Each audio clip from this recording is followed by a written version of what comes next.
ಏನು ಹೇಳಿ ಹೇಳಿ ಬ್ರೋ ಸಾಕ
Check. Good morning, everyone. There is a Karnataka Innovation Policy Awareness session is starting at the Akbar Hall. Until the inauguration starts, you can be a part of that session. Thank you.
welcome to the Mysuru Big Tech Show 2025, Mysuru's biggest tech conference.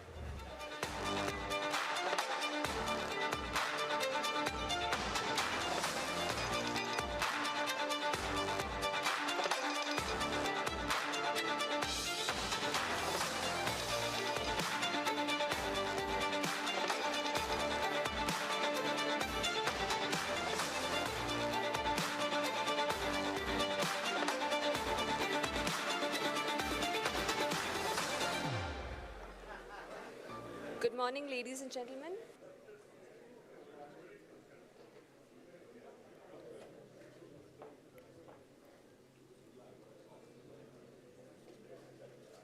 Good morning, ladies and gentlemen. We request you to please be seated.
Ellarigu Namaskara, ladies and gentlemen, esteemed delegates, distinguished guests, and tech enthusiasts. A warm welcome to the Big Tech Show here at Infosys campus today. We are embarking on a journey that promises to put Mysore region on the tech map of global level. I, Vakya Akama, will be your host for the day. The city's journey has been gradual but integral. Back in the early 20th century, Mysore became one of the first Indian cities with planned infrastructure. It wasn't just aesthetic, it was functional, a city designed to work. And as early as 1916, we saw the industrial ambition take shape with setting up of the garment sandalwood oil factory, followed by the Mysore sandal soap in 1918. A legacy product born out of the global crisis is still thriving over 100 years later. The 1990s and the 2000s marked the next big shift as India liberalized, Mysore industrialized. The Karnataka Industrial Areas Development Board developed multiple industrial zones over the year of 1997 and 98. With over 2,200 industries were registered here, and by 2001, the number of registered units had crossed over 10,000. This wasn't just paperwork, it was jobs, it was exports, and it was scale. At the same time, Mysore's academic institutions kept pace. University of Mysore, KSOU, RIE, and several engineering colleges ensured that the industry would never struggle for talent. Knowledge and skill were growing together. Then came a decade of quiet transformation. Between 2011 and 2020, Mysuru's tech ecosystem matured. We saw startups emerge, co-working spaces open, and most importantly, homegrown entrepreneurs stay local. With the support of state initiatives like Elevate and LEAP, and with the growing presence of KDEM, Mysuru was no longer a satellite city, it was becoming a hub on its own right. In the last few years, the shift has become impossible to ignore. Mysuru is now on the global ESDM map. From AT&S, Ranksons, Keynes to side DLM companies are now building and exporting complex electronics, defense components, and embedded systems right from here. We have the Lahari Advanced Electronic Test Facility, a growing base of 18,000 plus skilled professionals and access to testing, fabrication, and prototyping infrastructure that rivals major metros. The city now ranks among the top 5 economic contributors to Karnataka, alongside Bangalore Urban, Dakshina Kannada, Belagavi, and Tumkur. But what makes Mysuru truly different is this: it has achieved all of this without losing its balance. It remains livable, sustainable, and grounded, a city that works for both companies and communities. Before we begin the session for today, we kindly request you to put your mobile phones on silent mode to ensure an uninterrupted and focused gathering. We encourage you to stay connected and share your insights by tagging us on your social media. Feel free to reach out to anyone from the team for any help that you might require throughout the event. Welcome to the Big Tech Show here in Mysuru. Let's get started. We would also like to take a moment to thank our ecosystem partners, ASSOCHAM, IESA, NASSCOM, STPI, Invest India, Startup Karnataka, and our host partner, Infosys, Event Curation, Active, and cluster partners, ANZ India, Berunda Foundation, CII Mysore Chapter, CSA, Cyberverse, SciSec, ExcelSoft, IP Dome, ISAC, JSS, Micrographio, SDIMT, NIE, Shuffle, Startup Payanam, TIE Mysore, TIE Bangalore, UNESCO, VVCE, Valyappa Foundation for their support in making this event possible. Let's embark on this exciting journey to elevate Mysuru's presence on the global tech map. Ladies and gentlemen, now I request you to please rise for the state anthem. Meanwhile, I would like to invite the following dignitaries on the stage to kindle the flame of enlightenment.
kindle the flame of enlightenment and to inaugurate this event, I call upon the stage the following dignitaries: Mr. B.V. Naidu, Dr. Ekrup Kaur IAS, Mr. Rahul Sankunur IAS, Mr. Mark Lamy, Mr. Sanjeev Gupta, Mr. Sudanva Dhananjaya, Mr. Pavan Ranga, and Dr. Sanjay Tyagi, Dr. Amit Sharma, and Mr. Lingar Aju Saukar.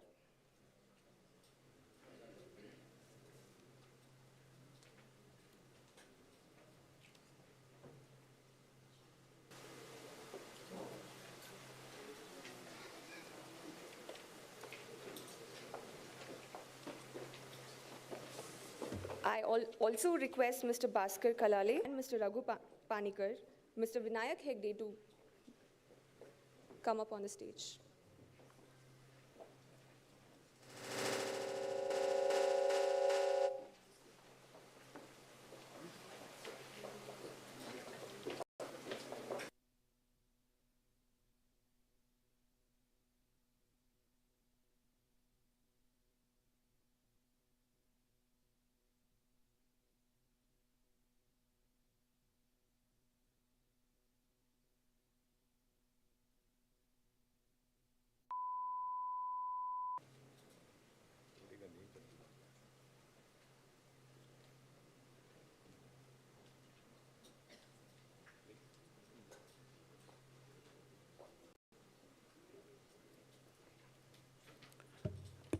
Good morning, everyone. Warm welcome to all of you. We'll proceed with a little bit difference here. We have a honorable minister joining us online to talk to you and address you. So before we proceed with our own flow, as minister has a very limited time frame right now. So Adarsh, if you can open the link and request our honorable minister, Mr. Priyank Kharge ji, to be on the line. Ladies and gentlemen, please welcome our honorable minister, Mr. Priyank Kharge.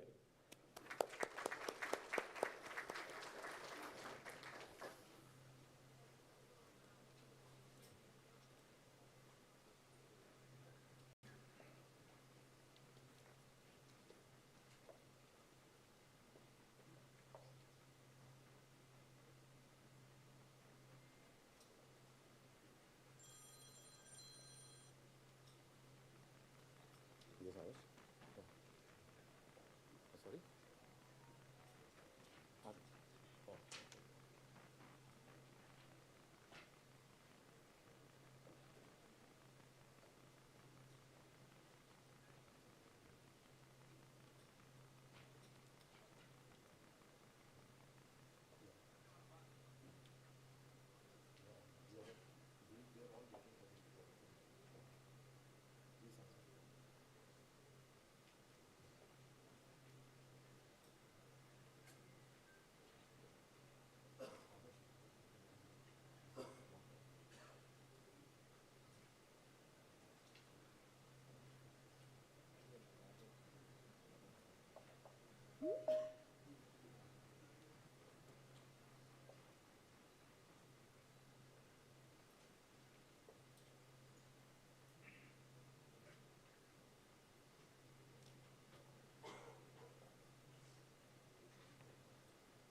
Few more seconds, taking it the audio and the video tested right now. Just give us a few seconds.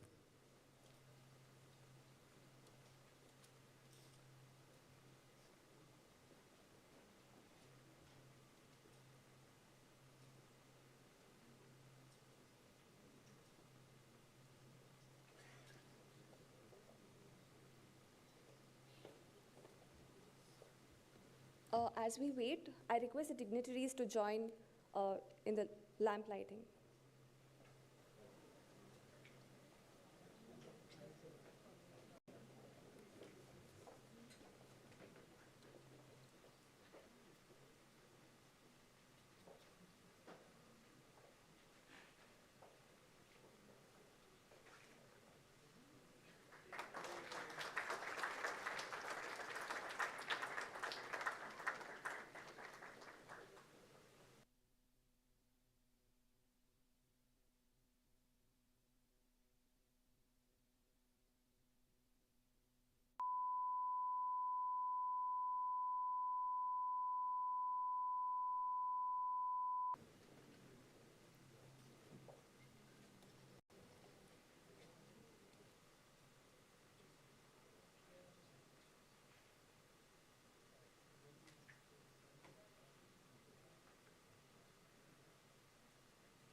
As we move on, there's a special guest that we want to sort of introduce to all your audience.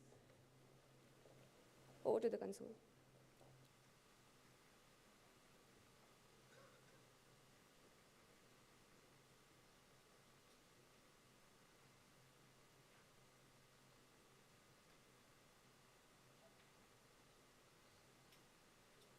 ಮೊದಲ ಎ ಸಮಾರಂಭ ನಿರ್ವಾಹಕಿ ಮತ್ತು 2025 Mysuru big tech ಶೋವಿನ ನಿರೂಪಕಿ. I stand before you today not just as a virtual voice, but as a symbol of what's possible when tradition meets technology. My name, Eke, is derived from Samskrita. It means oneness, unity, harmony. And today, I bring that very spirit to this gathering of visionaries, innovators, and change makers.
If I must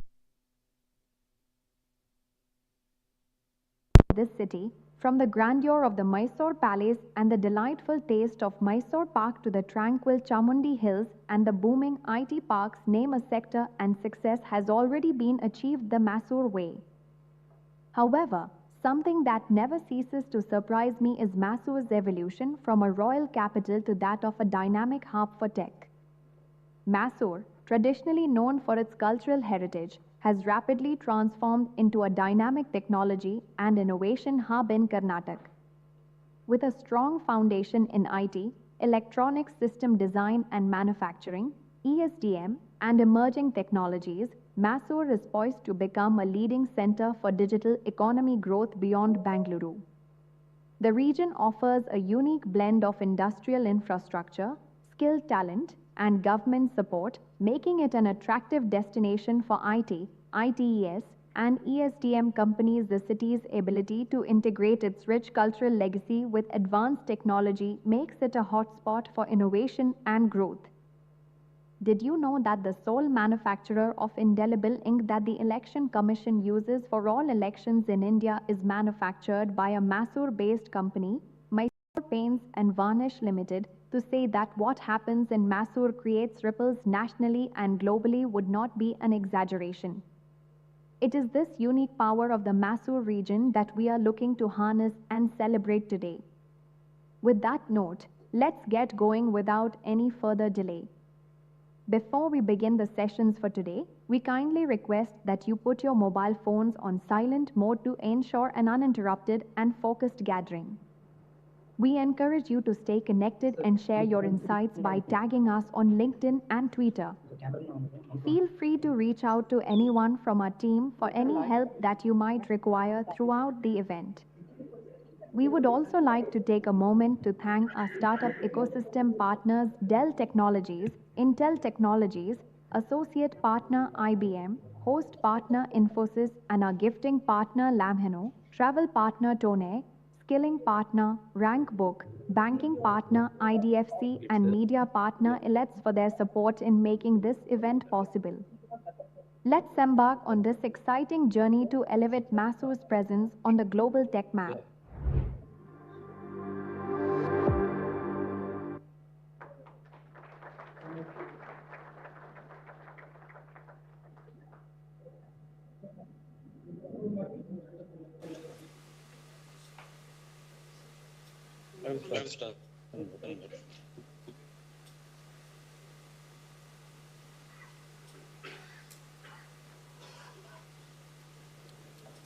Distinguished guests, we are waiting for a couple of minutes so as to hear the remark address from the Minister. In the meantime, I request Mr. Sanjeev Gupta, CEO KDM, to come up on the dais for the opening remarks.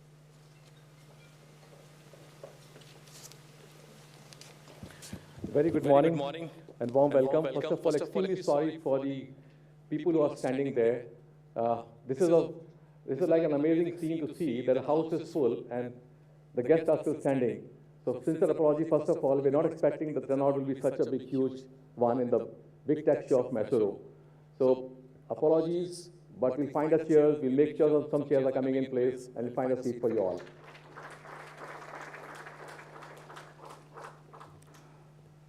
It's truly an honor to be here with all of you today at the Mysuru Big Tech Show. As we gather in this vibrant city, it is important to take a moment to reflect on the journey that Mysuru has made and where it's headed next. The Mysuru has long been a pioneer of a planned urban and industrial development in India. The city, one of India's earliest planned cities, laid its industrial foundation over a century ago and rapidly scaled post-civilization process. Today we have more than 10,000 registered units working, operating, growing, exporting from Mysuru. Mysuru has steadily emerged as a highly potential cluster under the Beyond Bangalore initiative of Government of Karnataka. With a balanced mix of policy, intent, industry, focused infrastructure development, and the city is today well positioned to drive the next phase of Karnataka's digital and electronics growth. It's a matter of a pride for Department of ITBT, Electronics, and the KDM to be at the forefront of Mysuru's transformation into a serious player in Karnataka's digital economy. Over the last few years, Mysuru has witnessed a structured build-out of infrastructure, most of which has been anchored and driven by the government and the industry partnership together under the program called as Beyond Bangalore Mission. If I can get my slide up, please. Last year, if I just show you what was happening in the last year BDS.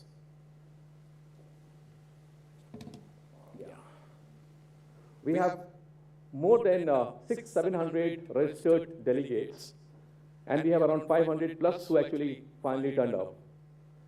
We had 40 plus global speakers last year, and amazing results that you've seen across from the startup ecosystem players who joined us, and a lot of people from Bangalore, Delhi places joined us last year. The system which has moved forward is to create these great ecosystem players coming in place in 2025. 16 companies in last year set up their operations and expanded their operations in the Mysuru cluster as well. We take a small pause here. We have our Honorable Minister, Mr. Priyank Khargeji, on the line. Ladies and gentlemen, please welcome Mr. Priyank Khargeji.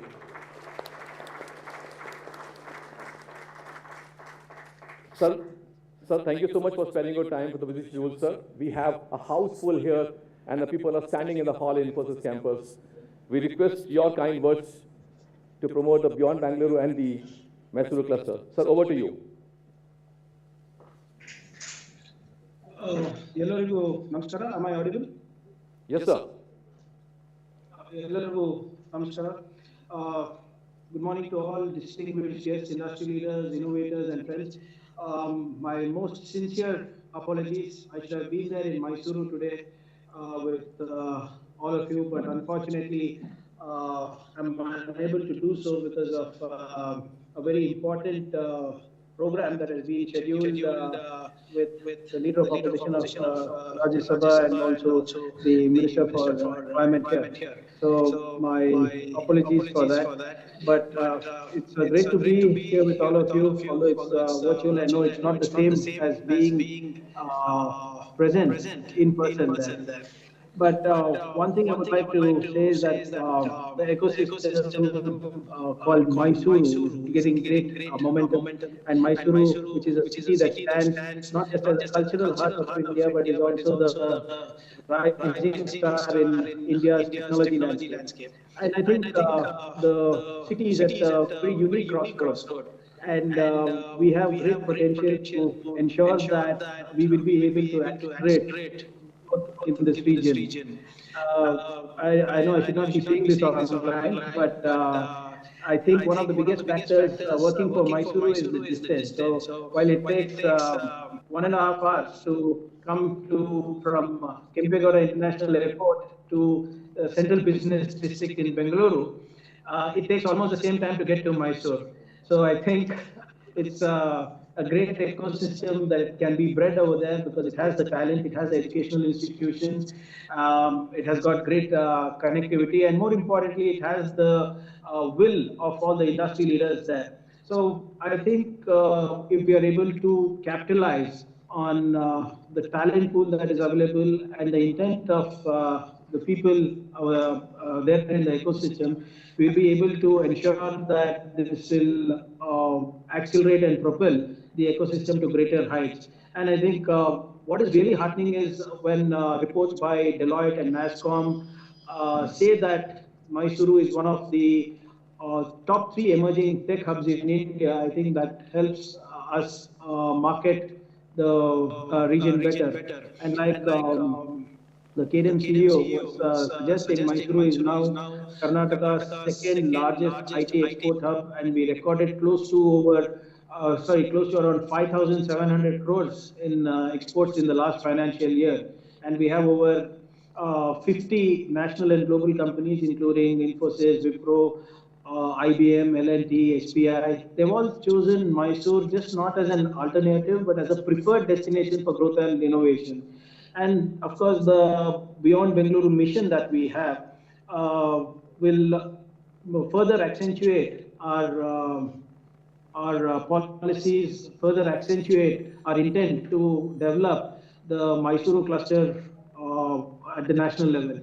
And I think the stats that were given by the KDM was that we have last year we were able to attract close to around 47 companies, which created over 4,500 direct jobs. And I think that is very, very encouraging. And more importantly, personally, I think what will work for Mysuru is beyond the IT-enabled services and probably nano GCC concepts, is that it is evolving as a great startup ecosystem. And we have over 440 startups that are registered in Mysuru as we speak. And most of them are into deep tech as well. So whether it's about ESDM, healthcare, education, defense, we have a lot of deep tech startups that are operating from Mysore, including cyber security, one with cyber security, who is helping us tackle misinformation using AI as well. And what is really happening is that, and I think that all of you will appreciate that more than 15% of the startups are women-led startups from Mysuru. I think that is a very, very encouraging sign, and we need to build upon that more. And I think Dr. Kaur is there, and she's been instrumental in creating the Global Technology Center at Mandakalli, which will be has the potential to house the first Tier 2 or Tier 1 global capability center in Mysore by mid-2025. And I think all we need to do is ensure that we work towards the common goal of breeding innovation, incubation, and developing and nurturing skill sets. And the biggest win for us last year for Mysuru was that we were able to get the electronics manufacturing cluster, and that is expected to bring in close to around 1,382 crores in investment and create 12,750 jobs in the region. And the dedicated 150-acre PCB park will further strengthen our electronics manufacture value chain. And I think we have got a lot of positive traction for Mysuru when Dr. Kaur and the team visited America. And that will ensure that we are able to accelerate our local economic acceleration program. That's a new program that is announced for 1,000 crores, which is considering Mysuru, Mandya, and Ramnagar as a cluster. So the LEAP program is budgeted at 1,000 crores, and we will be ensuring that we will have the local economic acceleration program there. And am I audible? I think there's no problem. So your voice was a little cracking. Oh, just ready. Sorry. So I know it's very painful to listen to people on on screens. So I'll keep it very short. To cut a long story short, I just want to say that Mysuru's journey is one of vision, determination, and collaboration. And we cannot work without collaboration of the over there. And we are not just trying to build an alternative to Bengaluru or for Bengaluru. We are building a distributed model of innovation, one that can be replicated across India and cater to the world. The local economic acceleration program that has been envisioned by the Department of IT will be a game changer, wherein we ensure that our regional partners, that is, like I said, Mandya, Ramnagar, and Mysuru is one cluster, Manipal and Mangaluru is one cluster, Hubli, Belgavi, Dharwad is one cluster, and the Kalyan Karnataka cluster being headed by Kalburgi. So these clusters, we intend to ensure that we drive innovation, we drive value, we drive supply chain through these regional centers, and we will ensure that the future of technology is decentralized, inclusive, and resilient. And I think Mysuru will be leading the way for the rest of Karnataka and the rest of India to follow. I think this model will be of immense value for the nation. And I think we have it all in us to build this extremely agile model wherein we have skills incubators, innovation centers, invention centers, and more importantly, we start catering to not just the nation, but to the world from Mysuru. So the future is of the nation and the state begins in Mysuru. So welcome to Beyond Bangalore. Let us build a very agile state for the nation to follow, and this model of quick growth and sustainable growth, I think, will be a model that the rest of the country can follow to. So my sincere apologies again for not being there. I will make it up to all of you soon, and I wish the entire program great success. And as usual, I would love to thank all of you over there, because without which this cannot happen, without the local entrepreneurs, without the local entrepreneurial spirit, and the support of all of you is extremely important for the government. And I think our partnership will yield greater results this year for the rest of the country to follow. Thank you so much, and my apologies again, and wish you all the best. Jai Hind, Jai Karnataka. Thank you, sir. Thank you so much for your time today this morning, sir. Though the audience here is missing you a lot, but as you promised, you will be here soon. So we look forward to have another level interaction with you as early as possible. Once again, ladies and gentlemen, this is our Honorable Minister, Mr. Priyank Kharge ji. Thank you so much, sir.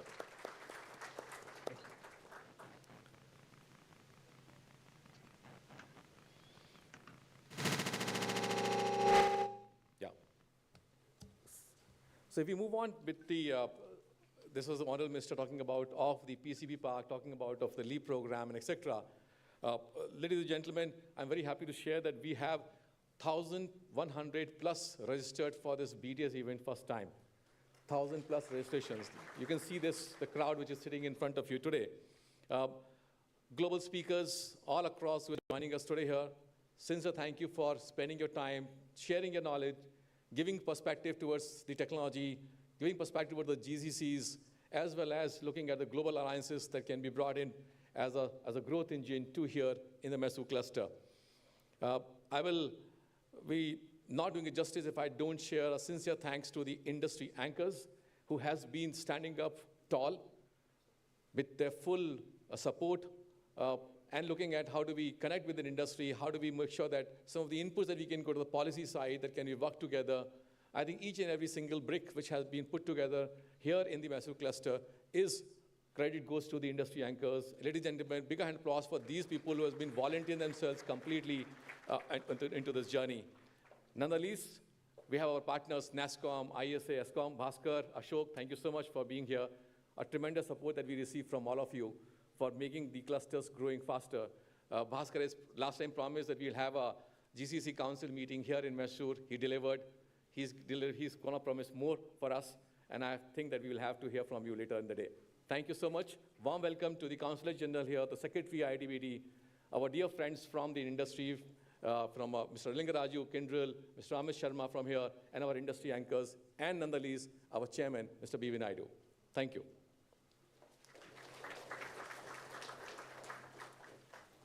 Thank you for that address, sir. Now over to IKEA.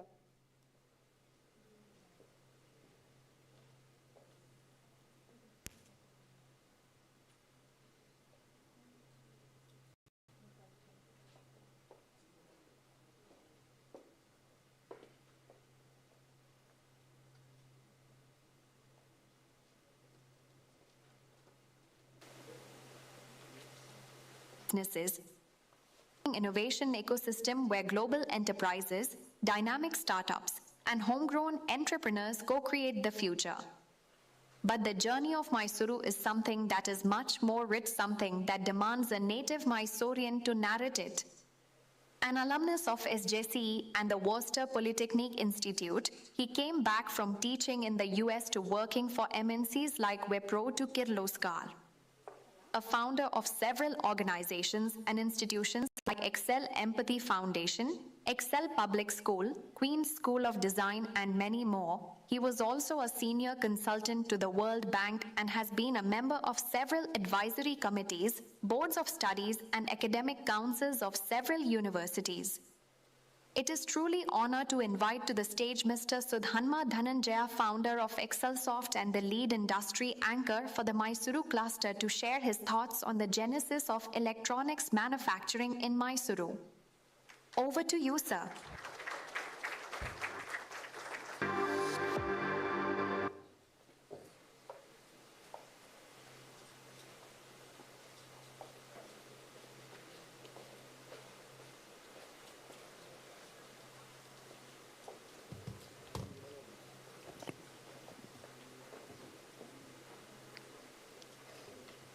Good morning, everybody. Good morning to the honorable dignitaries on the dais, today's invitees, esteemed guests, fellow entrepreneurs, all the ecosystem partners who are assembled here for this event, which we cherish and look forward to from year on year. If I'm right, this is the 4th edition of KDM in Mysuru. I know a lot has been said about Mysuru and the Mysuru's potential for businesses to come and set up in Mysuru. We talked about how Mysuru is attractive to startups to come and start in Mysuru and be nurtured in Mysuru. We talked about companies who are in growth stage for whom Mysuru is a viable destination. We've already seen examples of large companies like IBM, and we are here in a fantastic campus of Infosys and others, L&T, who have believed in Mysuru and come and set up their establishment in Mysuru. So my core message will be that we should all believe in Mysuru. Mysuru is the next big destination for growth of not only technology-related businesses, but generally other ancillary businesses as well. Since a lot has been said about Mysuru, I want to kind of relate it to my own story as an entrepreneur who founded a company in Mysuru exactly 25 years ago. So I've spent 25 years doing a startup in Mysuru and growing this business to a worldwide business. It is possible to be in Mysuru, to be founded in Mysuru, go and set up your centers elsewhere in the country and also elsewhere in the world. It is possible to be in Mysuru and find customers and go and serve customers worldwide, from Japan to the west coast of the US and Europe. We have had that experience of doing that. When I initially did the startup in Mysuru 25 years ago, there was a lot of circumspection, apprehensiveness. I was myself apprehensive whether this was the right thing to do. But I've seen 3 big paradigm shifts. First was, yeah, will it work out of Mysuru? Can you expand out of Mysuru? You're so close to Bangalore. And Bangalore was the hub which was attracting all great businesses and good startups to come in. And then connectivity happened. Mysuru and Bangalore are so closely connected, which means the culture of innovation, the culture of startups, the culture of growth of enterprises, which has happened in Mysuru is rubbing off, which has happened in Bangalore is rubbing off in Mysuru too today. I can see a very active startup ecosystem in Mysuru. So if you look at the scale of businesses, at one end is startups. Startups come with ideas, sometimes with proof of concepts, or looking for funding and mentoring so that they can grow to the next stage and look at Series A funding, et cetera, et cetera. While a part of that funding, particularly when they are looking at angel funding or next level funding to angel funding, I think Mysuru has the capacity, with support from Bangalore, institutions like KDM, TAI, and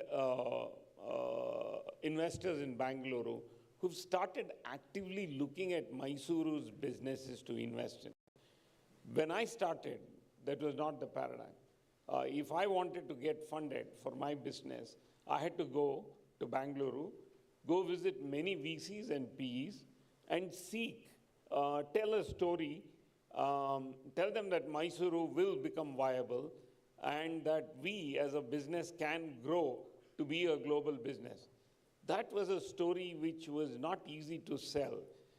So I've seen Mysuru go from there to today, where we have a lot of VCs and Ps. I'm sure there are many of them in the audience today who are actively looking at Mysuru, Mysuru startups, companies in Mysuru who are in growth stage, to come and invest in.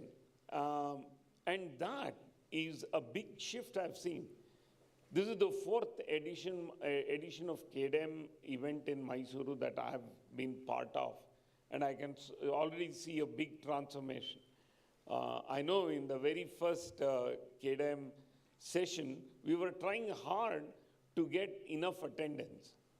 And today, we have registration, which Sanjeev sir said, is overflowing, and the hall is the testimony that there are so many more people interested in being in Mysore, growing in Mysore, and coming to Mysore.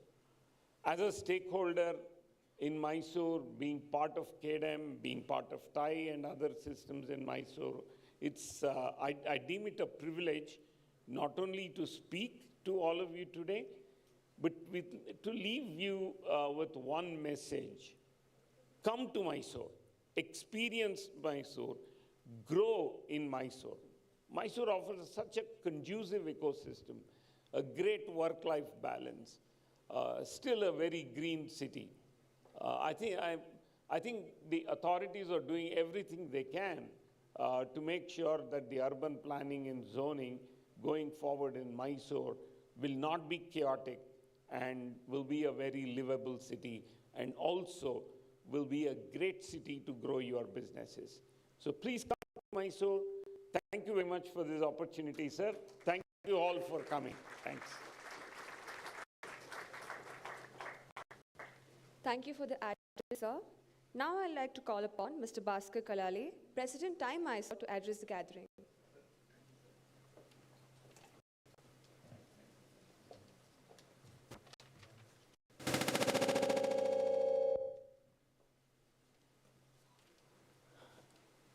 Bellurigu Namaskara. Good morning to everybody. My name is Bhaskar Kalale, and I'm the TAI Mysuru chapter president.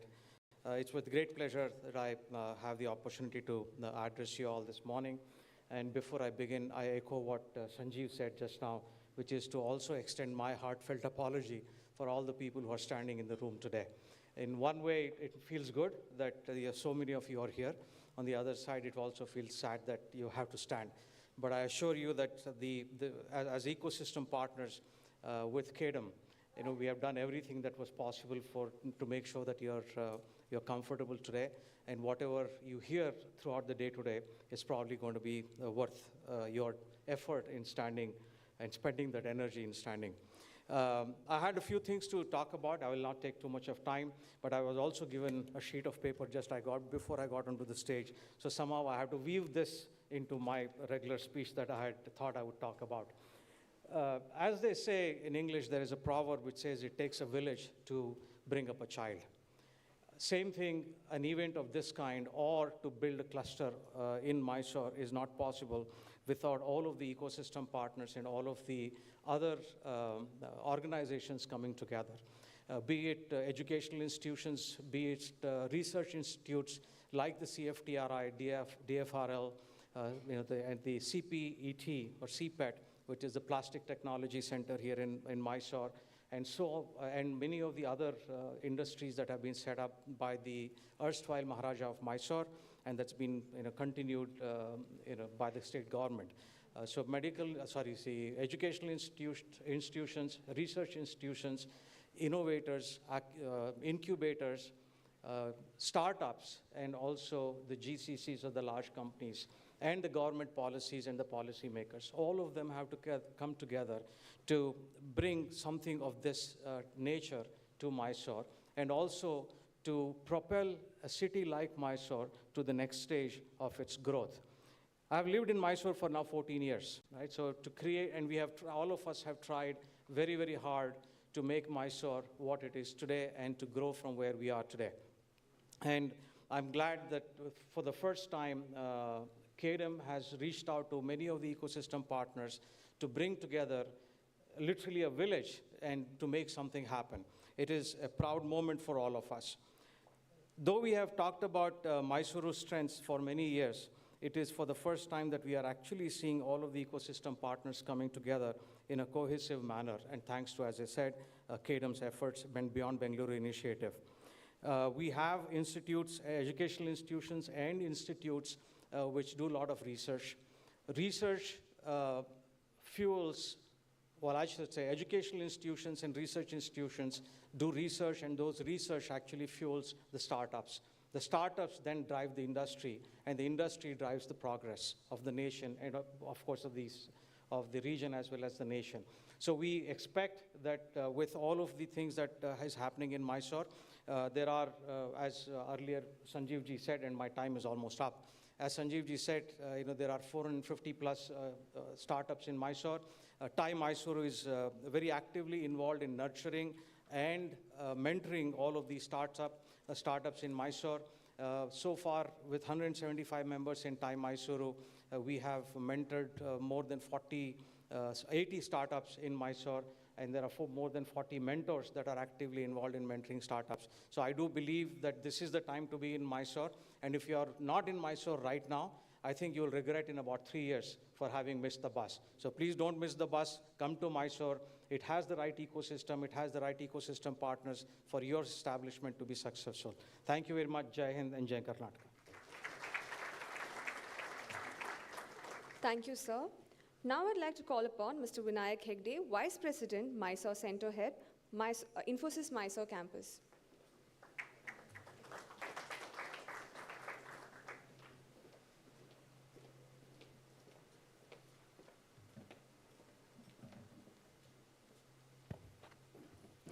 Largu Namaskara. Good morning, everyone. And I'm sure it's a wonderful day on a Friday morning to all of you to come and assemble in this Sri Narayana Murthy Center of Excellence, Mysuru, DC. How many of you are coming for the first time to Infosys Mysuru? I think quite a few hands going up. So there is as the center head of Infosys Mysuru, it gives me great pleasure to host all of you here in this event today.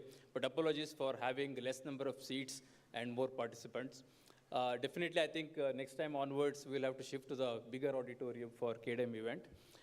So I think there is a saying, coming together is a beginning, keeping together is a progress, and working together is a success. That is exactly what I think KDM and Government of Karnataka and TiE Mysuru is doing, I'm sure. Because I remember this is the third edition of KDM that I'm seeing in the same auditorium, but I think it used to be full and packed, but now this is overflowing. Definitely we need to shift to the next auditorium next year. And I think while companies are struggling for return to office, I think KDM is having return to office probably more than 100%, which is very good.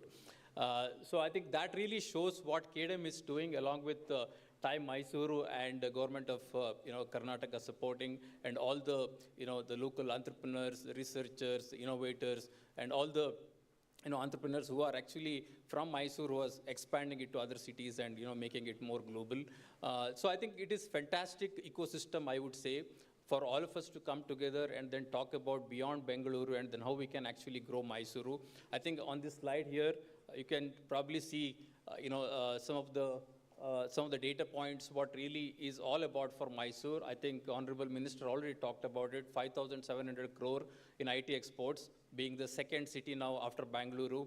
I think this is a phenomenal progress for Mysuru. I think Infosys started way back about 25 years ago in this center, in the city. But I think now it is very good ecosystem that we are seeing. More and more IT companies are starting here. I think more than 40 plus IT companies right now in this city. Mysuru is very well known, or it is home for a lot of good things. You take Mysuru Palace is home for many things. Mysuru Palace, Mysuru Park, maybe Mysuru Mallige, Mysore masala dosa, Mysore sandal, and also, last but not the least, but it is also home to Sri Narayan Murthy, who is actually regarded as the IT Pitama of Indian IT industry. So I think that way, definitely Mysore has a lot to offer for, global presence, as well as in attracting a lot of people from all around the world to really make it happen. I think some of the data points, there are 1.6 lakh square feet tech park is coming up here, which is phenomenal, thanks to KDM government of Karnataka, Mysore and all of that. So plug and play facilities are coming up. As we speak in this center, in Infosys Mysuru, we have about 2,000 employees working, along with the support staff and all of that. So it's a big ecosystem that actually coming up. And I think thanks to the KDM and all of the bodies for really scaling it up to the next level. I think, there is a saying that, if you dream alone, it's only a dream. If you dream together, it's going to be a reality. I think that is exactly true for, all of us, because all of us are coming together here to dream together to make Mysuru probably the next biggest hotspot on the technology front and the innovation front. I'm sure it is actually evolving year on year, and definitely we will all work together to make this city even more, probably beautiful. It is already a very beautiful city, but I think for employment generation as well as for starting more and more companies, I think all of us are joining hands.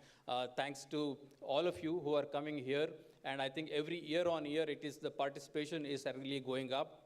I'm personally seeing for the last 3 years, definitely some of the things that, all the things that government is doing, as well as the KDM, all of us are coming together to really make it happen. Mysore, I think Mr. Sudan Walle talked about, Mysore has very conducive environment, very green, commute time is very less, a lot of positivity. Hiring is probably, talent hiring is also not a big problem here, because as I said, Infosys being the, having the center here, we are not really finding any problem for hiring talents. It's all about, in my view, Mysore is all about good, better, and best. I'm sure all of us will not rest until we make good even the better and better the best. I'm sure when we do all of that, as the citizens of Mysore and all of us will really, appreciate this effort and really make it, we will all wish all the best for Mysuru to get to the next stage. Thank you very much for this call. Thank you for that address, sir. I'd now like to call upon to the stage someone whose family has been building Mysore for nearly 3 generations now. To say that he and his family are custodians of the city would not be an exaggeration. Ladies and gentlemen, it gives me immense pleasure to call onto the stage Mr. Pavan Ranga, Director N. Ranga Rao and Sons Private Limited and CEO Ranksons Aerospace, to tell us the story of Mysore that was, is and will be. Over to you, sir.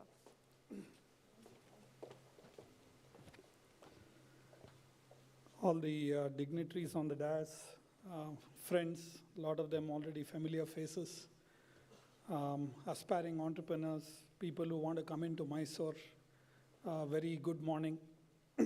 Very humbled to be here. But after Vinayak, Bhaskar and Sudanma, I don't know what is left to say. Everything I've written down in my talk is already covered. So I thought I'll give you a different perspective. One of a third generation family business entrepreneur born and brought up in Mysore. And the other one, as a Mysorean who lives a daily life here. I was very happy that many of you have visited here for the first time, because some of what I say will be the same thing I told last year as well. So you wouldn't have heard it before. First, a young boy in 1930s ran away from home in Tamil Nadu, moved to Coorg, and in his late teenage years, came to Mysore, determined to be an entrepreneur. He always believed Mysore was the hub for entrepreneurs back then who came from the south side of India.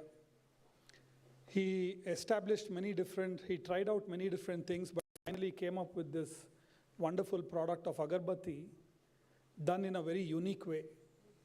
He took the agarbatti that was there, transformed it by tying up with perfumery houses in France. We have the Honorable Consul General here, The first business we did with France was way back in the 50s. He also came up with India's first packaging technology that could hold the incense fragrance inside. From then, we have come a long way. Today, I'm very proud to say that from Mysore, we manufacture more than 180 crore agarbattis every year, fulfilling people's hopes and prayers. The next generation diversified the business into botanical extracts, again, doing business with various countries like France, US, and Germany. Very proud to say that some of the leading perfumery brands like Christian Dior and Chanel is actually revolving around the tuberose grown in Mysore and its signature fragrance. Finally, when I came back from the US, my family said that Mysore offers opportunity for entrepreneurship, so start something. I got into the EMS business. Very happy to share that in Mysore, we built one of the largest EMS companies in the country and exited that to Cyient, which is now called Cyient DLM, a listed company. Also very proud to state from Mysore, we fulfilled more than 2,000 crores of offset obligations for various customers in the defense space around the country. So everything here in Mysore, everything is possible. This was my realization. Finally, today in the group, we have Rangsans Aerospace. I'm very happy to state that if you come to our facility, you will see the Mangalyaan human crew module parked because we provide the entire life support system for the first crew mission of the country here from Mysuru.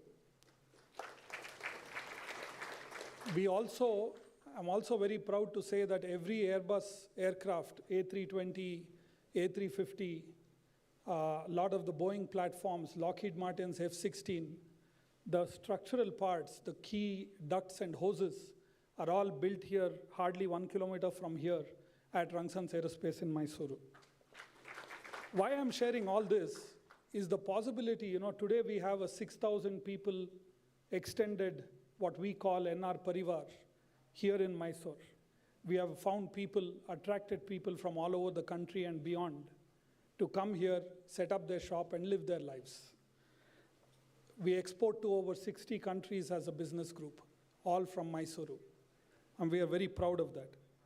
Finally, I just want to give you a glimpse about the quality of life that one has here in Mysuru. I get up in the morning and I have one of three choices. Either go and play tennis, which is 5 minutes from my home, or go to one of the beautiful yoga shalas for yoga and meditation, which is 8 minutes from my home. Or I can just go for a run around the beautiful Kuknali Lake, which is like 6 minutes from my home. I come back, have a wonderful breakfast. If I'm in the mood, then the Mailari dosa is always on. Go to work, which is 12 minutes from home. Come back for a hot lunch with my wife. Go back to work, come in the evening, spend quality time with my kids. Have a wonderful dinner, and if I am in the mood, go meet up from friends at some of the great new restaurants that have come up in Mysore. Come back here. On a weekend, if I'm up to it, in 1 hour I'm in Kabini, in 2 hours I'm in Coorg, in 3 hours I'm in Ooty. And if I really want to party hard, in 1.5 hours, like Minister said, I'm in the heart of Bangalore. Or take a flight out further to the US or to Europe or anywhere I want to go. This is the life of a Mysorean. We are blessed. Everybody who is sitting here evaluating Mysore as a destination, I want to urge you all, look at the quality of life you can extend to your extended team. This is the essence of building great businesses, to provide great quality of life. And remember, whether it is a busy city like Bangalore or New York or wherever else, your work starts when you leave home and it ends when you come back home. And that is the beauty that Mysore offers. You leave home and come back home within a very short period of time, enabling you to have a wonderful life. So I once again take this opportunity to welcome each one of you explore Mysore, come set up your shop here or expand what you already have. And we are all here to back you 100%. Thank you. Jai Karnataka, Jai Hind. Thank you for that address, sir. With collaboration from the Department of Electronics, ITBT, S&T, the Karnataka Digital Economy Mission, and a vibrant industry, academic, and startup communities, we now present a roadmap that not just outlines where we are, but where we are going. It is my honor to now invite Honorable Secretary, Dr. Ekrup Kaur IAS, Mark Lamy, Consul General of France to Bangalore, B.V. Naidu, Chairman KDIM, and all the other dignitaries to formally unveil the Mysore Cluster Vision 2025-2030 document, a collective vision shaped by data, driven by purpose, and guided by the spirit of inclusive growth.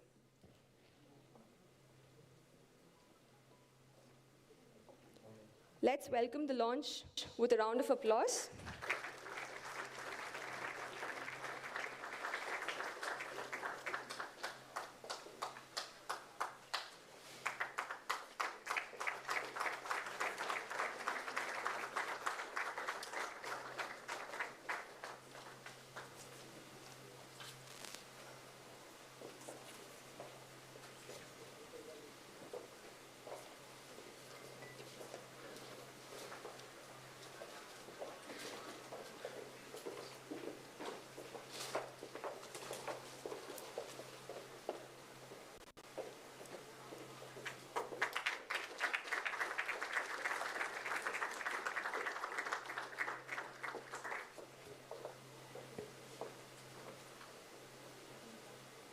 Thank you all.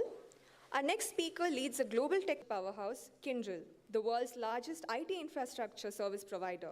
As the president of Kyndryl India, Mr. Lingaraju Saukar has been driving growth across emerging markets and is now championing the shift towards the next generation digital hubs across the country. Kyndryl's growing focus on Mysore reflects a broader trend where strong talent pipelines, improving infrastructure, and a thriving innovation ecosystem position the city as a strategic destination for global capability centers and IT services. It is my privilege now to invite Mr. Lingaraju Saukar to share his thoughts on how Mysuru fits into Kyndryl's India vision and the future of digital infrastructure. Over to you, sir. Thank you. It's really wonderful to be here. Chairman KDIM, Sri Naidu, Secretary IT, Dr. Ekrup Kaur, my dear friends and colleagues from the industry. I think everything that needs to be said about Mysore, to talk about why one needs to come to Mysore has already been done. Pawan, nobody could have described it as much. And as you were speaking about it, all the Bangaloreans were like, you could see smoke coming out of the ears when you spoke about the time and interval between both of it. And it's really a great city to be here. In fact, for me, it's sort of like a deja vu moment. 30 years ago, I used to work in Wipro as a salesman, and Wipro was my Mysuru was my extended territory. So coming there to sell computers and explain to people what computers can do versus to where it is now is a very different world to be in. Having said that, Kyndryl as one of the world's largest mission-critical infrastructure systems provider, we really touch various parts of our economy and do mission-critical work. And I think one of the key things that really one needs is a very peaceful mind when you're really touching mission-critical work. And I think for the peaceful mind, Mysore can't be a better place than for someone to work with. And that's an area that we're really looking forward to. In fact, everything that was described by all the passionate Mysoreans, in a way I got to experience it. 2 weeks ago, there was a Mysore marathon, which I participated in. And as you ran through the city, you sort of experienced the greenery, you experienced the institutions, you experienced the beautiful weather, academia, the industries around within the research institutions, and everything sort of came together. And in a way, it felt like as if the whole city is like being within Lal Bagh or Kaban Park, and sort of gave that wonderful experience. Along with that, of course, the great institutional food places that we used to visit from a long time still continue to exist, whether it is the Mailari restaurant, or whether it is the Hanumantu Palav, or the very old RRR, Andhra Biryani, continues to exist. And that's the sense what one got when you saw that the preservation of heritage culture, but at the same time, the modern coming in. For us, as we firm up our plans, as we go into the next range of growth, being in the business that we are in, and also looking for the talent as well as a great area, wellness plays a very, very critical role, and also the access to talent and hearing the wonderful stories out here that we get to see. It's a very great inspiration for us to really put Mysuru and look at it in a serious context as we explore our Tier 2 city program as we go through this year. So once again, thank you very much for having me here. It's been a privilege and honor to spend time here and also experience this wonderful campus at Infosys Vinayak. I think this is, as we were driving, this is my first time on this campus. As I was coming through this, sort of trying to figure out whether it's an institution, campus, amphitheaters, like everything pulled into one, and a great experience. Thank you once again, and it's really wonderful to be here. Thank you. Thank you, sir. Our next speaker is Mr. Amit Sharma, Managing Partner, Global Delivery at IBM. Mr. Amit has been closely involved in expanding IBM's presence in emerging locations across India. We're glad to have him here with us today to speak about IBM's journey in Mysore and what's next. Over to you, sir. Namaskara, Mysuru. It's absolutely an honor. I represent IBM and IBM Consulting in particular in a global role where I have responsibility for all of our global consulting innovation centers worldwide. And post the pandemic, we realized that the talent and talent availability around the world and the patterns had changed. And we embarked on a global survey to see what should we do about it. And we called it the Emerging Technology Center approach. And we found about 6 locations in the world. And the first of them was Mysuru. And what we have done, this is our, IBM is, we turned 115 a few weeks ago, 115 years, that is. And here in Mysore, we're young. We are in our 3rd year. And what I can tell you is we have laid the foundation of a business that is cutting edge, that is driving innovation for our clients here in India and around the world, and focused on hybrid cloud and AI and cybersecurity. So it's not doing back-end work, it's not doing legacy work, it's doing what is the future. And that is being possible through the access to outstanding talent that we have in Mysuru, and of course, the entire supportive ecosystem, not to say the least KDM, the government of Karnataka, the government of India, and so many others in the ecosystem that make it possible. But what comes together is we've been able to insert our Mysuru Client Innovation Center into one of about 85 centers I have around the world, and it hasn't slipped a heartbeat. So we've found that it's performing as designed, it's growing, we have laid the foundation. We're on a growth path here in Mysuru to expand substantially, as we are in a few other emerging technology centers here in India, as well as in other parts of the world. But what I wanted to leave everyone here with a message is that this place works. It works really well. It works for the best in technology, and in terms of, I think Pawan said it all, in terms of work-life balance, in terms of productivity, in terms of innovation, it's hard to beat.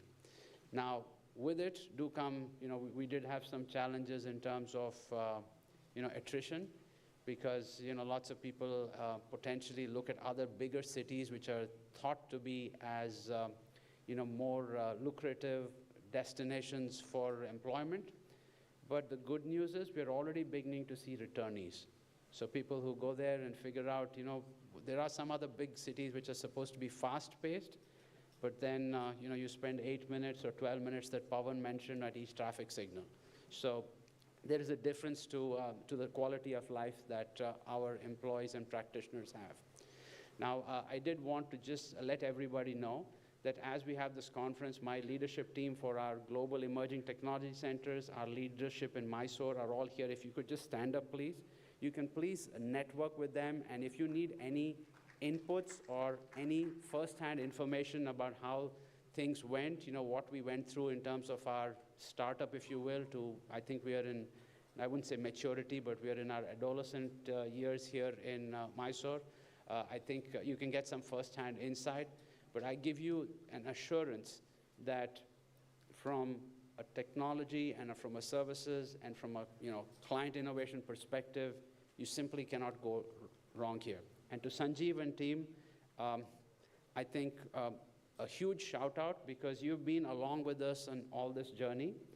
We took, as I said, the first step into this world with you and the team, and we haven't regretted it. So thank you very much for everything that you made it possible. Thank you very much. Thank you, sir. Earlier this year, Mr. Mark Lamy, the Consul General of France in Bangalore, visited Mysore. It was a visit to see on ground how Mysore is becoming a serious destination for global businesses, specializing in electronics, aerospace, and defense manufacturing. He met with Cadem's industry partners, Keynes, Rankson's Aerospace, Signed DLM, and the Lahari ESDM cluster, of all whom we are working closely with the European market and expanding their footprint. It's a pleasure now to invite Mr. Mark Lamy to share his thoughts on Mysore's potential and on the growing partnership between Karnataka and France. Over to you, sir.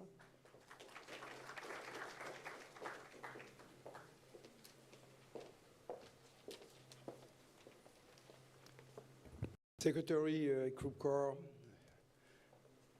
honorable and distinguished guests, honorable dignitaries, it's really a good time for me to be here with you because I'm absolutely persuaded that after all we heard today, we should all move to Mysore, all come to Mysore, live and work in Mysore.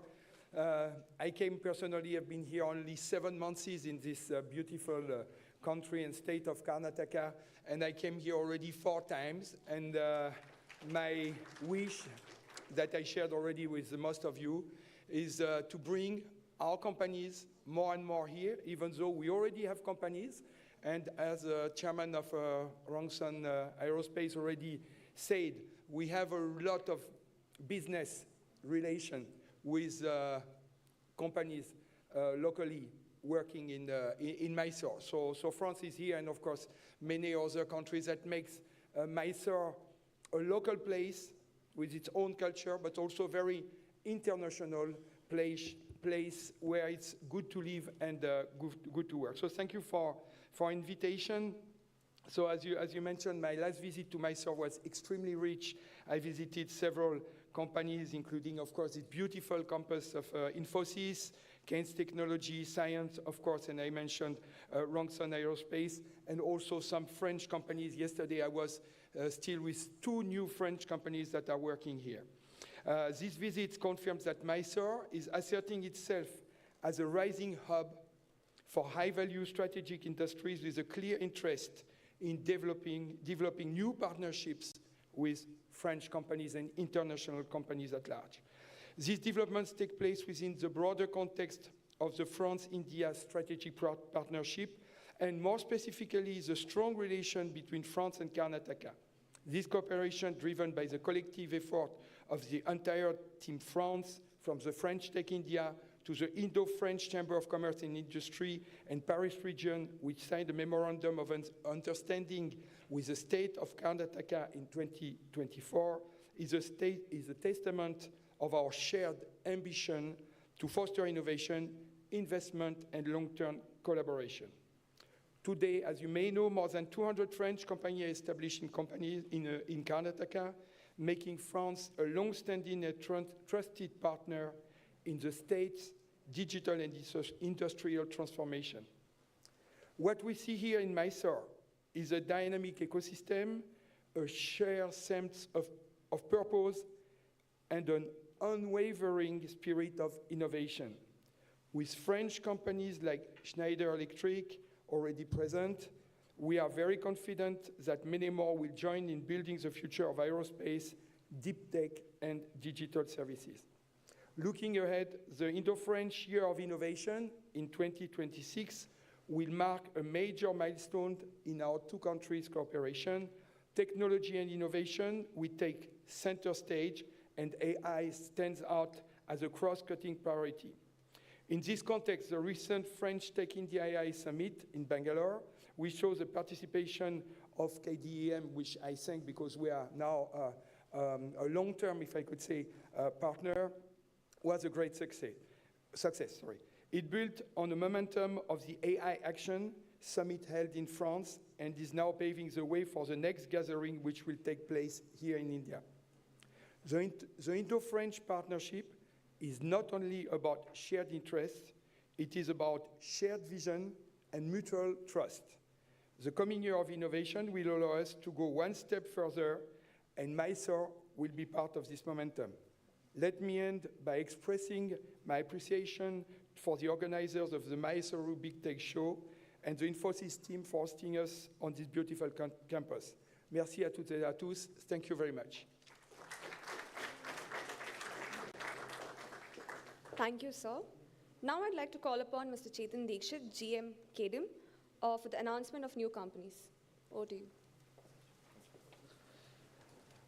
First of all, we are very excited to inform you all that Mysuru cluster is fast emerging as Karnataka's next big growth destination. And we are welcoming new companies, GCCs, and businesses today. So to start with, we have two electronic semiconductor ESDM companies here. May I call Mr. Vinay from Vayu Assets. So they are, predominantly into HDI and PCB manufacturing in the Mysuru cluster. So I would invite Mr. Vinay to just, quickly brief about their plans in Mysuru cluster. Thank you.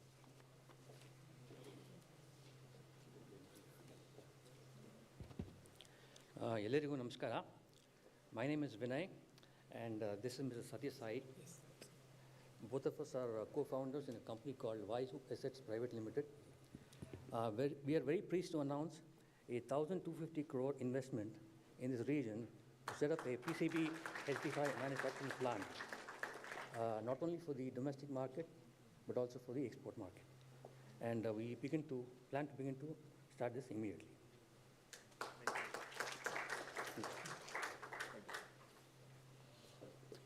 Also, we are excited to inform you all there is an Indo-Taiwanese JV project, that is MiFi, which is also getting into the Mysuru cluster. May I call upon Mr. Prasad Balakrishnan, who is the CEO for MiFi.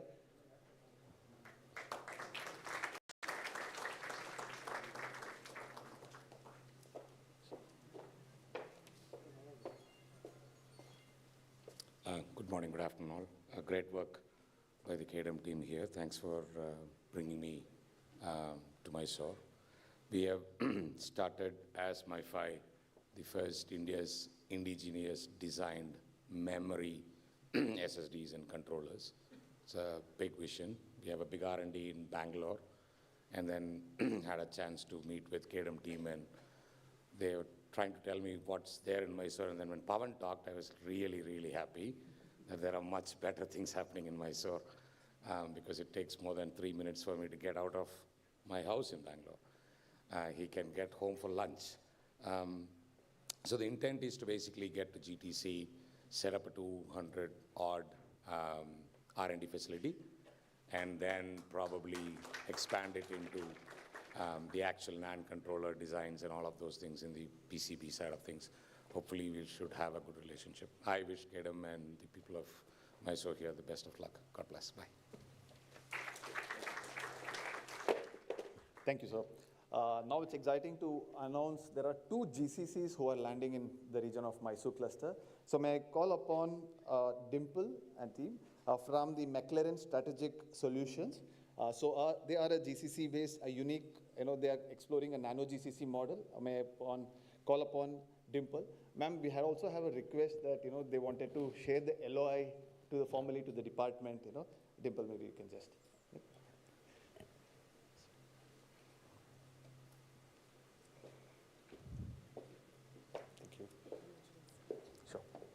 I'll call upon Anuj to just, share his thoughts on the plan. Thanks, Chetan.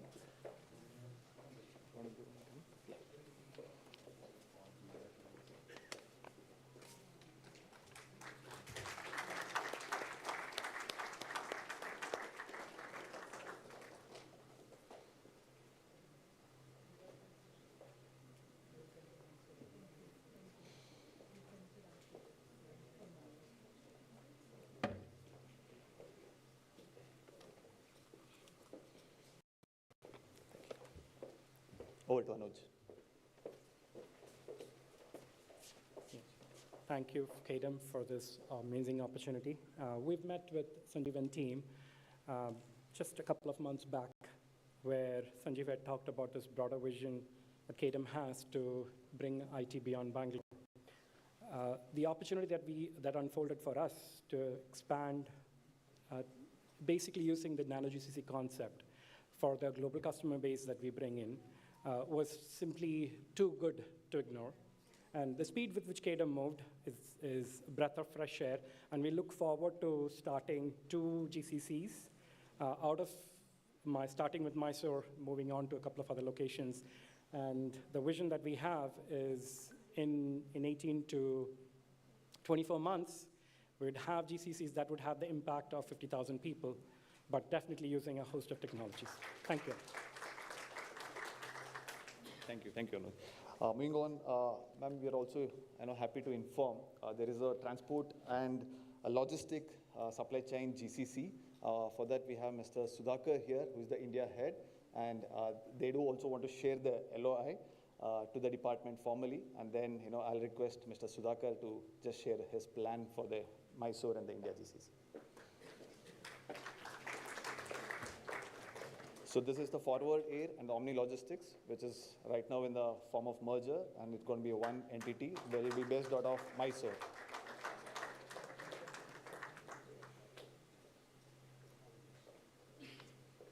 Over to Mr. Sudhakar. So thank you all for this opportunity, and we as a Forward and Omni Logistics, which is a worldwide transportation and logistics company, first time coming to India, and we choose Mysuru as a Tier 2 city, and it was recognized by Gartners and Hackett groups, which are worldwide analysts, who said us that it is the best place in India to start the GCC. So we are very happy that we are going to start in a couple of months GCC in Mysuru. Thank you all. Thank you, sir.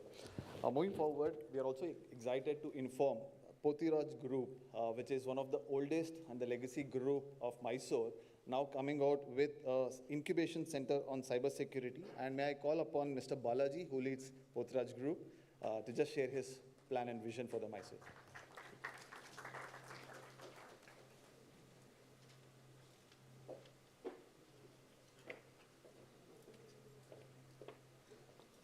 Hi, good afternoon. Namaskara, Mysuru.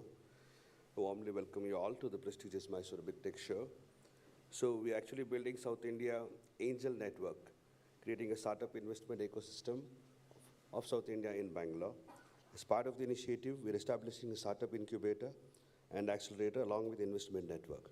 We started with Bangalore actually, but the next one, me being a Mysorean and founder of Pothiraj Group here, we're launching the Startup Incubator and Accelerator Center of Excellence for Cybersecurity in Mysore. For all to know, India's cybersecurity market is projected at, it's actually about $12.9 billion by 2030. It remains one of the fastest growing segments of India's digital economy. So, welcoming the future, and the future is in Mysore. Thank you. Thank you all. Thank you, sir.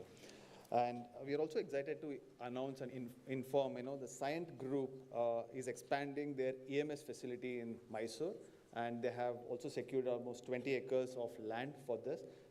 May I call Ms. Suchitra? Sure, thank you.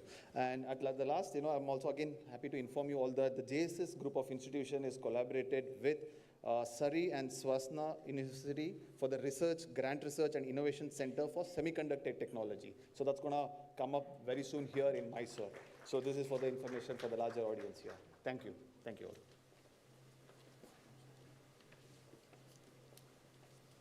Thank you, Chetan. Our next speaker has played a defining role in shaping Karnataka's digital and scaling landscape, especially in driving the success of emerging clusters like Mysore. As Secretary to the Department of Electronics, ITBT, S&T, and the Department of Skill Development, Entrepreneurship and Livelihood, Dr. Ekrup Kaur IAS has been one of the strongest pillars behind the Beyond Bangalore mission. It is an honor now to invite Dr. Kaur to address us and share her thoughts on the Mysore journey and what lies ahead. Over to you, ma'am.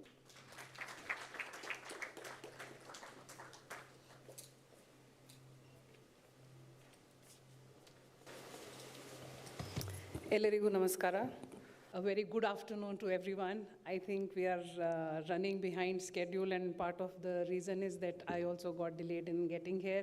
And then with the kind of response that we have seen in Mysore, with the number of announcements that were to be made and the number of new faces that I'm seeing today, industry leaders, people who have joined the Mysore ecosystem in the last 1 year, I think it gives me a lot of confidence and inspires all of us to work much more harder to see that Mysore truly achieves the success and reaches the level that we all always wanted to see.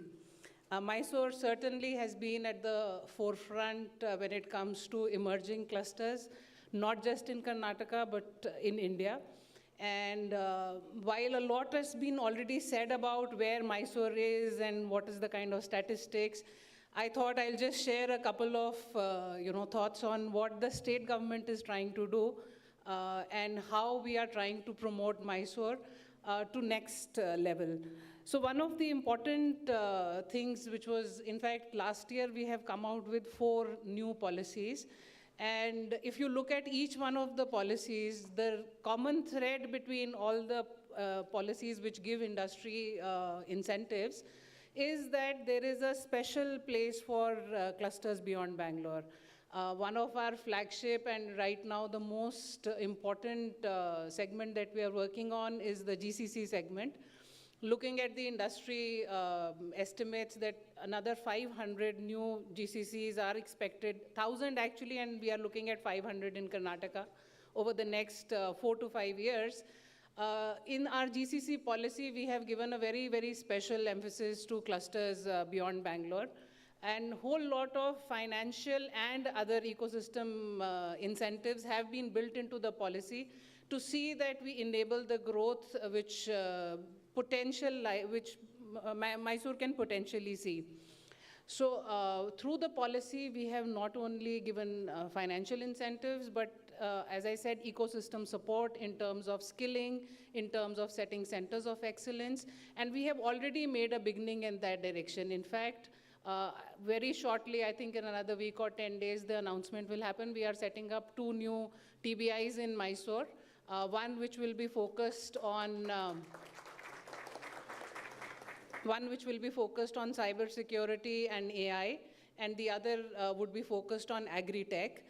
In each of the incubators, government is going to invest 10 crores over the 5 years, and both these incubators are being set up in partnership with academic institutions. Since it's not yet formally signed off at the level of government, therefore I'm refraining from giving the names, but the entire process is done and those institutions are well aware of this development.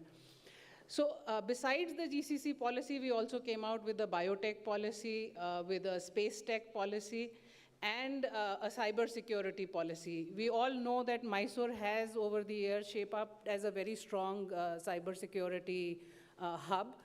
There is already an existing incubator, which is Metaverse, which is functioning out of Mysore, focusing on cyber security. We are working to connect that to the Center of Excellence, which is being run along with IISc called SciSec, and they are together working to see that Mysore gets access to the best kind of R&D which is happening in India. IISc, as you know, is a premier institute and no better institute to mentor institutes in Mysore. So that support we are trying to build. Coming to this startup ecosystem, which is something that is very close to our heart. We have more than 18,000 startups in Karnataka. But if we look at the macro statistics, while in the country there are 50% of all startups are in emerging cities, in Karnataka it is still not reached 50%. We have about 18,000 startups, of which about 5,000 startups are in areas beyond Bangalore. So there is immense potential. I think sometimes when one city becomes a very, very strong magnet, it sometimes overshadows the growth in the other cities, but we would want these cities to come out of that shadow and grow. And looking at the potential, this year the government announced a massive program called LEAP, Local Economy Accelerator Program. It is a 1,000 crore program which will be investing in various components in building the ecosystem beyond Bangalore. So besides the centers of excellence which will come up, we will also be supporting about a dozen TBIs across Karnataka. Along with that, we are looking at supporting private, already established incubators and accelerators beyond Bangalore. We will also be running series of programs on entrepreneurship development along with academic institutions and the universities to see that entrepreneurship development is made a part of the curriculum. It does not remain like an option, but it is more built into the curriculum, especially in technical colleges. Because again, if we look at Karnataka and at Bangalore, our strength is in tech-driven startups. More than any startup, Bangalore has had a very strong technology-backed startups. So we are heavily focused on building this entrepreneurial culture in the technical colleges across Karnataka. And almost a good 200 crores has been allocated to run various entrepreneurial development programs across Karnataka. Through this LEAP program, we will also be doing a lot of hackathons, ideathons, boot camps, and a significant amount of money has been allocated for all these activities. Another very important component for the entrepreneurial ecosystem to develop is the availability of capital. We all understand that without capital, you cannot grow. So while there is a very, very strong private VC ecosystem in the state, but state is also looking at starting up a cluster seed fund beyond Bangalore. That is already in the works, and I think in another month or so it should start operating. That is a fund of about 75 crores. On top of it, we are also looking at creating a fund of funds of about 300 crores.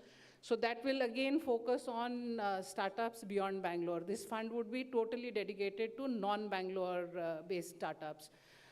So I think the kind of emphasis and the kind of programs which the government is today doing, I don't think this kind of focused approach was there before. I think a lot has happened in terms of developing the educational ecosystem, developing the social infrastructure, investing in the connectivity, and overall infrastructure development in these cities.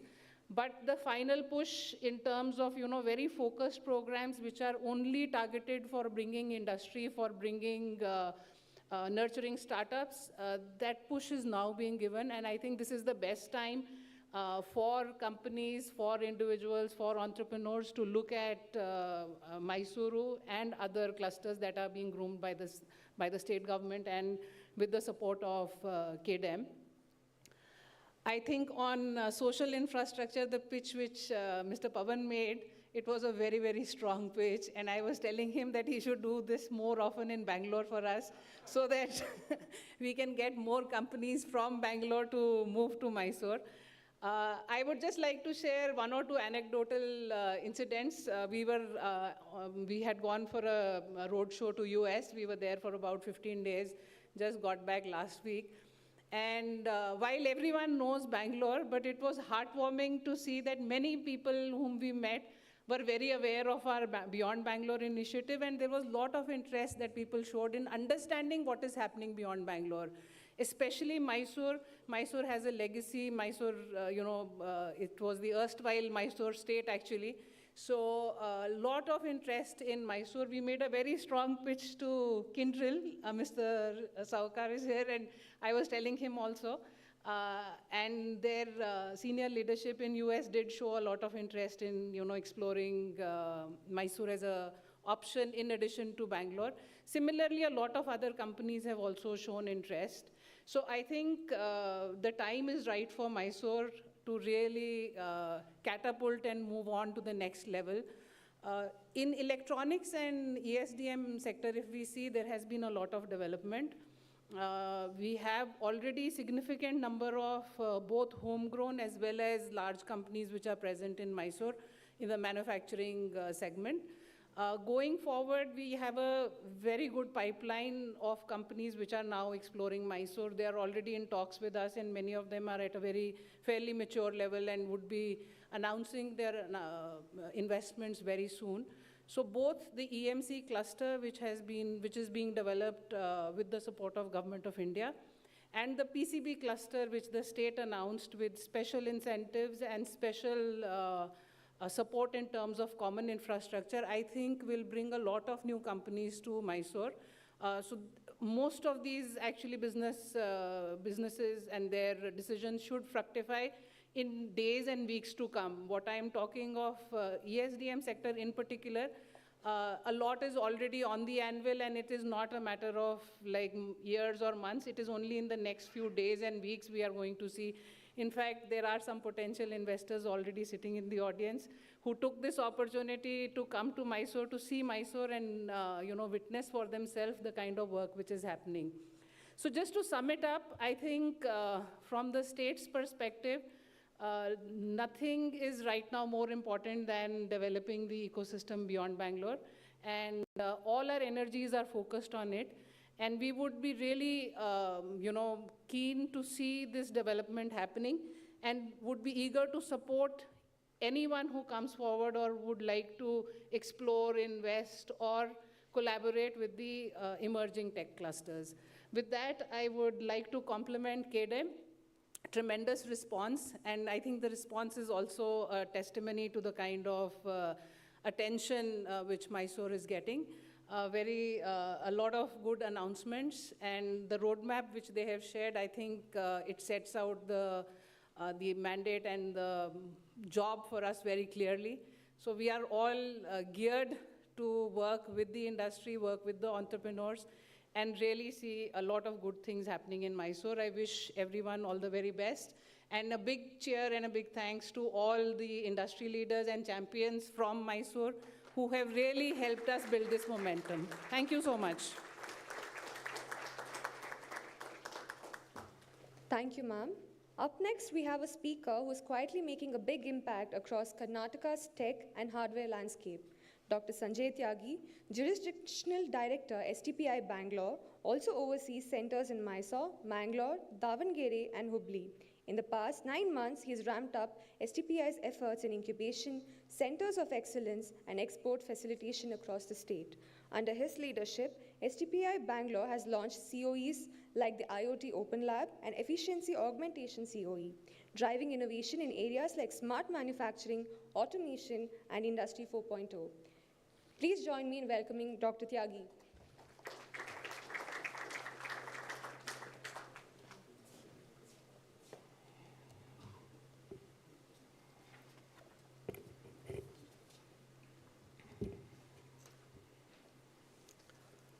Good afternoon, ladies and gentlemen. Dr. Kaur, Secretary ITBT, Government of Karnataka, His Excellency, Mr. Mark Limay, Consulate General of France in Bengaluru, Mr. B.V. Naidu, Chairman KEDEM, the captains of the industry on the dais, representative of the industry, ladies and gentlemen. It's a proud privilege for me to here today at this KEDEM big show and here at the Infosys campus. And this is my first KEDEM show which I'm attending in Mysuru, and what a show. Wonderful. We came 27 years before, in 1998 at Mysuru. We have opened a small office thanks to Professor Dhananjay, late Professor Dhananjay, father of Mr. Dhananjay, who is on the dais today, who has given us some space in the JSS University campus. And we started our office from there. We brought two things for the Mysuru.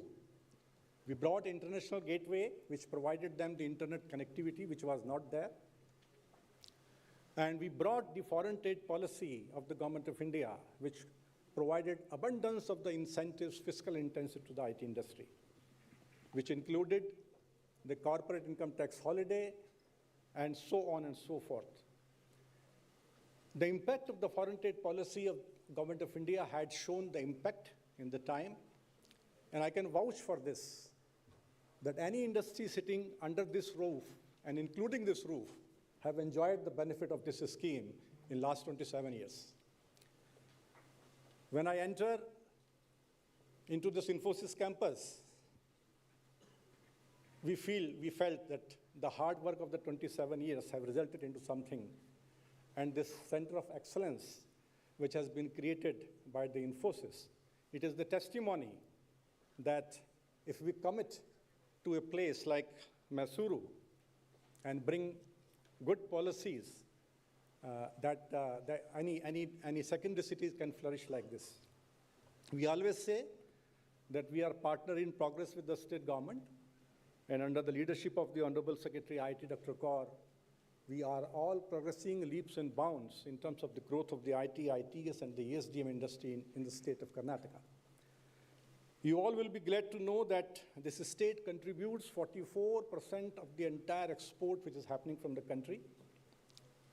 Though the similar schemes, similar incentives of the foreign trade policy we have given throughout the country, but there are few states where the right ecosystem was in place, where the right policies were in place, and we were having the right leadership, which has taken those incentives to the meaningful conclusion.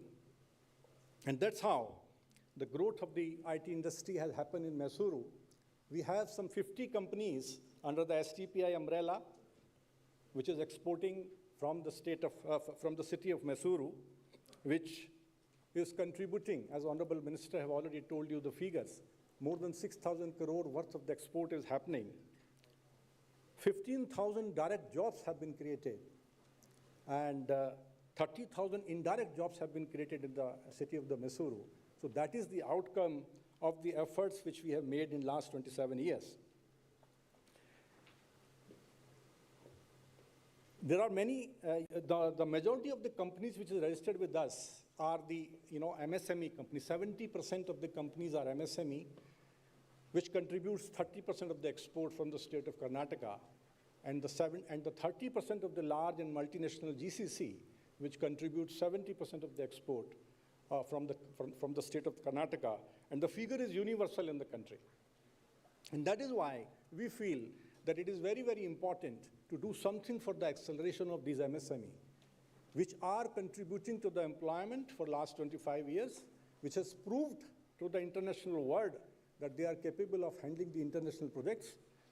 And they are actually handle a lot of employment generation, a lot of exports from here. And that's why I'm very happy that there is a new policy which is coming in, from the state government, which is going to support MSME. 1,000 crore have been allocated for the MSME growth, MSME acceleration in the state of Karnataka. And I would like to congratulate Dr. Kaur for this policy. And we would like to support this policy wholeheartedly. We are in sync with the vision of the state government as far as the Mysuru concerned, that this should be a ESDM destination.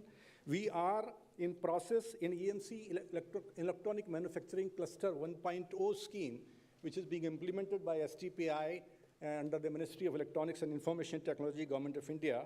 We contributed for setting up the Lahiri, Mysuru ESDM cluster in Mysuru.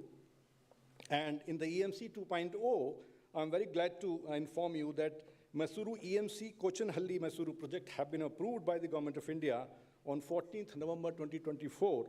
And the total government of Mysuru, Government of Karnataka have contributed 235 acres of land for that.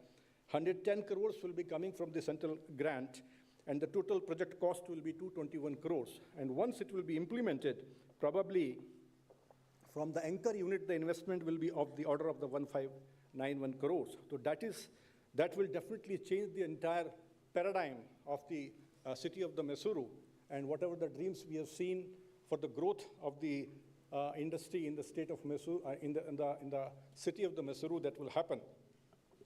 We are with the state government in the Beyond Bengaluru mission as well. We are having presence in so many other smaller cities in the state of Karnataka. We are there in Davangere, we are there in Hubli, we are there in Belgaum, we are in so many cities we are there right now, and we would like to contribute to the growth of the Karnataka along with the state of Karnataka. Thank you very much. Thank you, sir. Our next speaker has been a guiding force behind the very platform we are all part of today.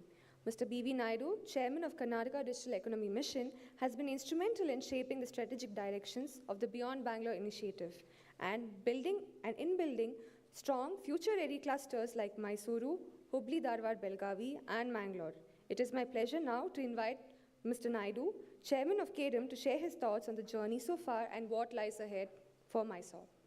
Over to you, sir.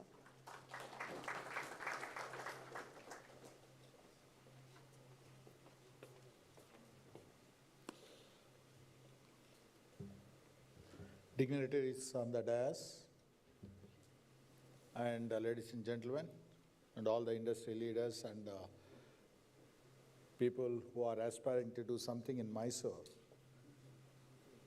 A warm welcome to all of you. I think all the people spoke very high about Mysore and Mysore potential. There's nothing I have left to speak, I don't have anything. But I just it reminded me of many things. I'm one of the oldest guy on the dais to look at this whole growth that has happened. In 1998, when the STPI Center was started in JSS, I was heading the STPI. And very first time, Prime Minister Atal Bihari Vajpayee had a chat with the Swamiji in JSS Swamiji here through a video conference 27 years back, right? So that is the beginning of what you are seeing right now. And after that, many things have happened. But today I felt very, very nice. Number one, the kind of response what we have seen here, I don't think our Sanjeev and KDM team has expected this kind of response. And congratulate for that, and whole KDM team and our IT department, and most importantly, the industry leaders, right? So I always tell this to the people, whatever we do, it is by industry, for industry. So if you really look at all the people, they're not only running their companies, but also they're supporting the KDM in many ways, including our board members like Bhaskar from NASCOM is here, and Ashok from IESA is here, and of course, Dr. Ekrup Kaur itself, Vice Chair for the board. And KDM has been doing some of these activities last 3-4 years.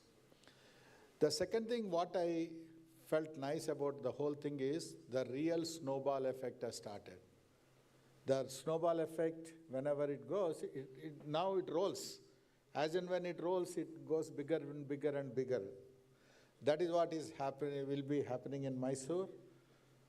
And we have seen that the very fact that 7 people came onto the dais and announced their investments or expansions, that itself will speak about the potential, what they felt about Mysore, particularly the 2 nano GCCs and the supply chain GCC, etc., etc.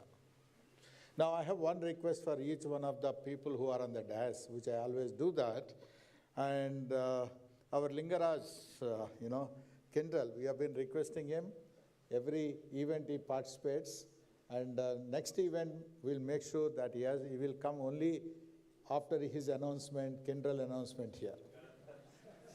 So Lingaraj, you have the target right now, You need to do that. People are waiting. You need to do that. And Mr. Egde, I think he already told that Infosys will continue to support this, but in a much larger hall. KDM will not leave you. KDM will continue to be with you, and also the industry leaders needs much larger hall with, with all the kind of support. And the great leaders like Sudanva and Rangsons Ranga. So these are the people who take extra time to support this.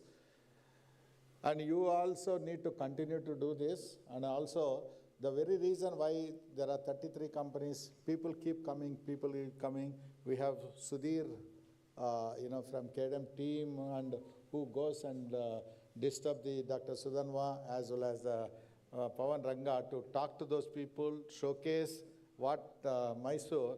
If anybody listens to Ranga, the kind of thing what he told about how socially he's enjoying Mysore, and people will get convinced, Particularly after passing through Bangalore, definitely the stop in Mysore will be a lot more pleasurable.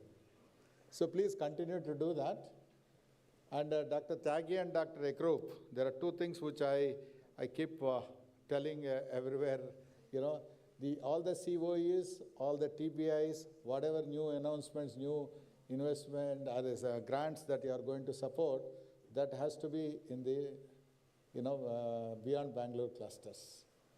Please make sure that more and more grants would come here, because there are a lot of COEs are there in Bangalore. They are not necessary to do, your STPI has COEs, State Department has COEs. Now is the time to look at beyond Bangalore to come. And Mark, I have one request for you. You said that, there are several French companies in Karnataka, and still we do not have the numbers. How many numbers are the French companies? What is the total employment that they are generating? I think he's creating a report, but if that report can be, completed, that will be very great, and we'll be with you. Bhaskar, you are in a new role right now as a TIE. We have a TIE engine, Madan Patki, and he drives. One of the things what Madan did is, wherever the KDM is there, TIE will be there. He opened up all the chapters in all the clusters, and that's the other thing that is happening. So industry is enjoying right now is not just a support from the government alone. The KDM, which says is by industry for industry, along with the STPI, along with the TIE, they're all like a triple engine supporting the growth in Karnataka and the growth in this beyond Bangalore cluster. So what next? We have, the vision document when I saw, Sudhanaji, I think you need to change the numbers right now, right? Your 10,000 crores, I think in 2 years it will be done. Mysore, we need to change that. 2,500 startups, 10,000 crores, and 1.5 lakh employment. I think you will surpass all of that before 2030. Better we change those numbers right now. I think we should do that. So this, if you recall, we all enjoy the Kerala boat race, right? The boat race has started now in Karnataka. What is that boat race? All the people in the boat are very synchronized. Unless they are synchronized, boat will not move. Now, the Department of ITBT, the KDM, along with the industry associations and the industry leaders, the TIE, everybody is synchronized. They are running these boats. And these boats are now the competition has started. When we started this in Mysore, Rohit Bhatt, where are you? Yeah, Rohit is here. So he's trying to side with Madan Patki to make sure a lot more should happen in Mangalore, right? So Rohit is moving much faster than Mysore. And the kind of strategies what you have done, some of you should go and visit Mangalore. And things are, so the boat race has started between the clusters, and maybe, IT department should constitute, an award for the best performing cluster, and that will motivate all the people. Lastly, I would like to say that yesterday, I think yesterday night I mentioned, but I'm really, what should I say, intoxicated by my visit to Chamarajanagar, in two ways.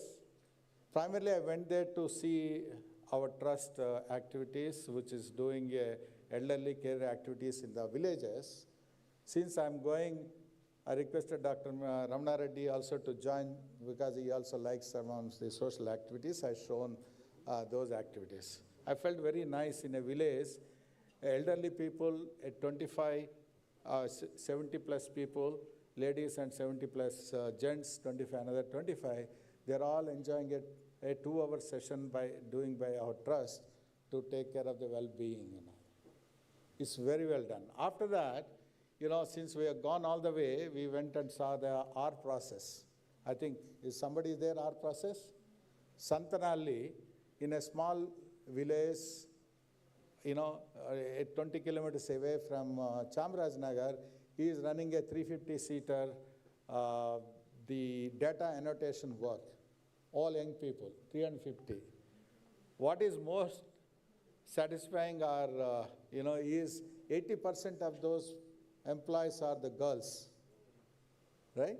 So 80% of the girls in a smaller village creating probably 10, 12 crores of the economy is a great indication, right? Likewise, Forefront, they are started in Chamarajanagar because they have been in Mysuru for a while, and they started at 50, 60 people. Then our electronics giant, Keynes, I always tell this to Ramesh, Keynes is like a Infosys for IT. Keynes is growing like that. Their facility is a very fabulous facility in Chamarajanagar, and the 300,000 square feet, all that. So when you go to such places, you'll see actually it is very, very satisfying, the kind of growth happening. That is what our country needs, that's what our Karnataka needs. So one of my other requests to Sudarnaji and Ranga is that you need to take some team from Mysuru to visit those Chamarajanagar, so that some of these Mysuru industries also feel nice to move into that direction. Please do that. That's very, very satisfying. I think the people who came from Bangalore, make sure that you will, think about doing something in Mysuru. Bhupesh, one of the gentlemen sitting there, and he was telling in the morning, I went to Andhra, I went to Telangana, I went to Karnataka. I want to make a decision in, one message to you. Don't go behind incentives, don't go behind, whatever the supports that are giving. What is more important is how congenial is the government, how this kind of an ecosystem partnership, nowhere else in the country it is there. The partnership from the government and industry, you don't find anywhere else. That is what make you. The second thing which I always tell this to the people, as a company, what you will look for. When you go for IPO, your valuation should be higher. That will be much higher in Mysuru than any other place in India. So now you have to decide whether you look for a valuation or you look for the incentives from the government, right? So make sure that you decide something in Mysuru. And, Mysuru is a hub of EMS. The companies, I still remember, these three companies, Ranksense and Keynes. What is the third company? Vinyas. These are the three companies. I took them on a delegation to Israel, and that was the time they announced they could able to have some Israeli partnership, which has resulted into a defense offset to Mysuru. And I'm happy right now, defense offset program is probably 2,000 crore plus from Mysuru alone. And all the EMS companies have grown. Ranga has shown how an EMS company can be exited with a higher value. When Ranga did that, no other EMS company in the country could able to do that kind of an exit. And then Keynes followed, and one of the best performing stock is the Keynes. Keynes has become a market cap, became a 45 or 47,000 crores. And then Vinyas followed now. So these are all the things that will motivate you. Apart from your social life will be much, much better than any other place. Like Ranga said, your enterprise values will go up. Thank you, ladies and gentlemen. Look forward for much more better action here. Thank you, sir. We are excited to welcome a new group of IT and ITES companies that are joining the growing Mysore tech ecosystem. These companies have chosen Mysore for its talent, infrastructure, and potential, and their presence is a strong step forward for the cluster. So I will be calling out the companies and the representatives. Kindly be present near the stage. We have Hoptech AI Technologies India Private Limited. We have Mr. Balaji from the company. We have Sharp Software Development India Private Limited, Mr. Praveen, D-Matrix India Private Limited, Mr. Pradeep Kumar, TBVM Consulting Services India Private Limited, Mr. Sridhar, TNBIT Technologies Private Limited, Mr. Santosh, Entelika, Naga Sweta Devakonda, and yeah. So I request the dignitaries for a photo op with all these ITITS companies, please. Yes.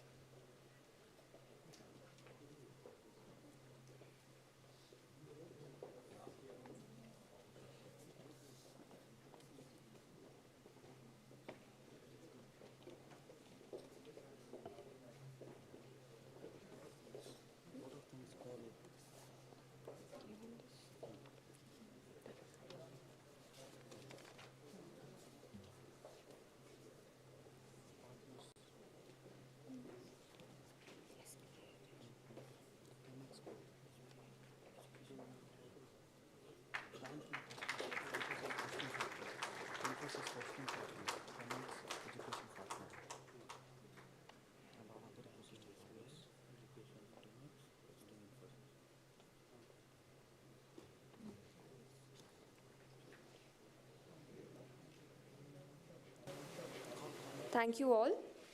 As we conclude the inauguration, it is my pleasure to invite Dr. Desi Raju, co-founder, Probiota Innovations, and an active mentor within the Karnataka startup ecosystem to share her closing thoughts. Good afternoon, everybody. Thank you very, very much, Kavya. And the closing remarks cannot be over without thanking each and every person because of whom today we are here, and the whole event is a big success. So I'll take the opportunity of thanking the Honorable Minister, Shri Priyank Kharge, for detailing the success of different clusters in the states and how Mysuru is leading from the front. Thank you very much, sir. Thank you very much to Dr. Ekrup Kaur, ma'am. Your insights and on the initiatives of state government's policies were truly valuable. As an entrepreneur, we look forward to having these to make ourselves a success story. Thank you, B.V. Naidu, sir. The visionary that you are, today because of which KDM stands tall, performing and giving and delivering, executing all the results that we are seeing today. Thank you very much, Marc, Consulate General of France. Thank you, sir, for detailing on the strategic partnership possibilities of the future and of the past. Sudhanva Dhananjay, sir, for giving us the theme, Believe in Mysore. Vinayak Hegde, sir, as a head of Infosys, for hosting us. Pawan Ranga, sir, I think you stole the show by really telling people what it takes to live a normal life, not anything more. You don't have to travel 2 hours in that traffic in Bangalore to make a 10-minute app so that something can be delivered to your house. We can still do that in 3 minutes right here in Mysore. So thank you very much, Pawan Ranga, sir. Distinguished guests and esteemed speakers, thank you very much. I extend my gratitude to all the dignitaries who shared their valuable insights today and why we should be proud of Mysore. I shifted here in 2009, and since then, I think I have been advocating this, that you can live in Mysore, and if you get a FOMO of missing out on something, go on weekend to Bangalore, enjoy your time, and come back to Mysore. To the newly announced companies, YU Assets, MyFi Semiconductors, Hopkai, Sharp Software Development, D-Matrix, TBVM Consulting, TNBT Tech, and Entelika Consultancies, you made a right choice. We wish you a bright future and success in your endeavors. Before we conclude, let's take a moment to thank the team that Sanjeev sir is actually heading. Thank you very much, Sanjeev sir. Without your dedication and without that zeal that I need to get it executed beyond Bangalore, this would not have been a success story. The team has been working tirelessly to make this initiative of Beyond Bangalore a success. Thank you all once again, and we look forward to witness the growth and innovation in Namma Mysuru. And this will emerge only after having a collaborative efforts of all the ecosystem partners. Thank you, everybody.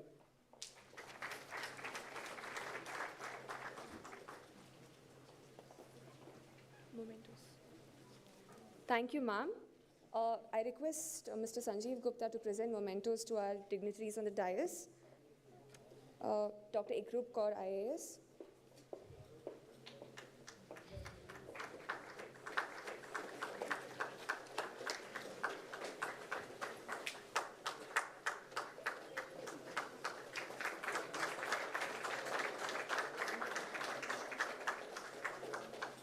To Mr. Mark Lamy, Consul General of France to Bangalore.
Dear dignitaries on the dais, thank you so much for being part of the dear audience, kindly note, we have a parallel track, which is a roundtable on LEAP initiative recently announced by the department, which will be chaired by Honorable Secretary Dr. Ikrup Kaur IAS, along with Mr. B.V. Naidu.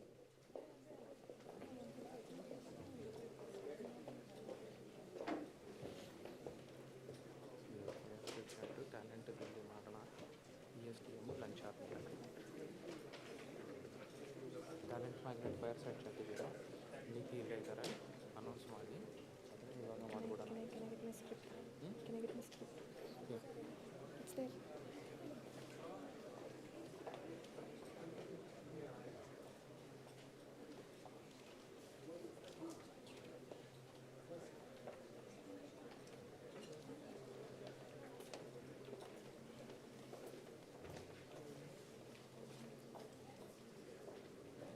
Dear audience, kindly note we have a fireside chat here in the main hall. Kindly be seated for the same.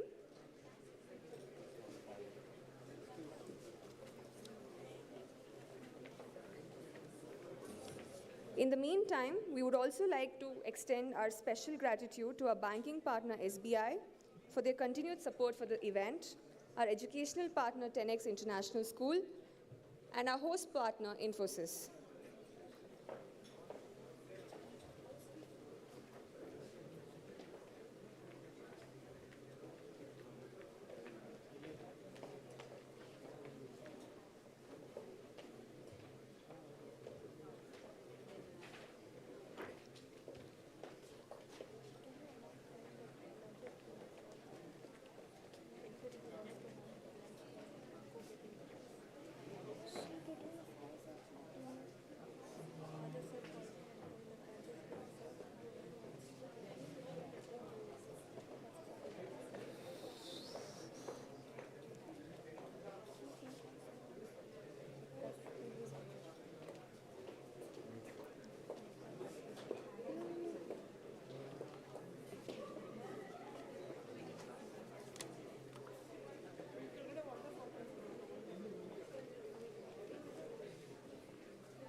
What is happening?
Dear audience, we kindly request you to be seated as we gear up for a fireside chat.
Dear audience, kindly be seated as we gear up for a fireside chat.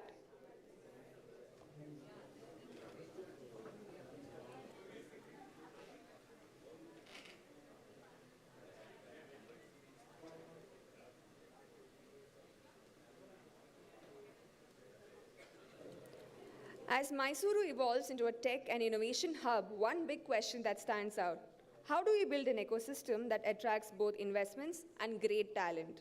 Not just coders and engineers, but creators, thinkers, and entrepreneurs.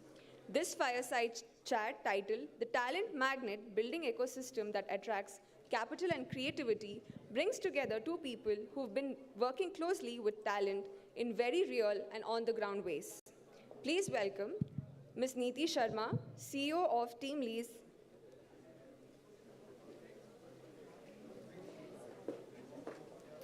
Ms. Sharma, who spent years in building bridges between learning and employability, making sure people don't just study, they grow into careers. We also have Mr. Sudhir Shankar, Over to you, Sudhir.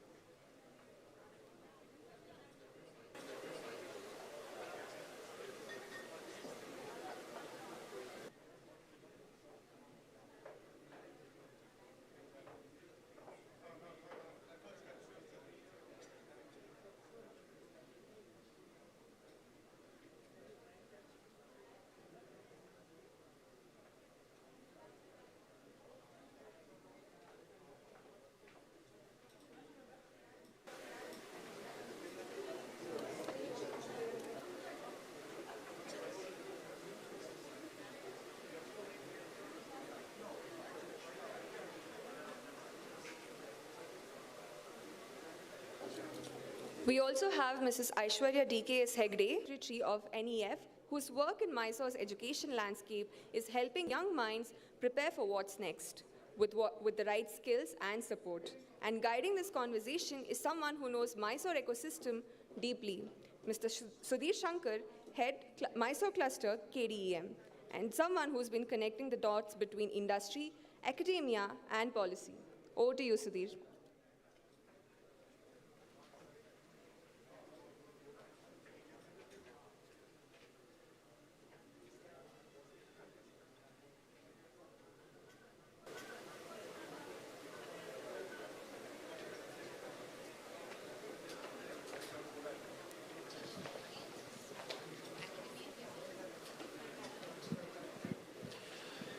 Thank you, Vakya.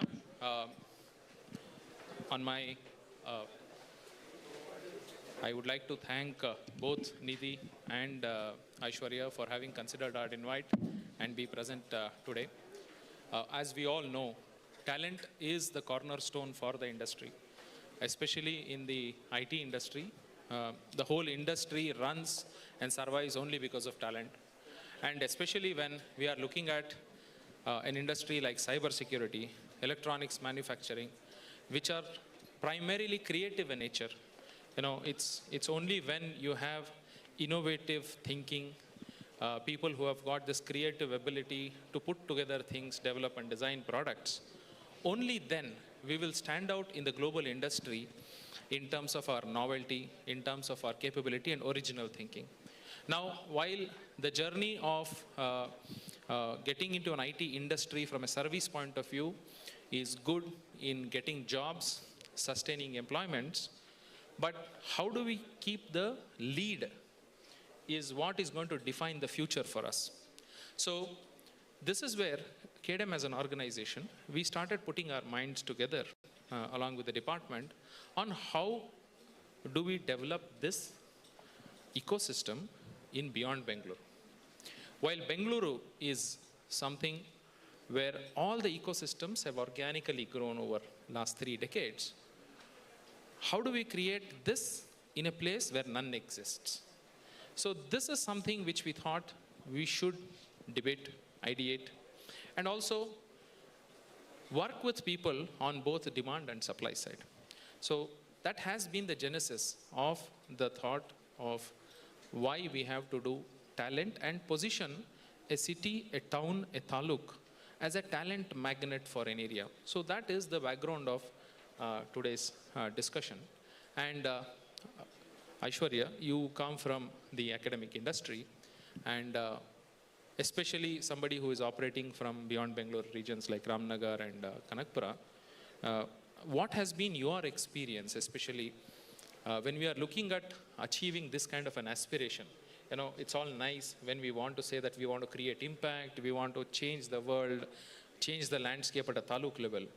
But do you really think this is optimistic, wishful thinking, or is there something that we should be very considered about? Yeah. Firstly, thank you for inviting me.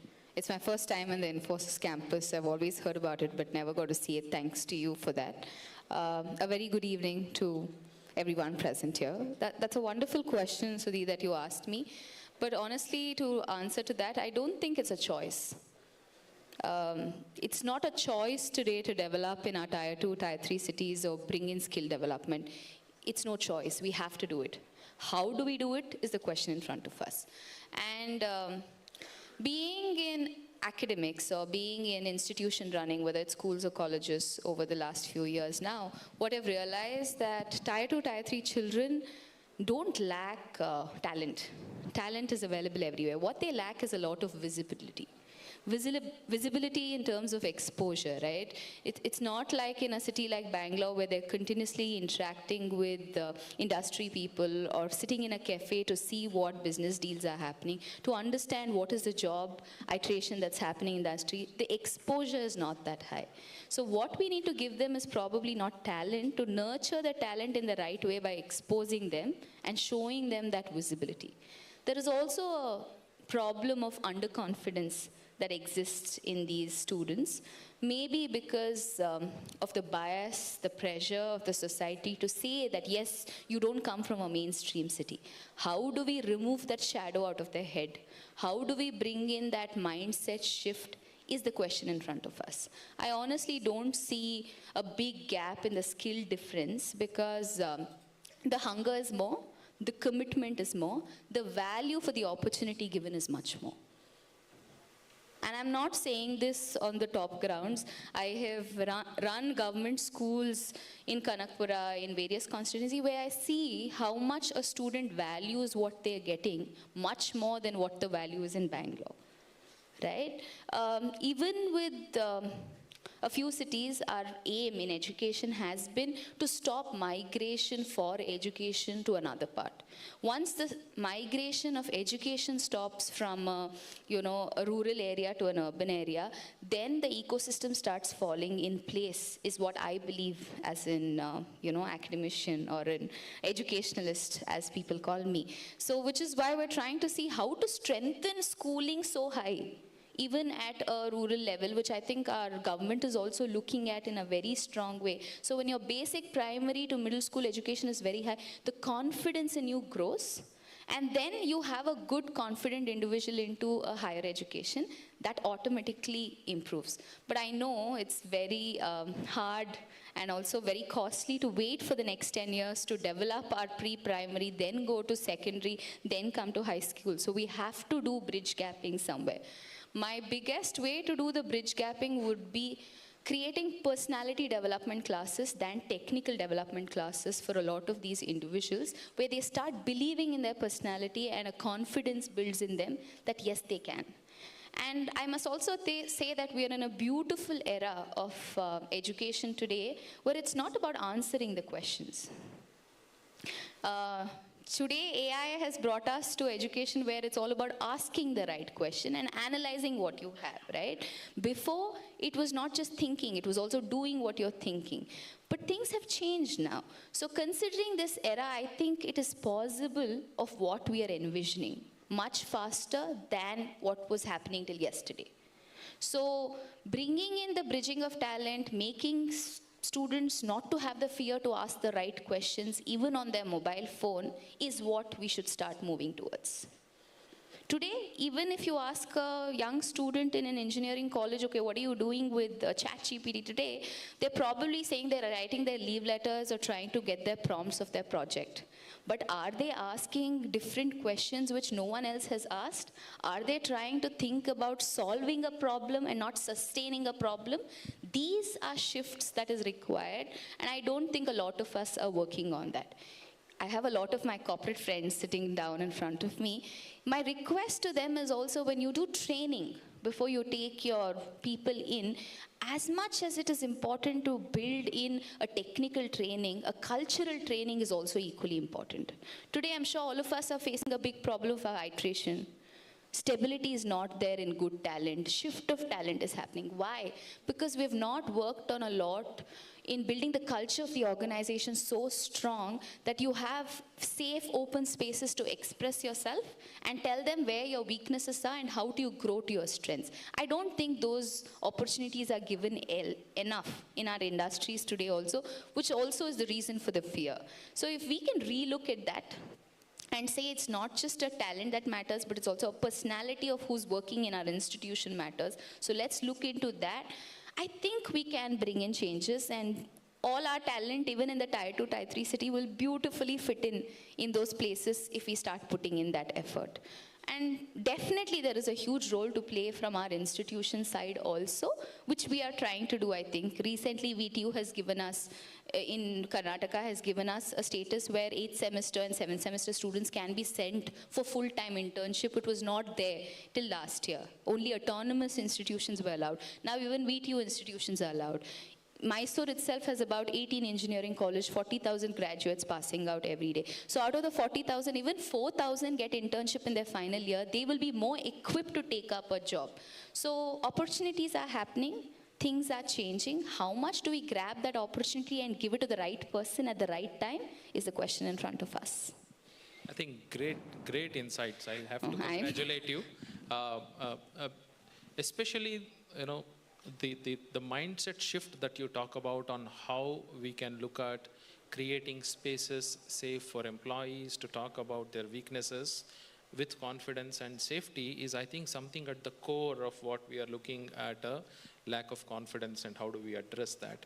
My question to you, Niti, is, now while she spoke the core of the challenge that we have with the talent, while I totally agree, on the viewpoints, but do you feel that industry will be ready to take this extra step? Because for industry, it is all about my JD, my skill sets, when I can put this person on the job. Now, do you think the shift has to happen not just on the academic side, but is there something that the industry should also look at walking that extra step? What are your thoughts on that?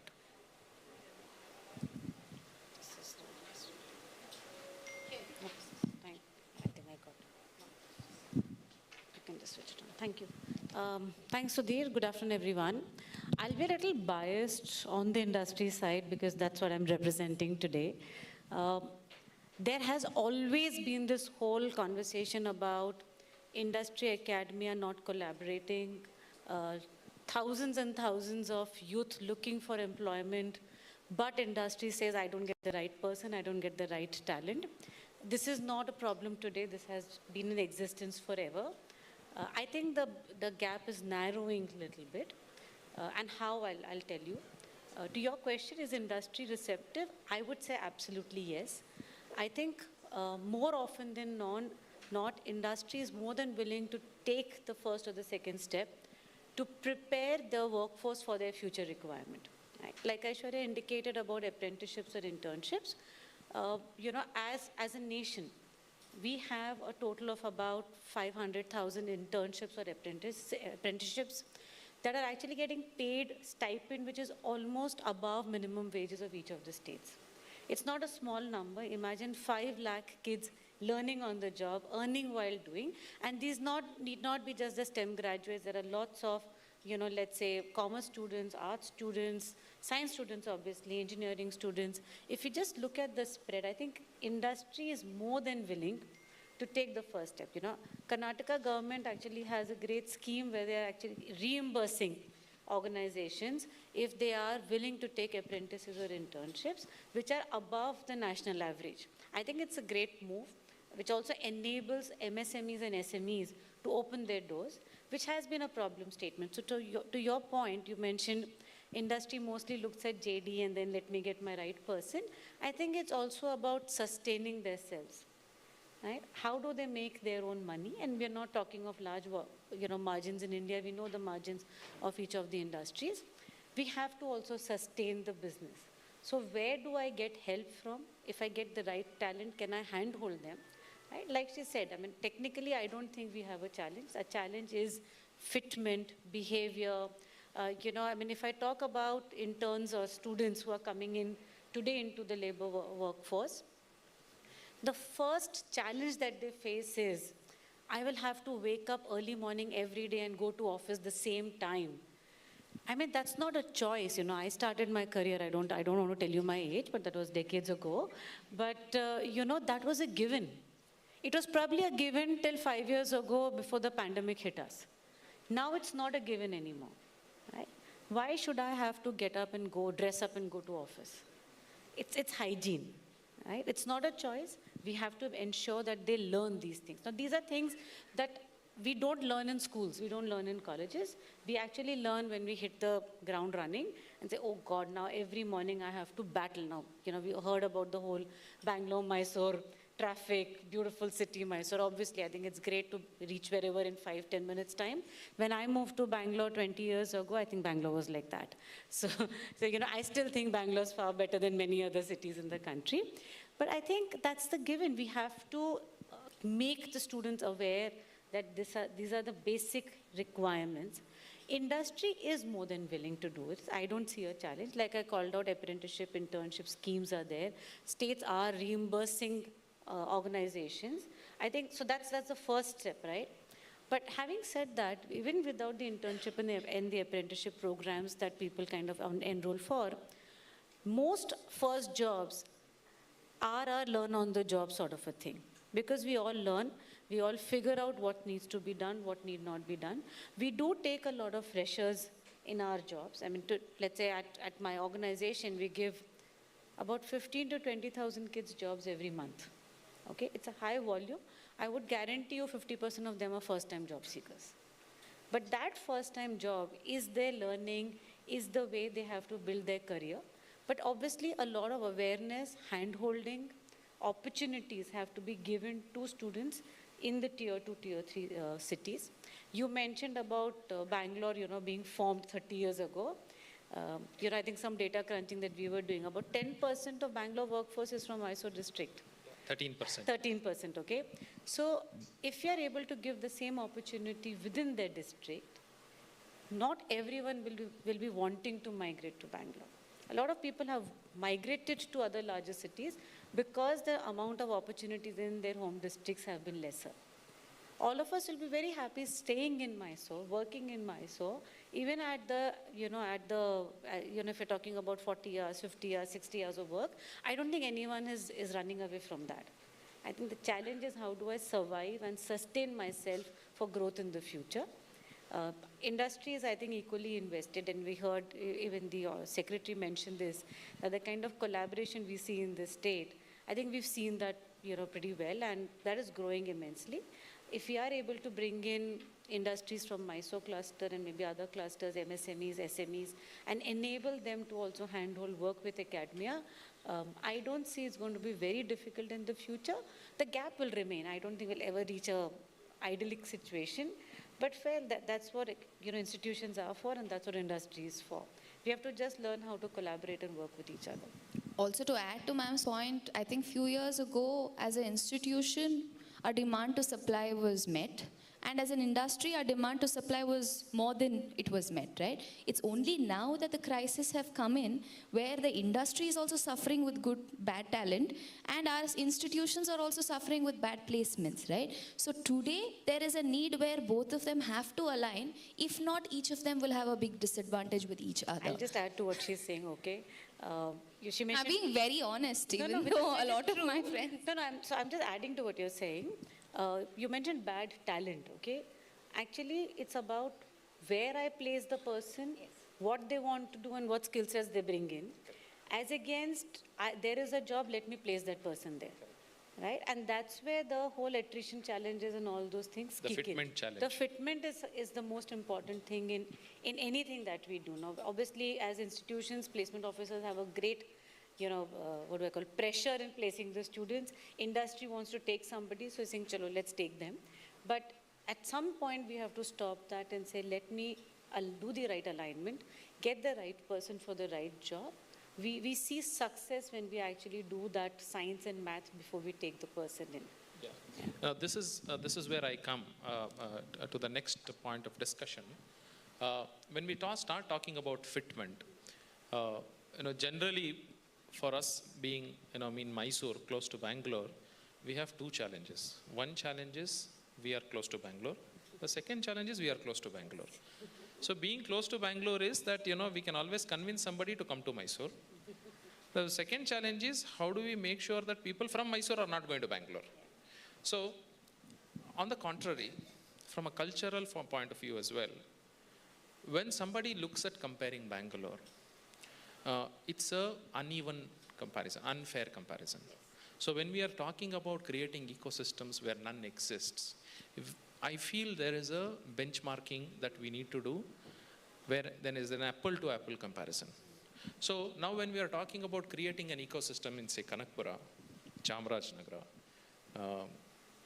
Hasan, Sakleshpur, the entire cultural fitment, like the skill fitment that we were talking about, do you feel that we should be also, like we train employees on job culture, should we also start looking at orienting companies about local culture? So, because I think it's a colonial hangover where we still feel that, we have to adjust everything, compromise, sacrifice everything. My festivals are, okay, I can adjust that. While the same thing may not work in France, or the same thing may not work in US, where they stand up and say, okay, sorry, this is my national holiday.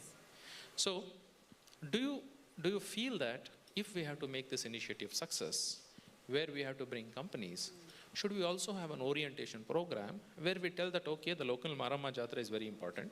You need to be sensitive about the local culture. The car festival that happens is equally important.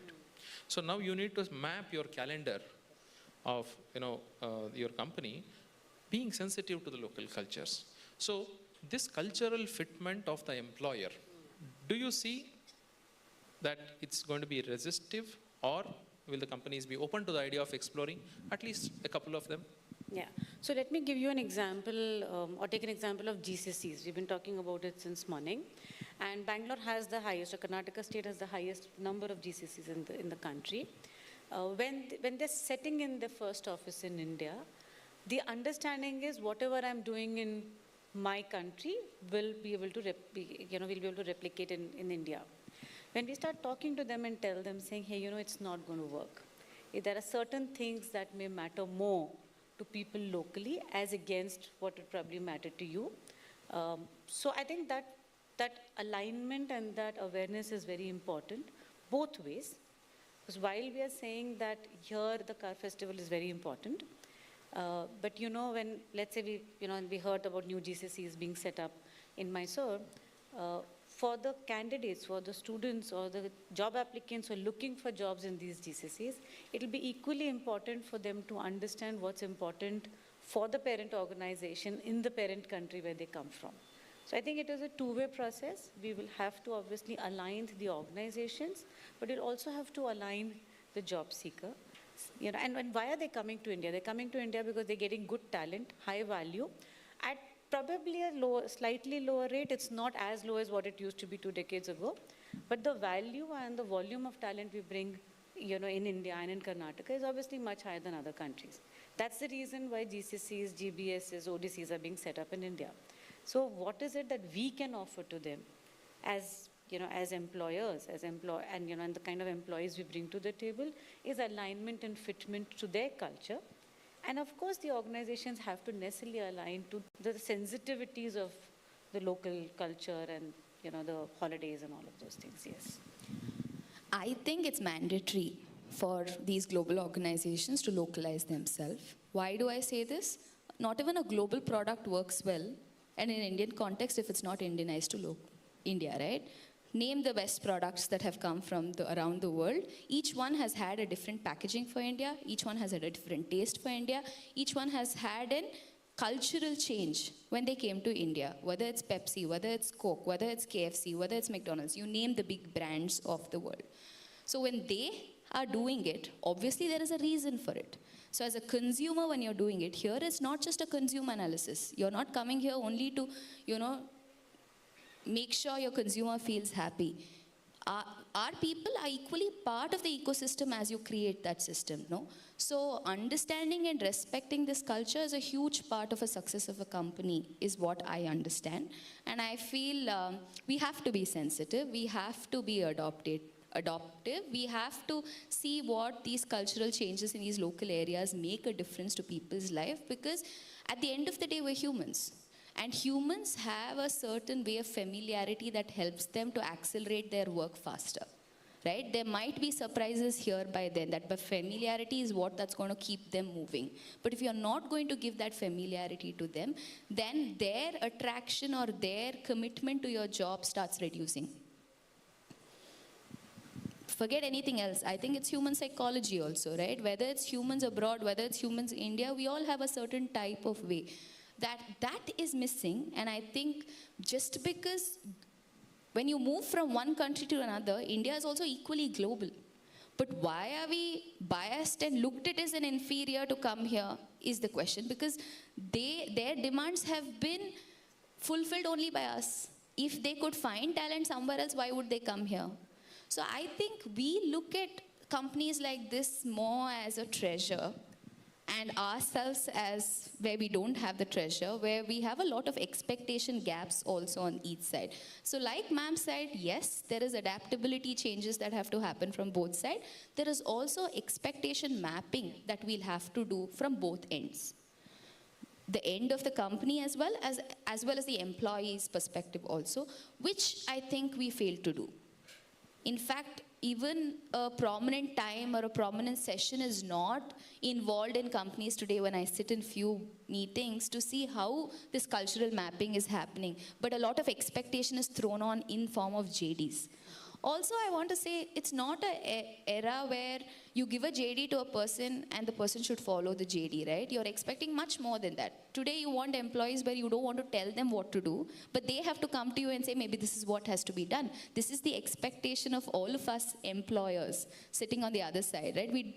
We promote a guy who's coming and telling us what to do rather than promoting a guy who's just doing what has been done. So when the expectation is that way, you might as well create an ecosystem where entrepreneurship, industry, and academia work together. Entrepreneurship need not be just about some person who's running their own business. You need an entrepreneurial mindset even in an employee today if they have to start taking ownership of the company that they belong to and add value to the company. Have we thought about things like this? Yes, we have thought, but maybe not given it as much as importance that it requires, because I think it's a heart and soul of a driving company, and only with that such an ecosystem can be created. Sorry, I'll just put in a word of caution here to what you mentioned, Sudhir. While yes, localization, adaptability, sensitivity is very important, let's also understand that the large part of GCCs who would have probably set up their first centers in Eastern Europe are now moving to India, purely because they realized that what they were looking for in East Europe is not beneficial for them, because they didn't want to change the way of work. So I think we have to also look at how do we align on both sides, right? We don't want to be missing the bus for sure. This is a good wave to ride at the moment. But understand what the customer also expects, the client also expects, but also understand where we are actually hiring and their sensitive areas, I think. We'll I think as Aishwarya had initially said, how do we create these spaces where we have confidence to talk with a safe environment about our limitations, either as an employee or as an employer, saying that, okay, this is something which is a non-negotiable for me. Yeah. However, okay, let's talk on how do we figure out it together. Also, I want to say that when a JD is given, you're only giving them what has to be done. You're not showing them the big picture. I think this is also lacking in a lot of our places, right? When you take someone, I want you to tell as corporates on what is your big agenda and tell them how important they play a part to this big agenda, right? You can't say just finish this assignment, finish this database, let's finish this client. By finishing this client, what is the output? So we all want to be a part of a big vision, a big mission. But when we don't know and the company doesn't involve us into the final outcome of why they're doing this, which I think is happening, when I see friends, when I see my students, when I ask them, what is your company's vision? They don't know. Okay, I know it is equally their responsibility to know about it, but I think it is also our responsibility of us to make them a part of a big picture. Maybe first day you tell them, okay, as Infosys, I'm solving such a big problem. Then every day when they do the work, they'll say, yes, I'm contributing that one little drop to that big problem. Motivation drives in. So showing them the big picture is also mandatory, according to me. Like why do people finish college? Is because the bigger picture is they'll finally get a degree and maybe get a job. They're not studying first year just to pass first year. They're keeping the fourth year in mind to study that first year, right? But are we showing what is your fourth year success as you get into your job role as a first year success to anyone?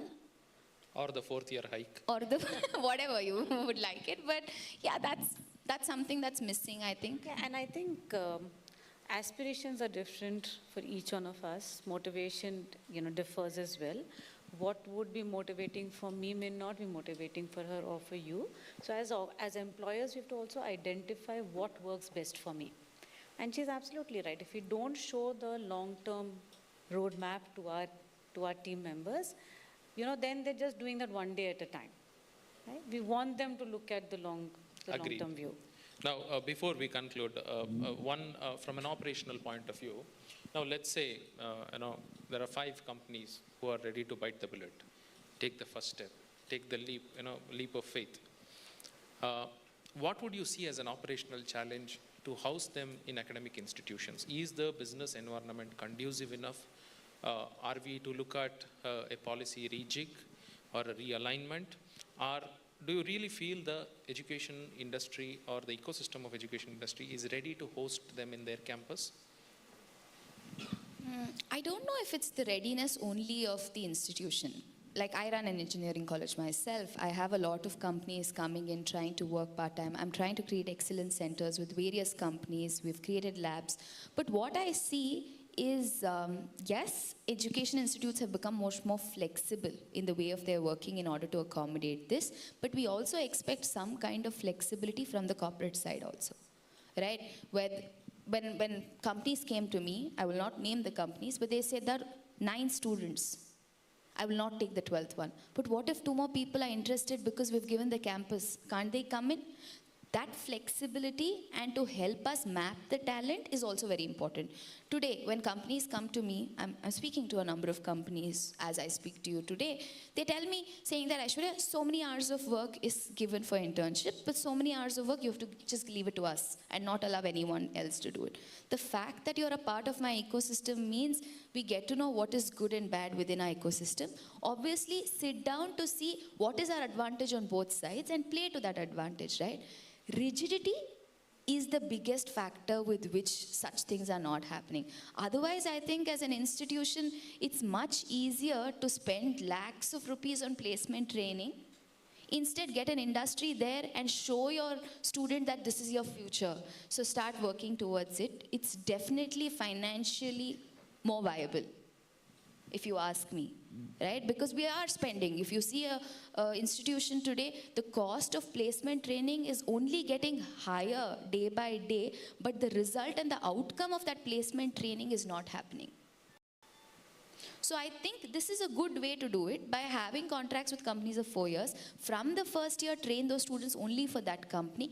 Get in that cohort of students and say, you will be in the future in this company. Look at the vision of that company. And start having pockets like this in the institution should work. At least you know where you're getting to. You know where your investment is. You know if you're doing a project, it's helping a company. But I don't want to say this, but we also have a lot of lack in the mindset of the academicians and people running the academicians also in exposing what is not going right in their institution out, which is a big threat to a lot of us. Not everybody will be as fair as you in terms of telling what exactly is not going right. I know, but somewhere we have to come up a balance. I also feel government intervention into something like this will help, because when today government is setting us the amount of fee at which these graduates have to be taught, they should also set the standards in which a minimum of 2-3 incubation centers of different industries should be kept, so that that quality of return to investment for that educator or that student happens. I don't think it can happen just at a private level, because today I might say yes, next one going into an institution might say no.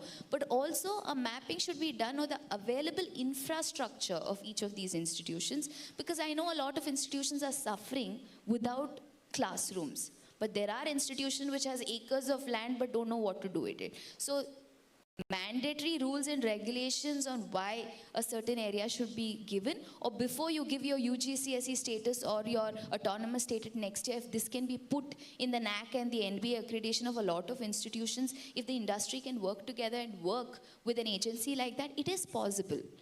But it's possible as a rule and not by a choice. No, I think it's a very valid point.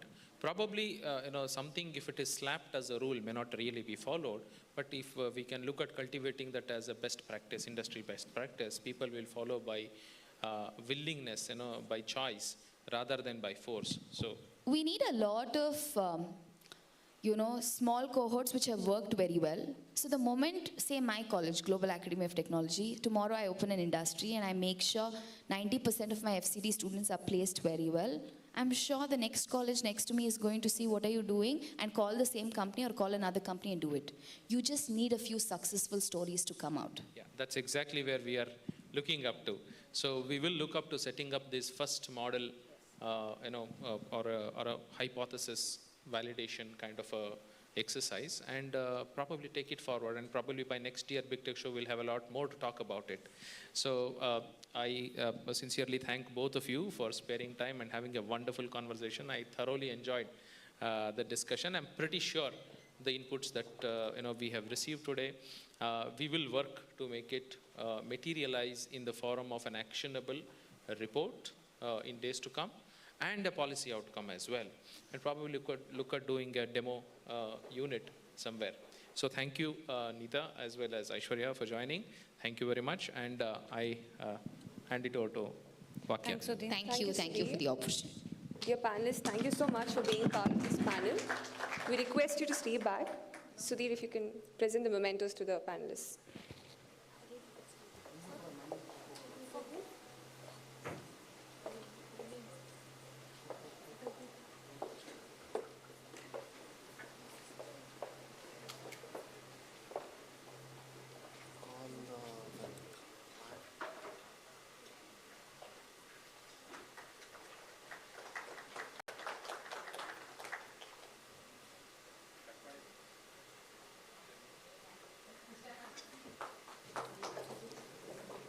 We also request Mr. Shashi Kumar to come up on the stage to present memento to Sudhir.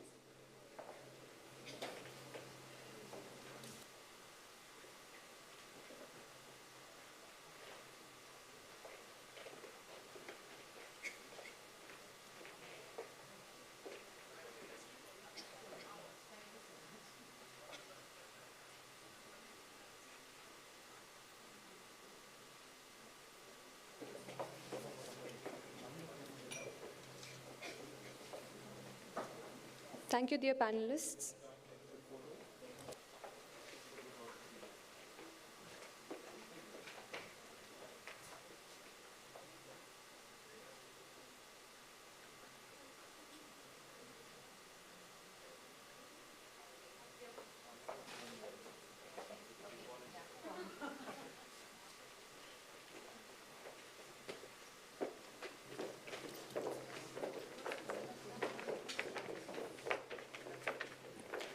Dear audience, thank you so much for waiting with us as we break for lunch now, and we will circle back in the main hall at 2 p.m. Thank you.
audience, we request you to be please seated.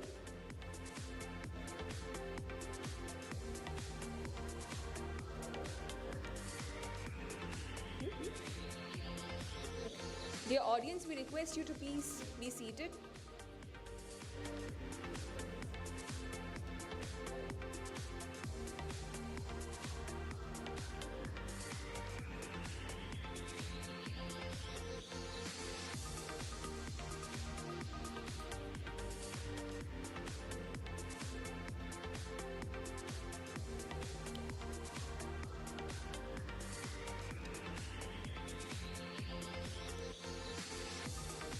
Dear dignitaries, welcome back after the lunch. Mysore is preparing to take the electronics manufacturing game to the next level. With over 150 ESDM companies operating across design, prototyping, PCB fabrication, and full-stack assembly, Mysore has become one of India's most promising emerging ESDM clusters. From real-time operating systems to firmware and embedded design, the cluster offers full-spectrum capabilities with anchor firms like AT&S, Keynes, Ranksons, signed DLM, already serving global demand across aerospace, automotive, medical device, and consumer electronics. With Lahari testing facility, dedicated testing infrastructure, KDM's 1,000 crore roadmap, and growing skilled workforce of 18,000 plus, the potential is clear. The panel will explore the concrete steps needed to position Mysore as a globally competitive ESDM supply chain hub. Before we begin the panel, we are honored to hear a special address from a leader who brings deep global perspectives to this conversation. Mr. Anil Kempanna is the Managing Director for the Silicon Practice at Accenture's Advanced Technology Center in India. With decades of experience in semiconductor design, embedded systems, and silicon-led innovation, he has worked across global product ecosystems, enabling large-scale digital platforms and next-gen hardware solutions. In his current role in Accenture, he drives initiatives that are shaping the future of intelligent edge, silicon acceleration, and electronics manufacturing capabilities, all of which are central to how India and cities like Mysore can insert themselves in both domestic and global supply chains. We are delighted to have him set the context for the panel. Mr. Kempanna, over to you.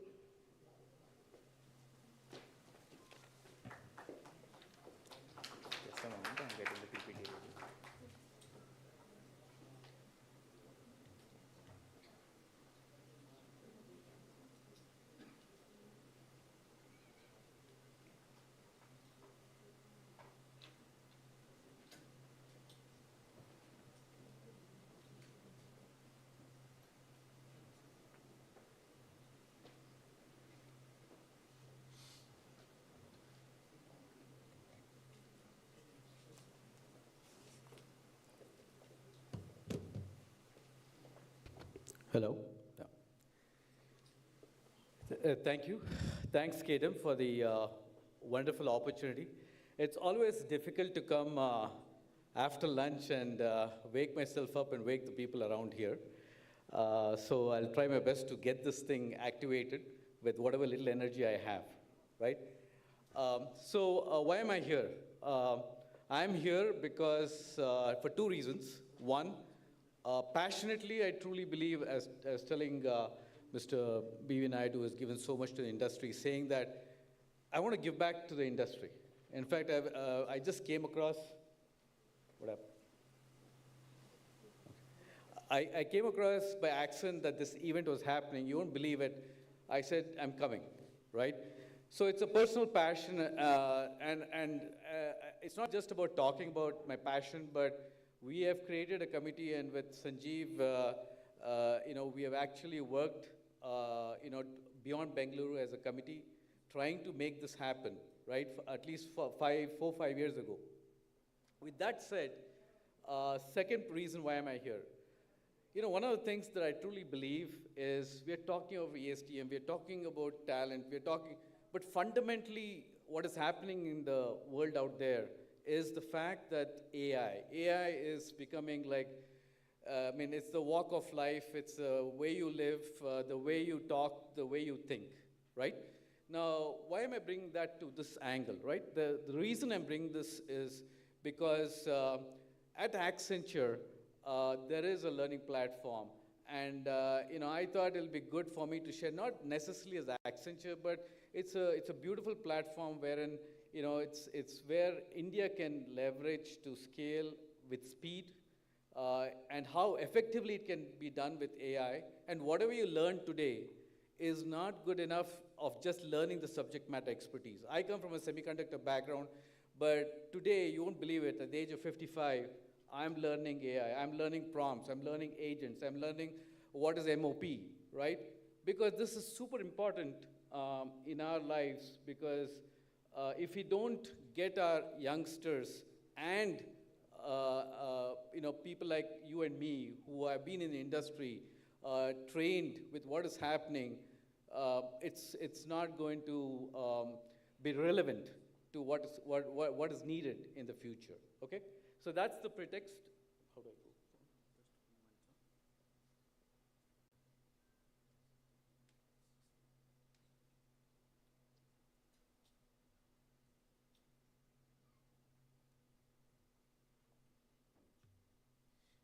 Okay, when he's doing that, I myself have like about 3 decades of product technical background, predominantly in silicon semiconductor industry, both in US and in India. So that's my background.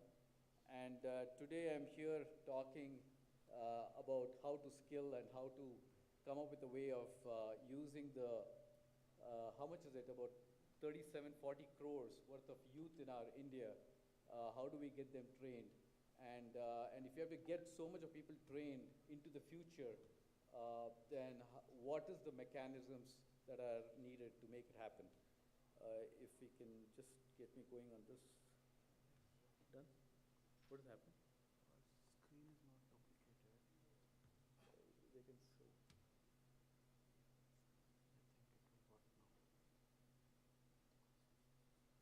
Can you switch it? Okay, I got it. It came. Thank you.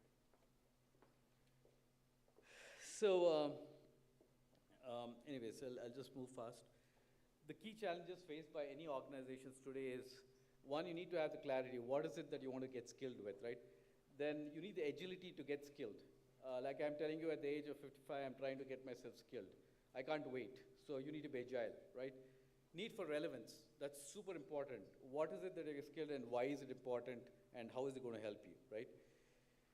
So this is where we've got the ALV, Accenture LearnVantage. But more importantly, the point is you got things across the industry, the technologies that are there to be leveraged on. And I'm going to be sort of speeding it up because my panel is waiting, so I don't want to take much of the time. I just want to give you the gist of it. And one is very important, right? In India, the scale is very important, right? How do you meet the scale? Then one is scale, then at the same time, you got to speed up the scale. I mean, you got to speed it up in terms of learning. But then when you speed it up for the scale, you got to be effective. If you're not effective, then you've again lost the storyline there. Then after become effective, you got to make sure they are skilling for the future, not for what they have today, right? So all these 3 points are important. So the future-proofing skill development with AI-driven innovation is the key of what I think I wanted to come to the table here to share.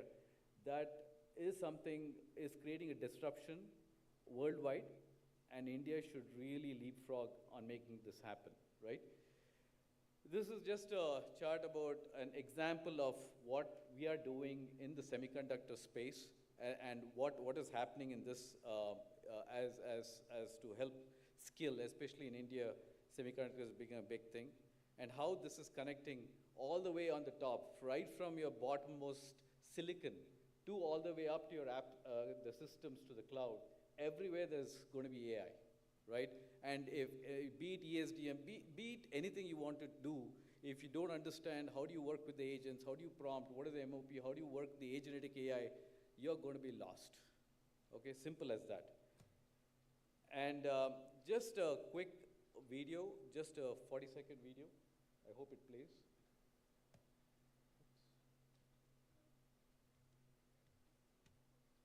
Okay, I don't know, I can't play it. Is there a way to play it?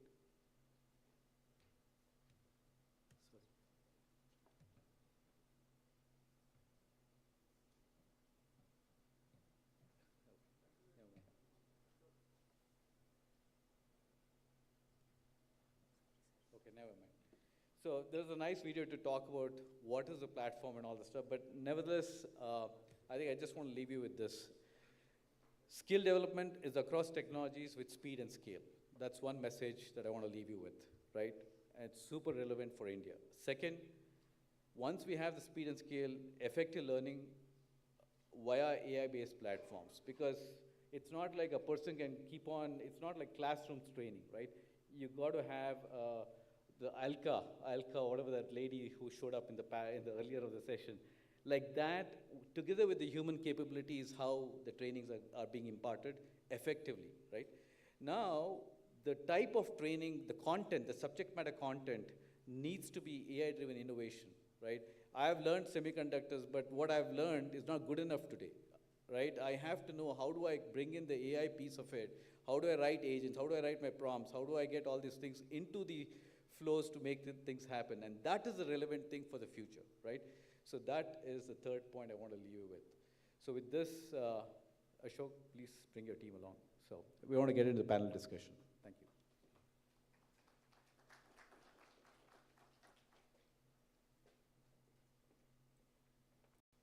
Thank you, sir.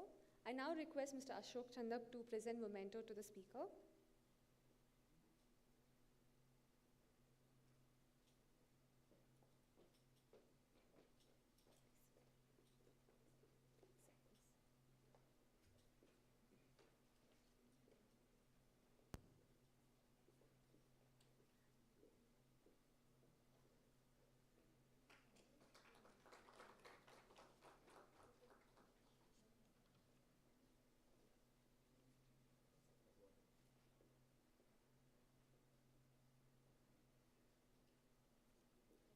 Requesting Mr. Chandak to stay back on the stage. To unpack this exciting transformation, we are joined today by an esteemed panelist, Mr. Vinay Vai, Director at Vayu Assets Private Limited, Dr. Shyam S. Rao, Corporate Technology Officer at CUMI, Mr. Arjun Gurudev, Co-founder, Evertron Motorsports, Ms. Sonam Motwani, Founder and CEO at Karkhana.io. The session will be moderated by Mr. Ashok Chandak, President IESA. Over to you, sir.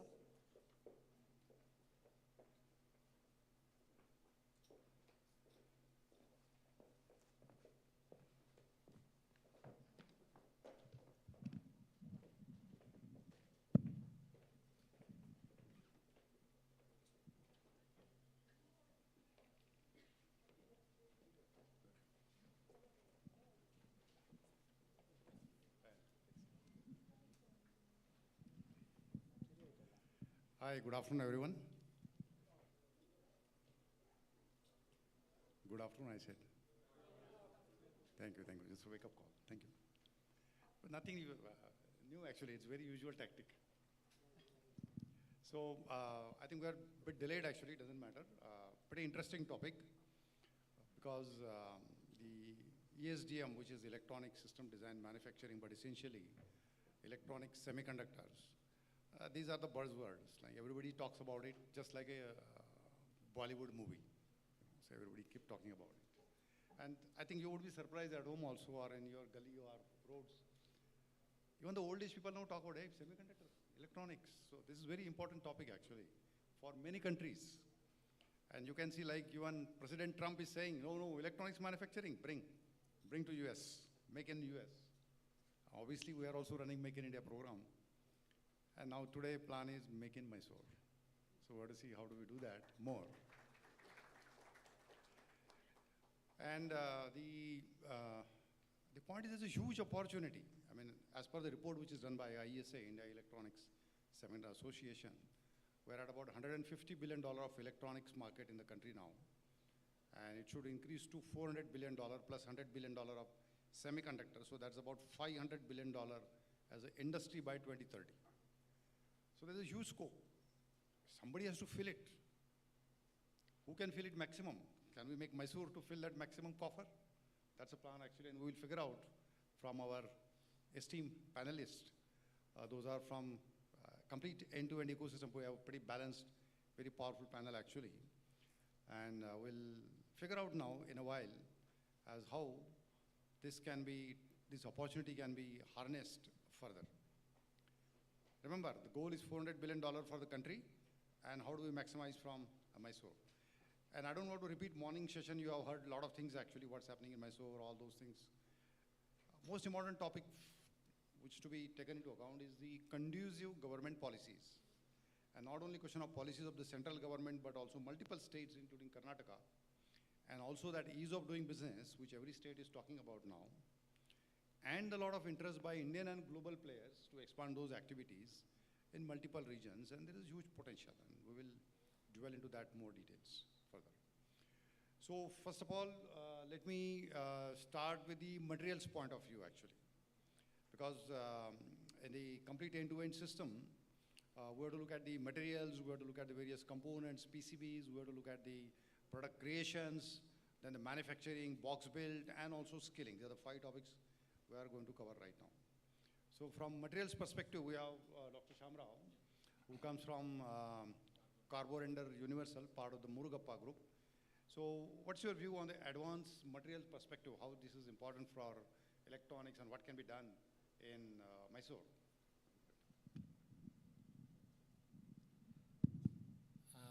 Good afternoon. Thank you very much, Mr. Ashok. Normally when we discuss the electronic supply design,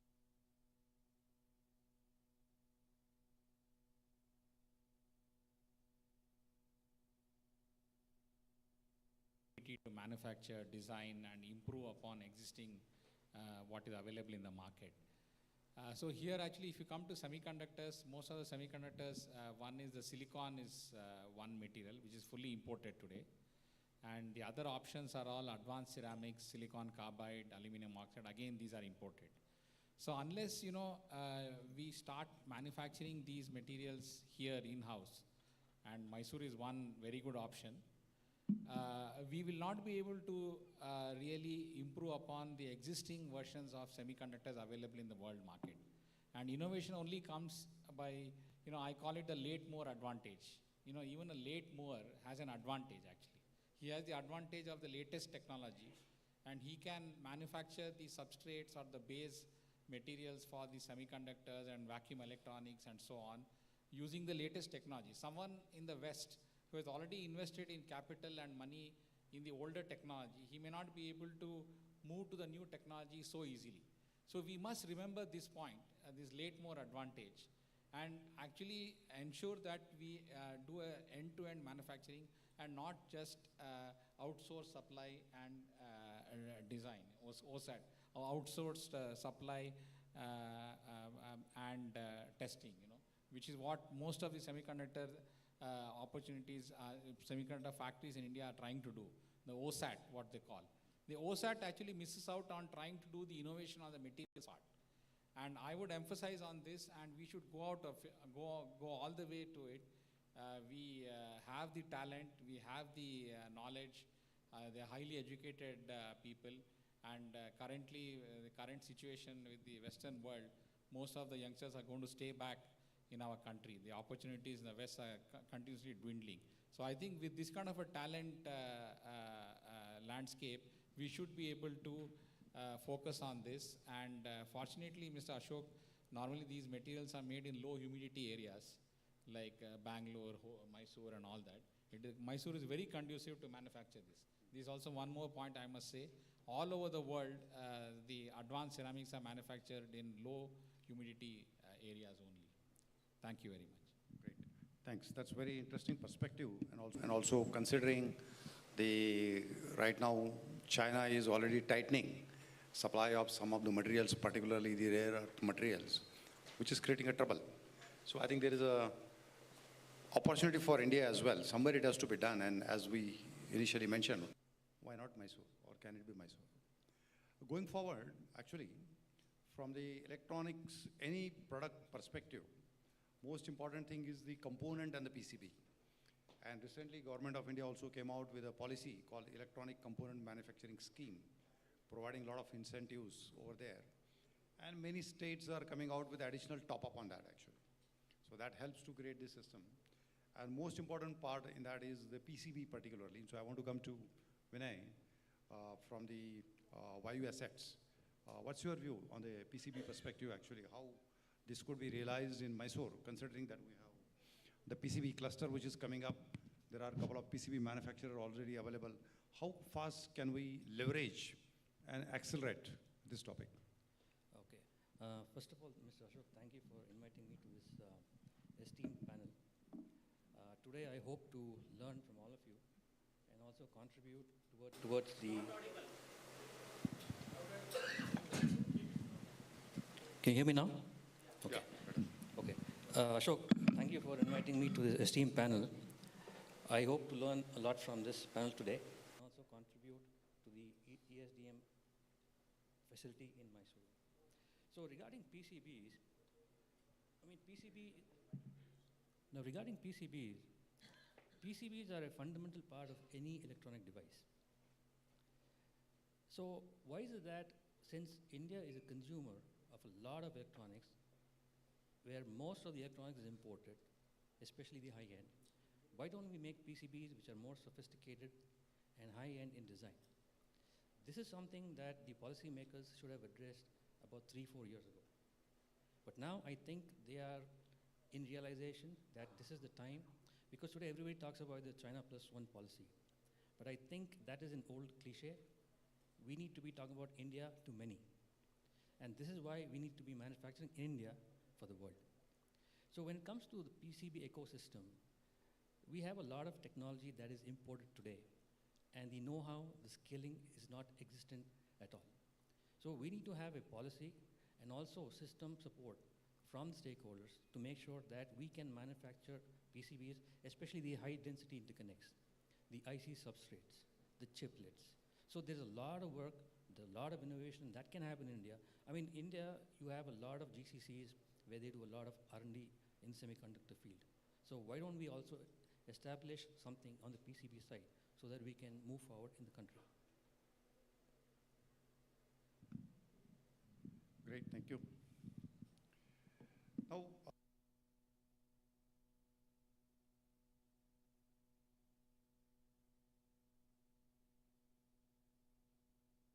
this cannot live forever. And that's where the PCB manufacturer need to step up further to make a sustainable manufacturing plants. And there are possibilities of the joint ventures, collaborations with other countries' partners that need to step up actually, so that this become, and this is very also by the way, high capex requirement depending on the project to project. Yeah, I also just want to add, when Mr. Shamrao spoke, a lot of the chemistry, the equipment, the raw materials are imported into India today. And we need to have a sort of a clusters kind of a ecosystem where we all is not going to be beneficial at all for the country. So when we talk about ESDM cluster, all these pieces of the puzzle have to come together. Makes sense, I agree. The another point which to be well noted and many of you are aware is called the economic value. So when any electronic products are made, there is a value addition which will happen. And we made a lot of progress in electronics manufacturing in the country, but till few years ago, and even today, the amount of value addition is quite limited.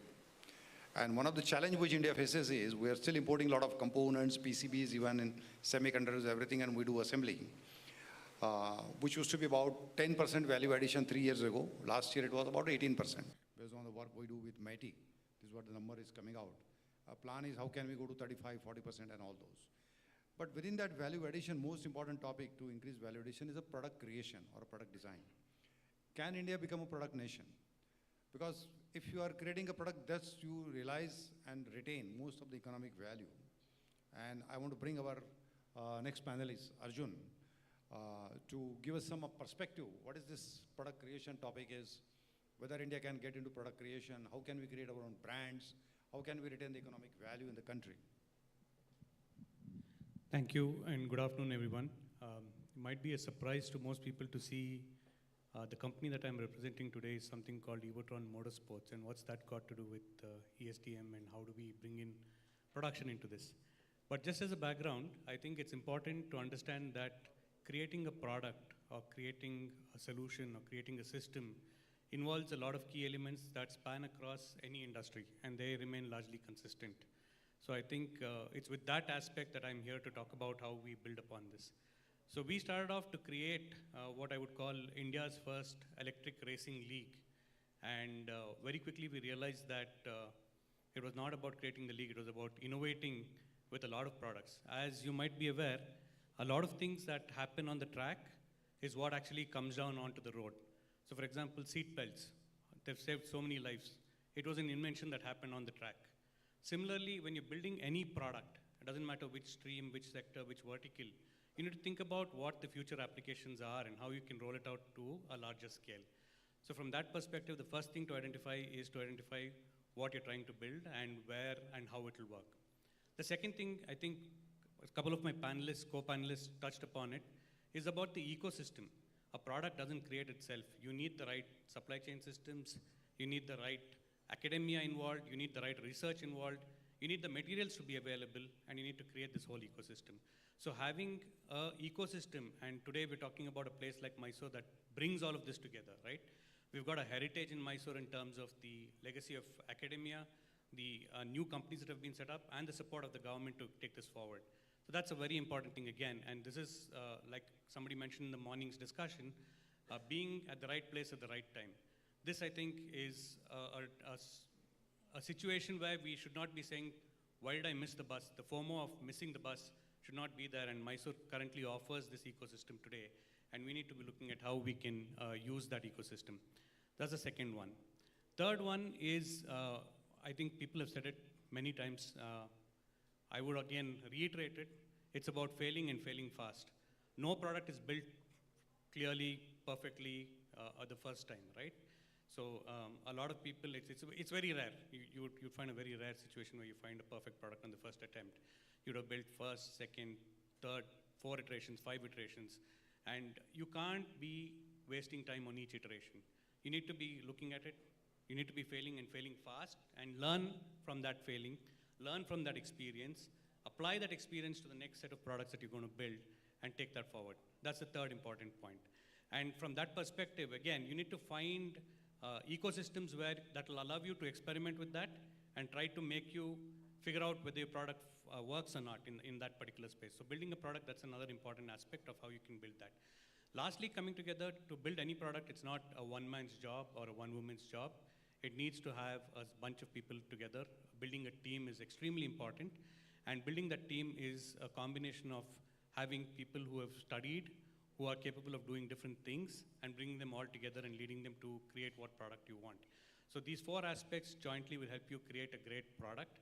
And like we say in my field, if you want to test your EV subsystems or your EV vehicles, bring them to the track. So I'm going to say now, if you want to build for the future, come to Mysuru. Thank you, Arjun.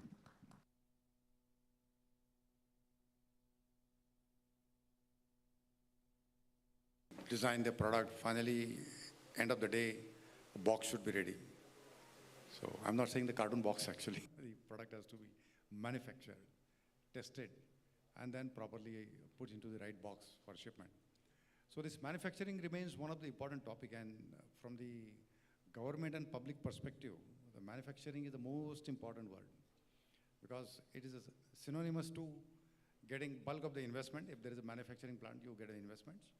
And not only investment, then you create a manpower, there's the employment, and then the further turnover, so revenue, 1,000 crore, 10,000 crore, 100,000 crore, people keep talking. So I want to bring to our next panelist, Sonam Motwani. What's your view on the contract manufacturing topic, which is already stepped up in India? But how do you see the things which are going to emerge in future? And what could be done more so that this Mysuru, which is already, there are 3 key contract manufacturers operating over here, can expand further? Firstly, thanks Ashok for having me as a part of the panel. Some stats around electronics manufacturing, right? Like in India today, there are about 700 EMS companies, and only 10% are above 200 crore in revenue. So, which is essentially about 60 to 70 companies. Rest all are under 200 crore turnover. So, which means the overall output 85% of the output is being generated by the 60 to 70 companies, though there are 700. So this essentially shows how much scope to grow rests with 90% of the electronics companies that are there.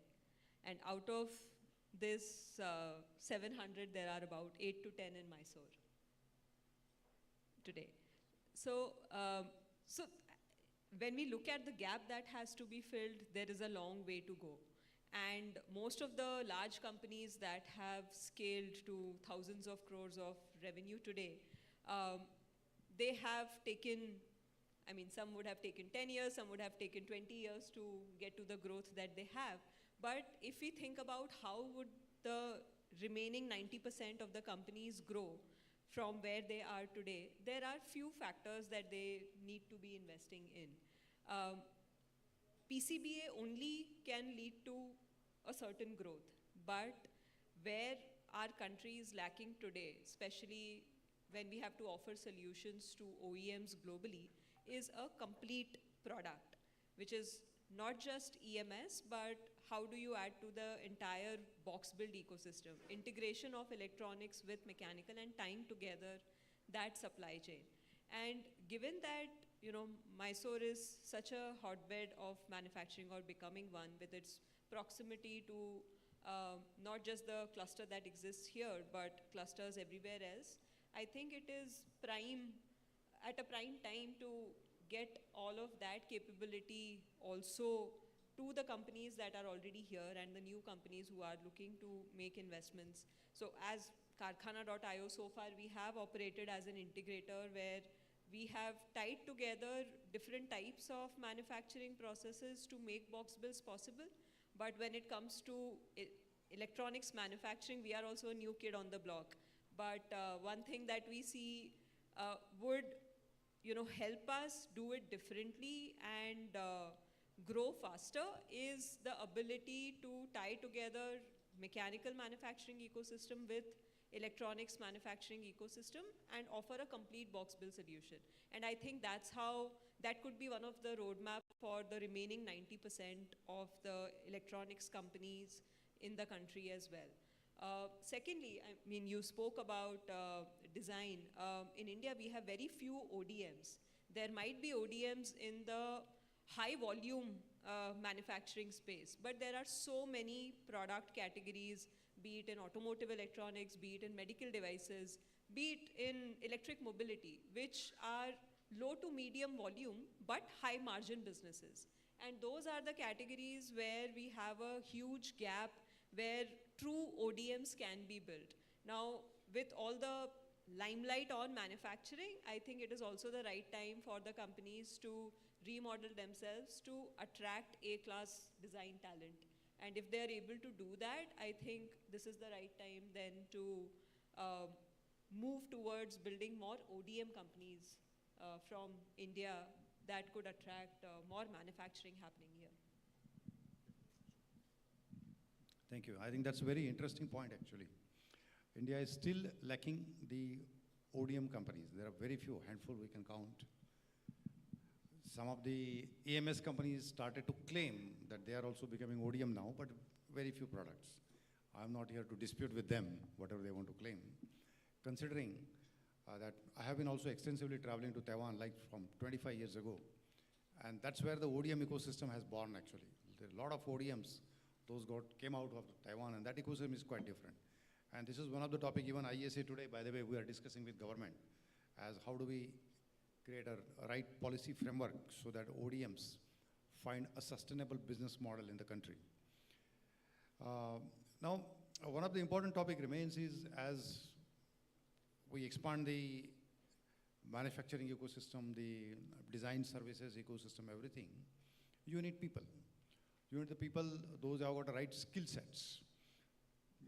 And as huge amount of manpower would be required, there is a need to find a ways and means to proactively think about it and plan the skilling activity accordingly.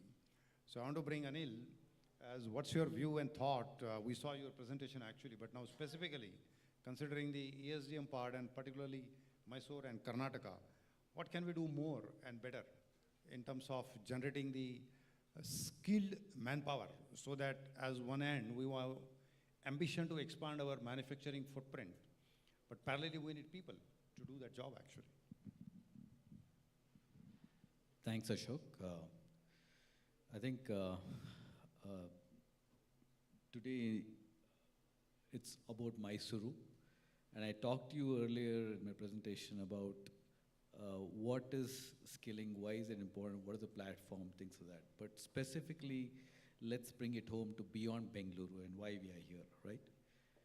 I mean, the hunger that exists in beyond Bengaluru, Mofussil areas in terms of our youngsters who want to make it big. I mean, that hunger is the channel of growth for our nation, is what I truly believe. That hunger is going to drive the future of what India is going to become, probably the third, second, whatever the best in terms of GDP or the top powerful nation going forward, right? Now, in order to do that, this KDM, this Mysuru, this Beyond Bengaluru initiative is really, really fundamental to get to that success. The hunger has to be channelized. How is that being channelized? Through platforms. Mysuru is a great place because of academia. I mean, you look at the institutions, you look at the people, leadership that it's provided, the technology is provided. They're all over the world, from colleges like JSS, JC, things like that, right? Now that has been compounded by companies moving here. Infosys is a great example, and other companies that are moving in here. Together with the government, together with academia, together with the companies, I think this is a perfect storm to position for proper learning platforms to be available at a cost-effective basis. Because in India, if the hunger has to be channelized, you need to be able to give them at cost. Second, make it relevant for the future. Just don't give them just any skill. Like I think we heard in the panel, you know, people have to think about products. People have to think about systems. People, they can't be cookie cuttered.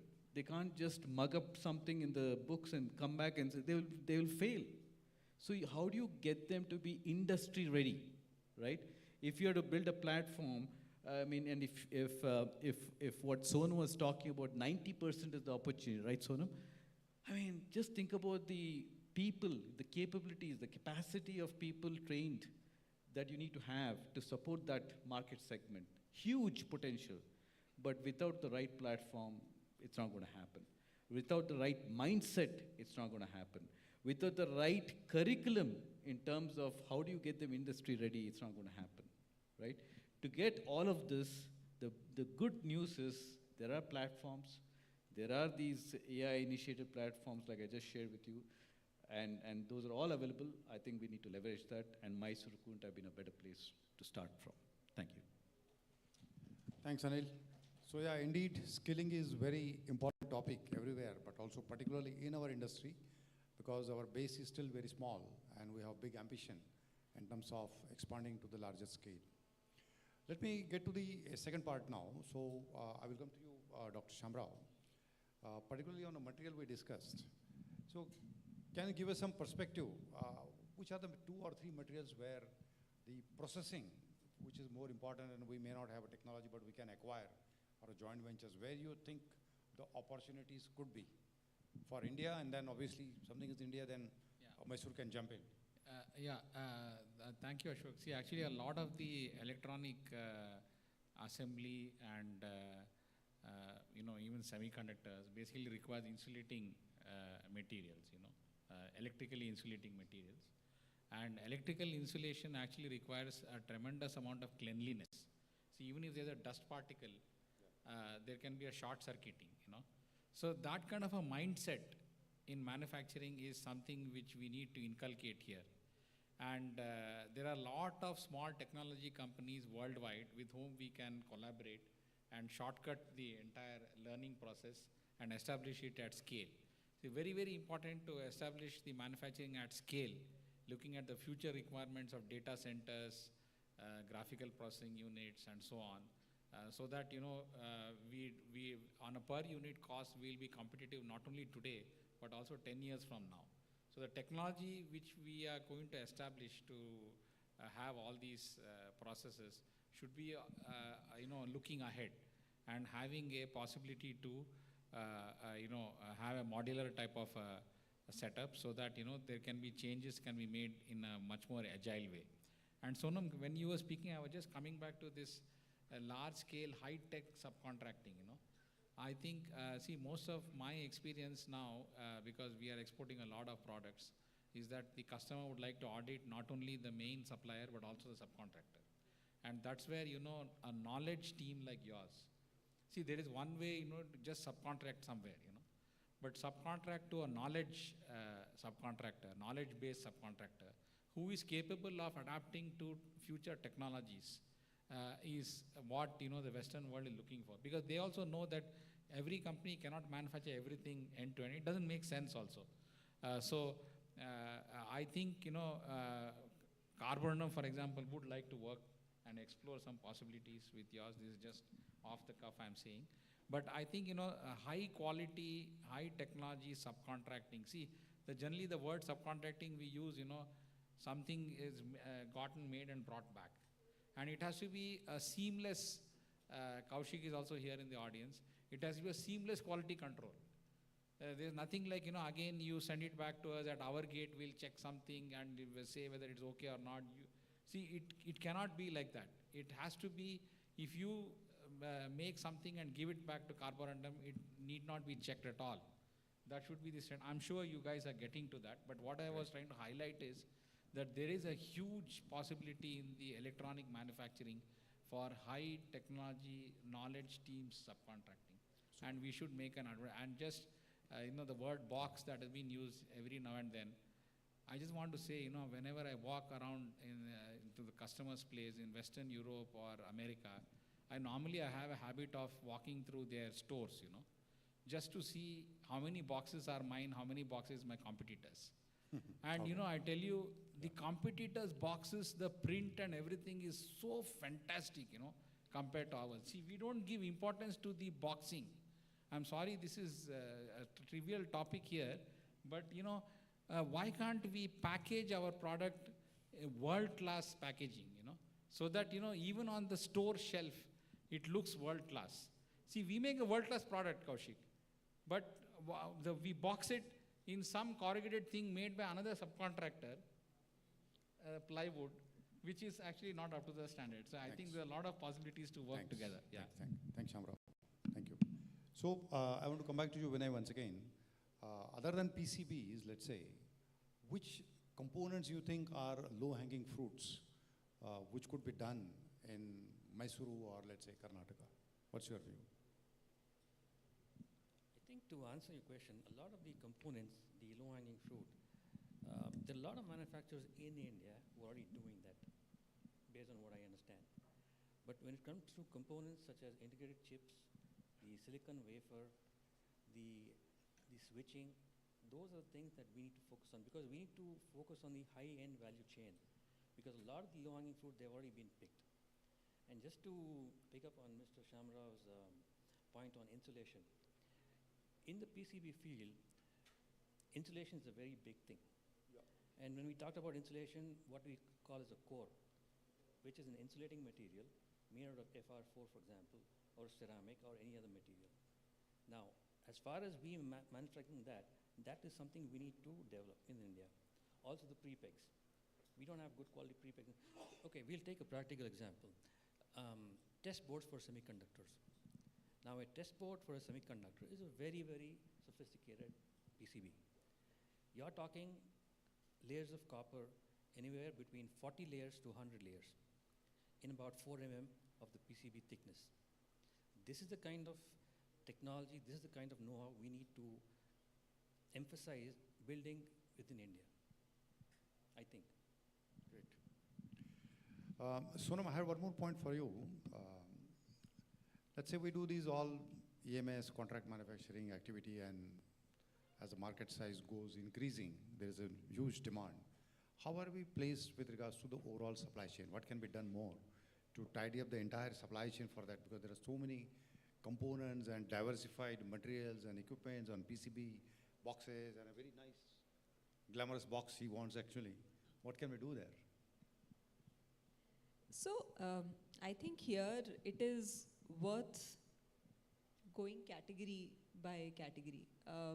See, when we aspire to compare ourselves with China, they have looked at ecosystems on a certain product. Like today, where they are, there are companies from India who would go to China and they will get a catalog where they can just pick things up from and bring that catalog into an SKD format here and assemble and present to the Indian consumers and Indian market, right?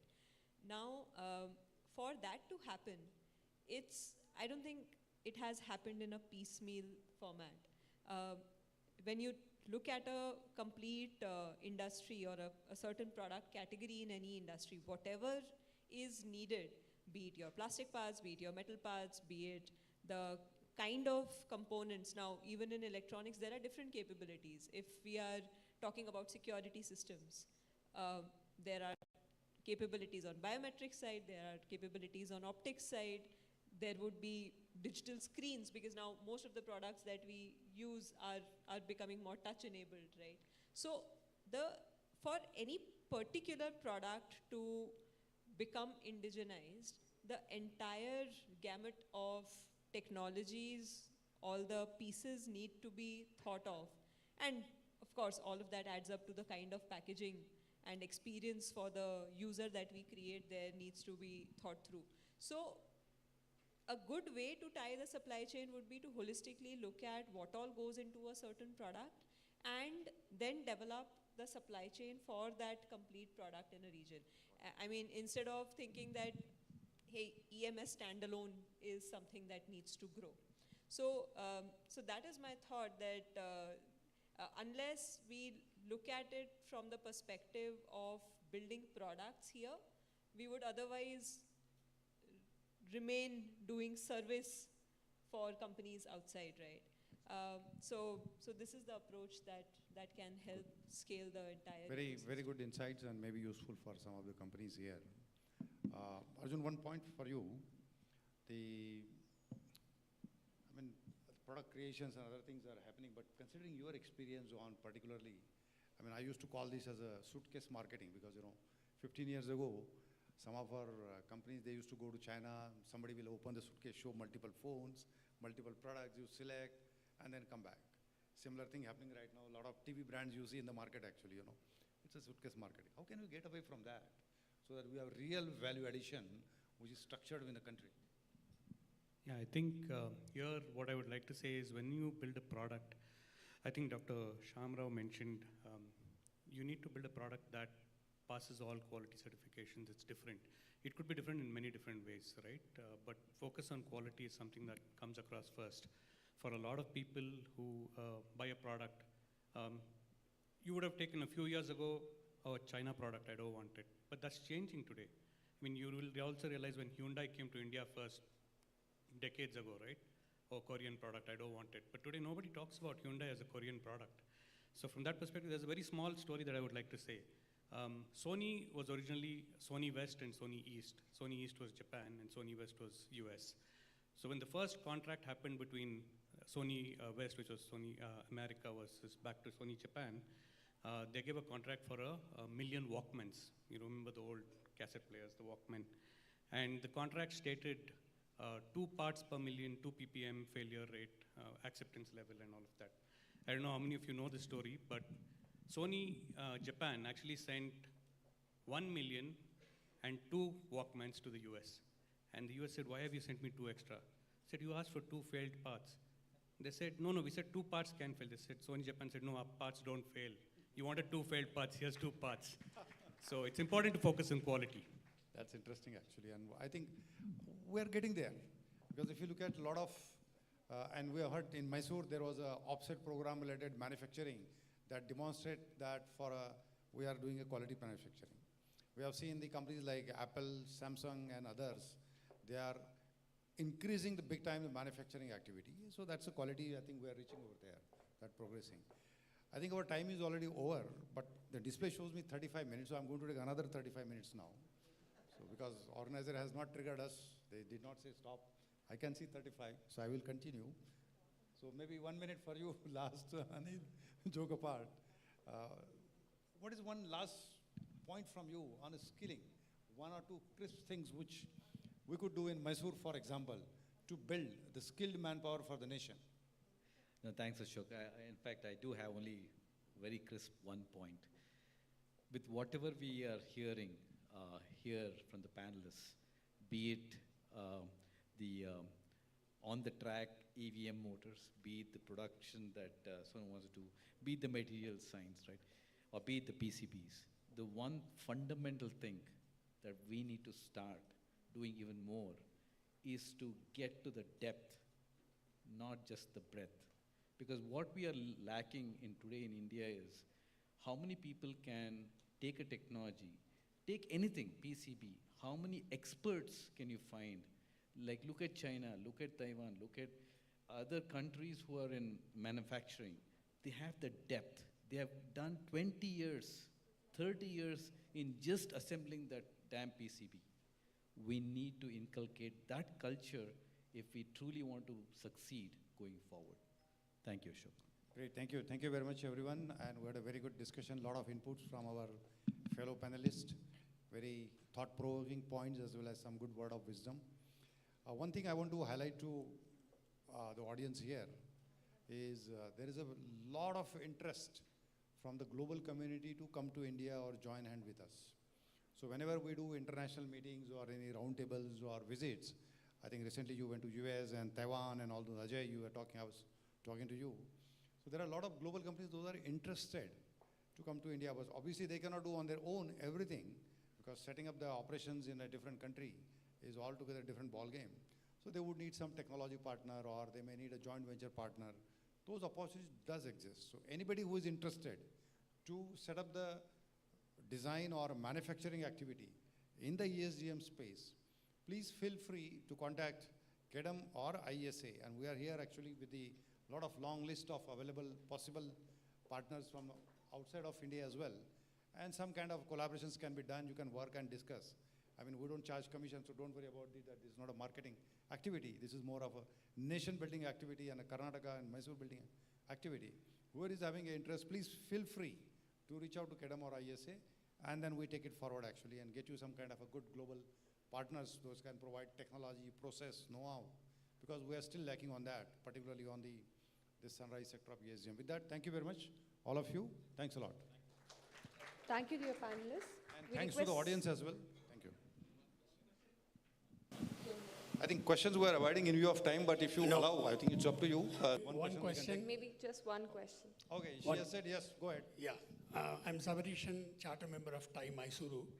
I have a couple of challenging questions to both of you, Ashok and Vinay. The anti-dumping notification that you mentioned, it's a little flawed. People are circumventing it. And in any case, it covers only up to 6-layer PCB. So you have to work on that. That work is going on. Secondly, Vinay, if you are investing that kind of money, one of the key input is the laminate itself, which is controlled heavily by China. How do we think we can get laminates at competitive price if you are competing against China on PCB? Sir, but the time is up. If you can keep your questions short. No, this is very relevant. He's going to invest 1,000 crores. So how will you depend on China for laminate? That's a very good question. So, in fact, the government of Karnataka is working with another company, and they are planning to put up a laminate plant in Karnataka itself. They are already working on it, and it's in progress. Now, in terms of competitiveness with China, earlier the margins used to be around 15 to 20%, if you look at the overall product. But India has made a lot of strides in the design part. And today, when you look at the six-layer bandwidth you just mentioned, once the ecosystem, once the scale of manufacturing increases in India, they will bump it up to 12 layers and above. It's just a matter of time. It's going to happen. Because if we are going to be investing, as you said, 1,000+ crore project, and I do not have a market even locally, everybody wants to import from China, there's no point in investing that kind of money. So of course we need policy support, but it will take time. Just to add on to that, actually, I don't think we have to depend on everything for China. There are other countries, those are more friendly and willing to work with us. Only for our industry to realize the importance that we go with them. And I want to take 1 minute more from the organizer. I was on a CNBC panel discussion, and I don't want to name the two-wheeler company who was, crying over there, literally, that China has stopped the rare earth material and they cannot get magnet, and manufacturing plant will come to standstill. I was on the panel. I said, it is your mistake, not government mistake. Don't blame government for everything. Because of making a low-cost imports, you went on doing that, and you did not follow the basic rule of having a backup for any critical important material. So this is what I want to tell you, that don't worry about China and other things. I think we are making big worry about it. There are other countries, and this is what I can tell you, that I just mentioned, that based on our international dialogues going on with almost 9 countries now, there are several companies willing to work with India on a friendly manner. And we need to go beyond that topic, actually. Thank you very much. Thanks a lot. Thank you, dear panelists. We request you to stay back on stage. If Mr. Ashok could present the mementos to the panelists, starting with Mr. Vinay.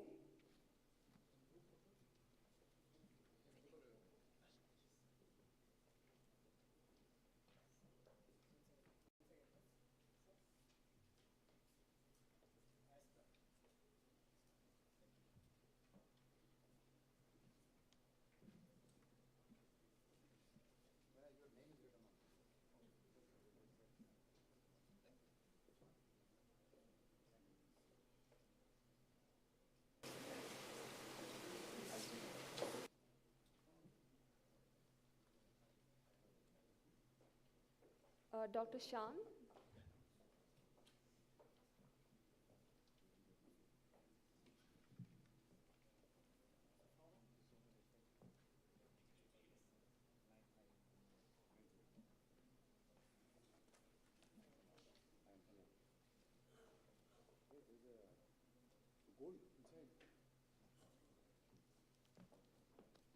To Mr. Arjun.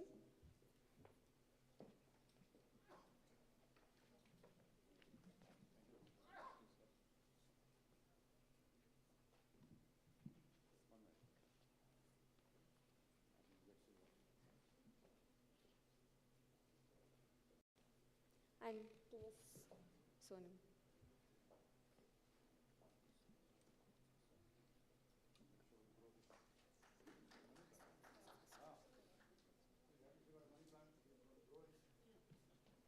Requesting Mr. Anil to present the memento to Mr. Ashok.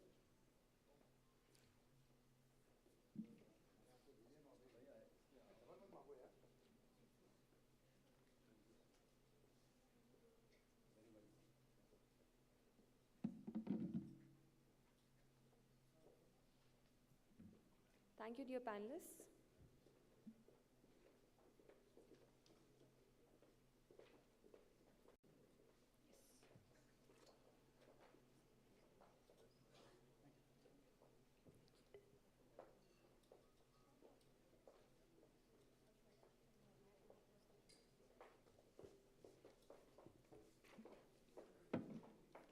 So the next panel that we have is on GCCs. The first GCC that came to India was Texas Instruments in 1985. They set up shop in Karnataka, and that was the beginning of Karnataka's GCC's journey. Today, Karnataka is home to more than 570 GCCs out of 1,500 plus GCC in India. The state's unwavering support to GCC is also apparent from the GCC policy that is currently in the works, which is also the first GCC policy to come out from any Indian state. To join us on the panel, we have Ms. Preeti Parikh, partner at GCC IBM. Requesting the panelists to come up on the stage.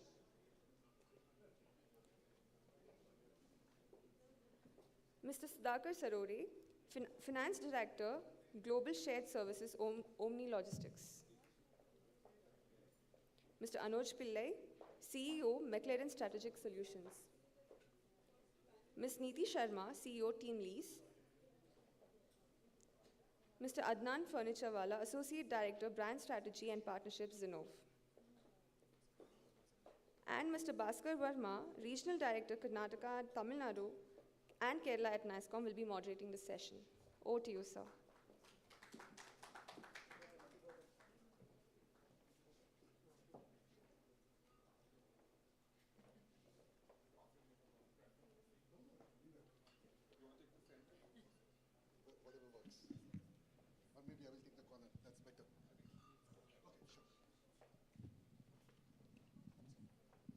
Good afternoon.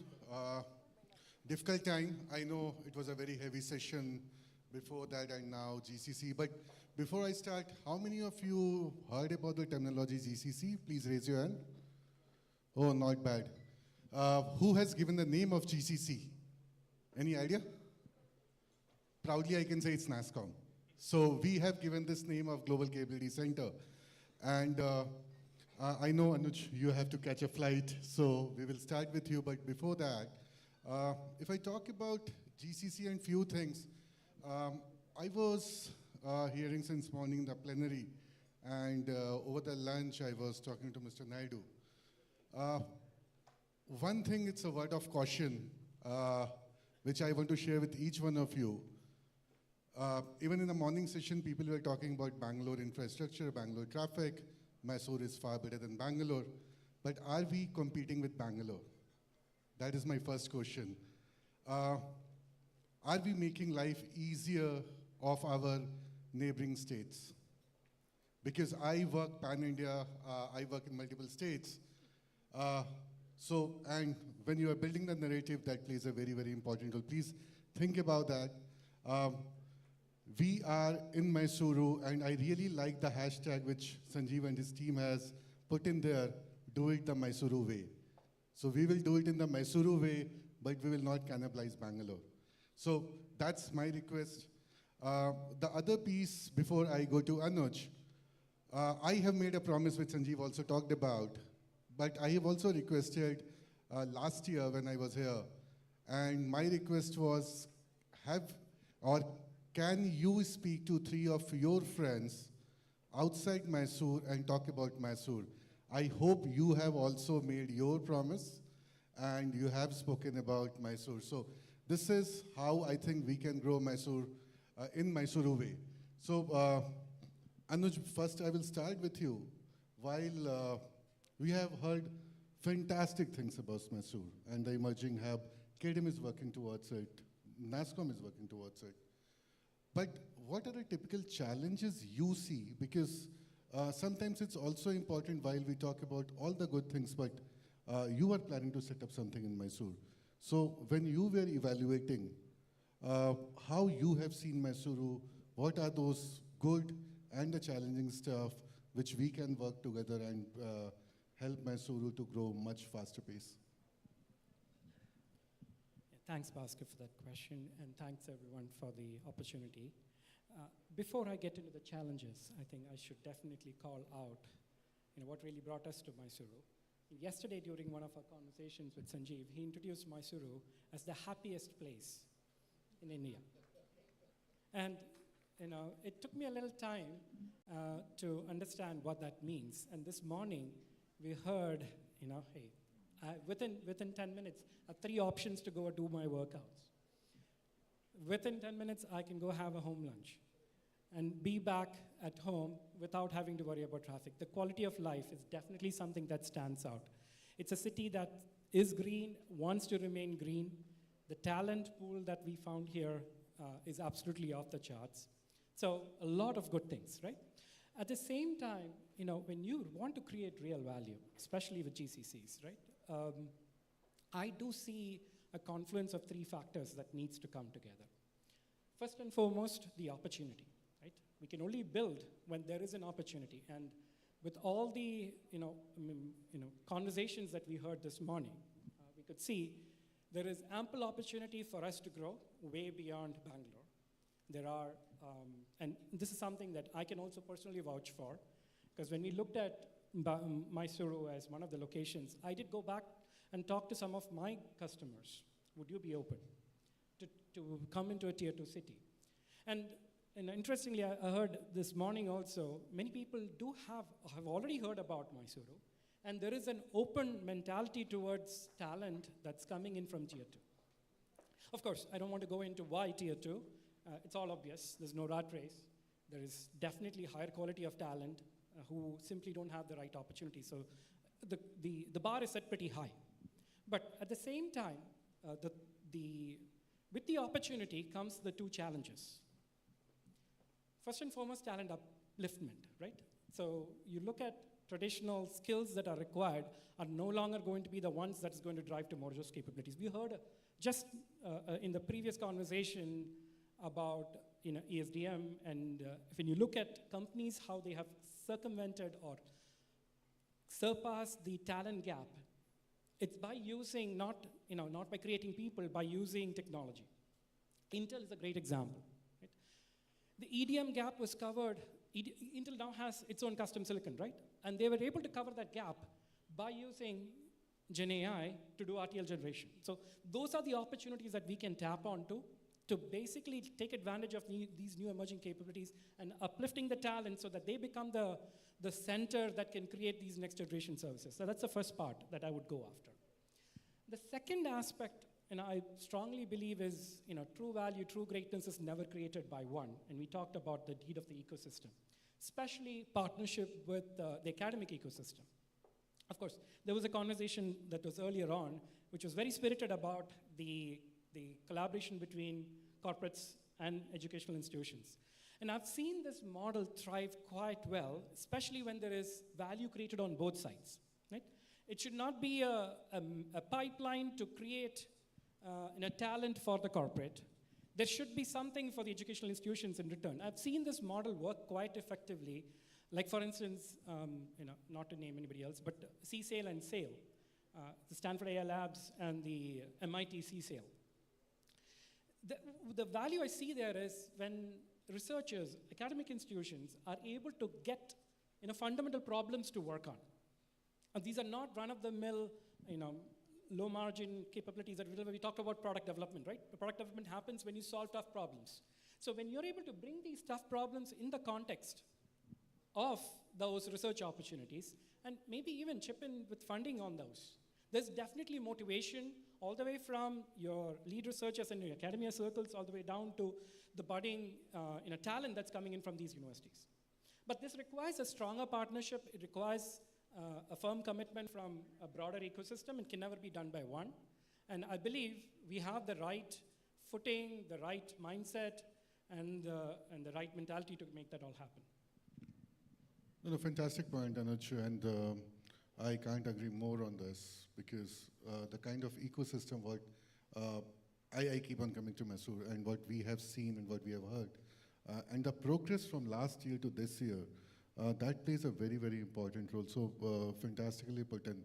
Now we'll move to you, Adnan, and obviously I will not give you an easy question because you come from a consulting background. I will definitely talk all the things which you can speak, and then I will pass it on to you. So if you talk about emerging hub, right? We talk about retention. We talk about, and very specific to Mysuru, if I go with the data, it talks about 15,000 people, those who can come every year, those who are getting graduates, 20 to 30% the cost arbitrage, what we can see, and then 50% on the rentals. Keeping all this aside, okay, and that's my question, what you see as a challenge and what is your input as a consultant that Mysuru can work towards it, and when we are here next year, at least we can see 100 plus more organizations, those who are landing in Mysuru. Well, great question, and you've, like you rightfully said, I represent a consulting firm. Zinov has set up and scaled 200 plus GCCs, so we're a little familiar with the domain. Keeping all things aside, I think what's really important as well, which doesn't get covered in the whole halo around GCCs and talent, is also branding and awareness. And I think that is a very low-hanging fruit. In fact, we've discussed this with Sanjeev and team as well. A lot of times it's just about awareness. It's interestingly, I was having a conversation with someone from a very reputed Indian institution, and they weren't aware of a lot of the state policies when it came to Nipuna, for example, which is a great incentive to bridge that gap between academia and industry.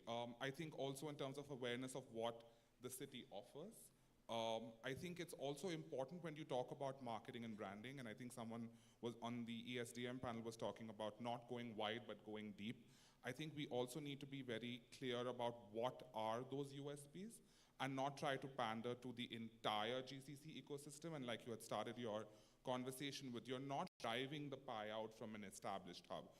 I consciously, and Zanov, we consciously don't use the word tier 1 and tier 2. We use established and emerging because that's our philosophy around GCCs and the democratization of access across the diaspora of India.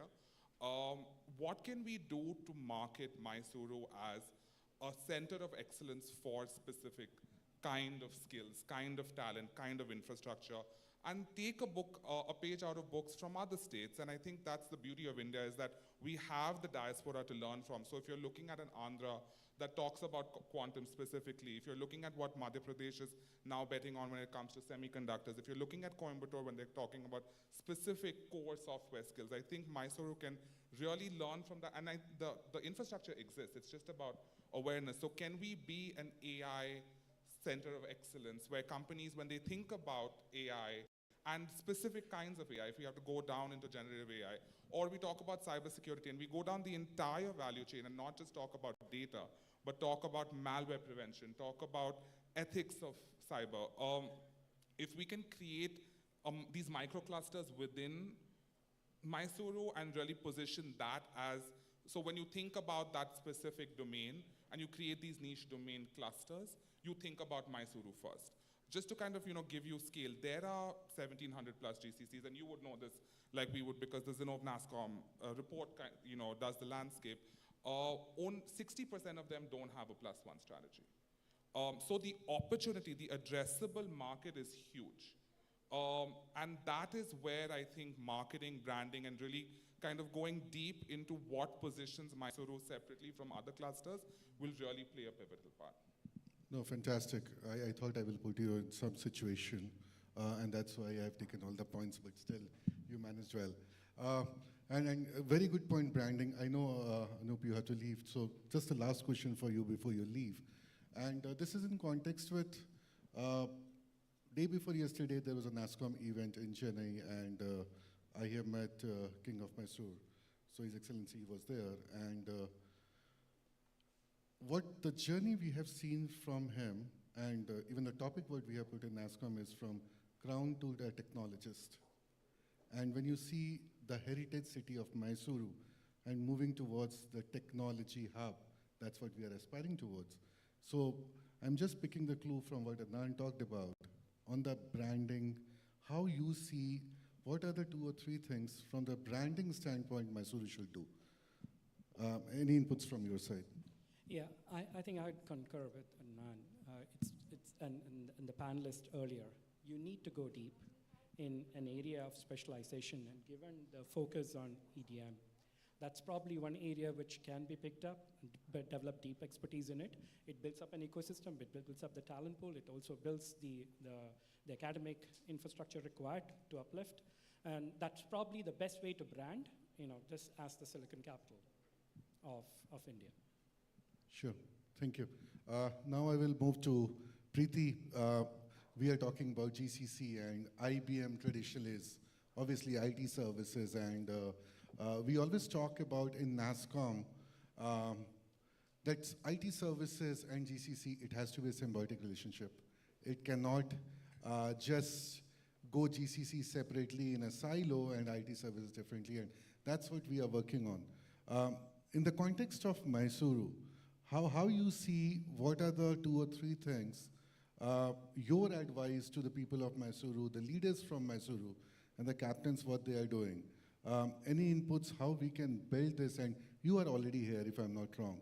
So your advice on that. Great. First of all, thank you for the opportunity. And as you rightly said, IBM has been here for 3 years in Mysore, so we were one of the early movers. There is a very symbiotic relationship between IT service providers and GCCs. And in fact, as I sit here representing IBM, with one lens, we are one of the largest GCCs for IBM. And with another lens, we are supporting a lot of GCCs to come into India, which is part of our market-facing business. So the way we think of Mysore, and first of all, IBM set up its own GCC about 20 years ago, very much like when Texas Instruments started, and we were one of the early movers. So we have 70,000 people in India with about 650 skills, right? And we came here 3 years ago and set up in Mysore. Obviously, we led with our technology skills, not so much ERP, which seems to be the forte of Coimbatore and so on, but broad spectrum of skills, including, there is no reason why we can't put more shared services work. But I think the point to remember is that when we decided to become relevant to IBM as a country, and, I'll come to the location in a minute, is that we decided that we wanted IBM to be a microcosm of IBM Corporation. So India, IBM is like a digital twin of IBM Corporation. So in India, we have IBM Consulting, we have IBM Research, we have IBM Software Labs, we have labs along with hyperscalers like Microsoft Azure, we have with AWS, we have with Google. We have set up our finest industry labs in Bangalore. We've set up our design labs in Bangalore. We've got, Cyber Range, which is one of the only 2 cyber ranges in the whole world that has been set up in Bangalore. Now, the point I'm making is for us to remain relevant in a large corporation, we have to continuously reinvent ourselves. And the strategy we took to create a microcosm of our corporation in India has helped us when Gen AI came and stormed the market. We, in 9 months in India, were able to train about 20,000 people on Gen AI. And then India led, a lot of the large language model development. India led some of the largest Gen AI projects. India led the development of what we call IBM's internal Gen AI platform called IBM Consulting Advantage. Now, this was possible because of the investment we had made in all this cross-functional infrastructure. Like in IBM Research, we have 250 PhDs and scientists who are working on intractable problems that you just mentioned about. So this kind of pedigree helps us to stitch all this together when there's a new technology disruption and still remain impactful, innovative, and take ownership as a GCC. Now then, what did we do with Mysore? So I think for me, Mysore, pardon my, stretching my imagination like this, is Greater Bangalore. There can't be a better, more accessible city or catchment of beautiful, capable areas with great infrastructure, great people than, any other place near Bangalore. So if that is the DNA of Mysore, then why do we restrict it? It's like a hub and spoke model, right? So our philosophy is every Mysorean IBMer should be able to access everything that is available in Bangalore, which itself is a microcosm of the corporation. So look at the power of what Mysore has access to, and that's why we think it's really, there is no reason why Mr. Naidu and Mr. Sanjeev should not tell every technology company to set up a hub and spoke in Mysore, because there is really no reason why we can't be an additional microcosm of Bangalore, which has become so powerful. Oh, fantastic. And I don't think I need to ask any question from you, Sudhakar, to be very honest. If you can only talk about your journey, why, and firstly, many congratulations. You have chosen Mysuru to come and set up here. So if you can only talk about your journey, because that is also going to be very inspiring. Because I'm sure you must have gone through due diligence, you must have gone through different cities, and then you have chosen Mysuru. If you can share your experience. So first of all, hearing all the conversation from morning, so whatever the homework we have done, whatever the survey we have done, we are very convinced, and we are reiterating ourselves that we have made a right choice to be in Mysuru. So that means what we have all the ecosystem, we have the government support. Now we have to break the barriers, as your statement says, right? So we have to think very differently. So we have to start it to give the employment in the Mysuru market. So we have to think something different. So we are only taking graduates today for a lower end jobs. Why can't we take a PUC drop down or a SSLC drop down? People who can also be in corporate. So we should be thinking what we are not thinking till today. So we have to go, trainings are available. So there are so many people talk today from morning that trainings are given to different skills development. The skill development is enough for doing the lower end jobs, right? So then we can think of where we require certified people to do the accounting job, to do the IT engineering jobs. So that will take care by itself. We have the great talent available in Mysuru, right? In Mysuru market. So I was doing the basic survey of initially maybe 6 months, 9 months back, going to the people who are coming from Bangalore every weekend to Mysuru for their native. So then I have many conversations with the people who hold their laptop bags and come in the bus stand, go on a weekend. So I wait for those people and direct conversation with them. So I know the ground reality, what they are lacking. Sir, if you have a company like that, why should we go to Bangalore? Why should we go to Hyderabad? Why should we go to Mumbai? So they said, we want here. So we are very promising that we want to build a good organization in Mysuru and make a good prospect, and people want to come and work in our organization. So that is kind of ecosystem we want to build. And thank you for sharing your journey in Mysuru. So before I go to Neeti, if you have any question, please raise your hand. Because I thought this panel will be more interactive. So please raise your hand and we will get a mic in there.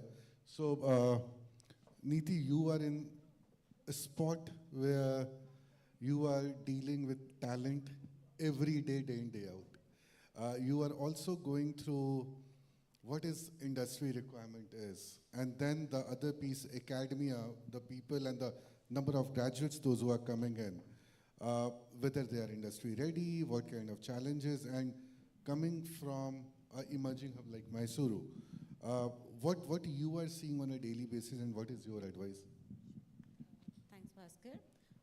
You know, when we started Team Lease almost 25 years ago, we used to keep saying that we don't have a choice but to take people to jobs. I think today, as we are all here, I'm very happy that we are not taking people to jobs, we are actually bringing jobs to people. I think it's a big shift that we are seeing in the state, right? The focus that we are saying that, you know, let more companies come and set up in Mysore, I think it's a great shift. In fact, you know, to what Sudhakar was saying, we started hiring for his requirement almost 3 months ago, or less than 3 months ago, maybe 2 months ago. Happy to say that we've actually identified almost 30 plus people who are starting to work with Forward LLC already, right? So there is talent available in Mysore. You don't have to go out. From a organization standpoint, you know, what are companies looking for? Or let's say, because we're talking GCCs, why are GCCs coming into India? They need value at a certain rate. I think those are two key parameters why GCCs are coming, right? Something that they can't find either in their home country or in other countries they would have probably dabbled in. If that's the case, what is it that we can give to them? We obviously can give value, because today we have talent, skilled people who are doing much more than just the standard entry-level jobs. We're talking about research, innovation, centers being set up. I mean, Bangalore has so many of those already set in. I think, like Preeti was saying, second centers can easily be in Mysore because there is talent availability here. The second is the cost, right?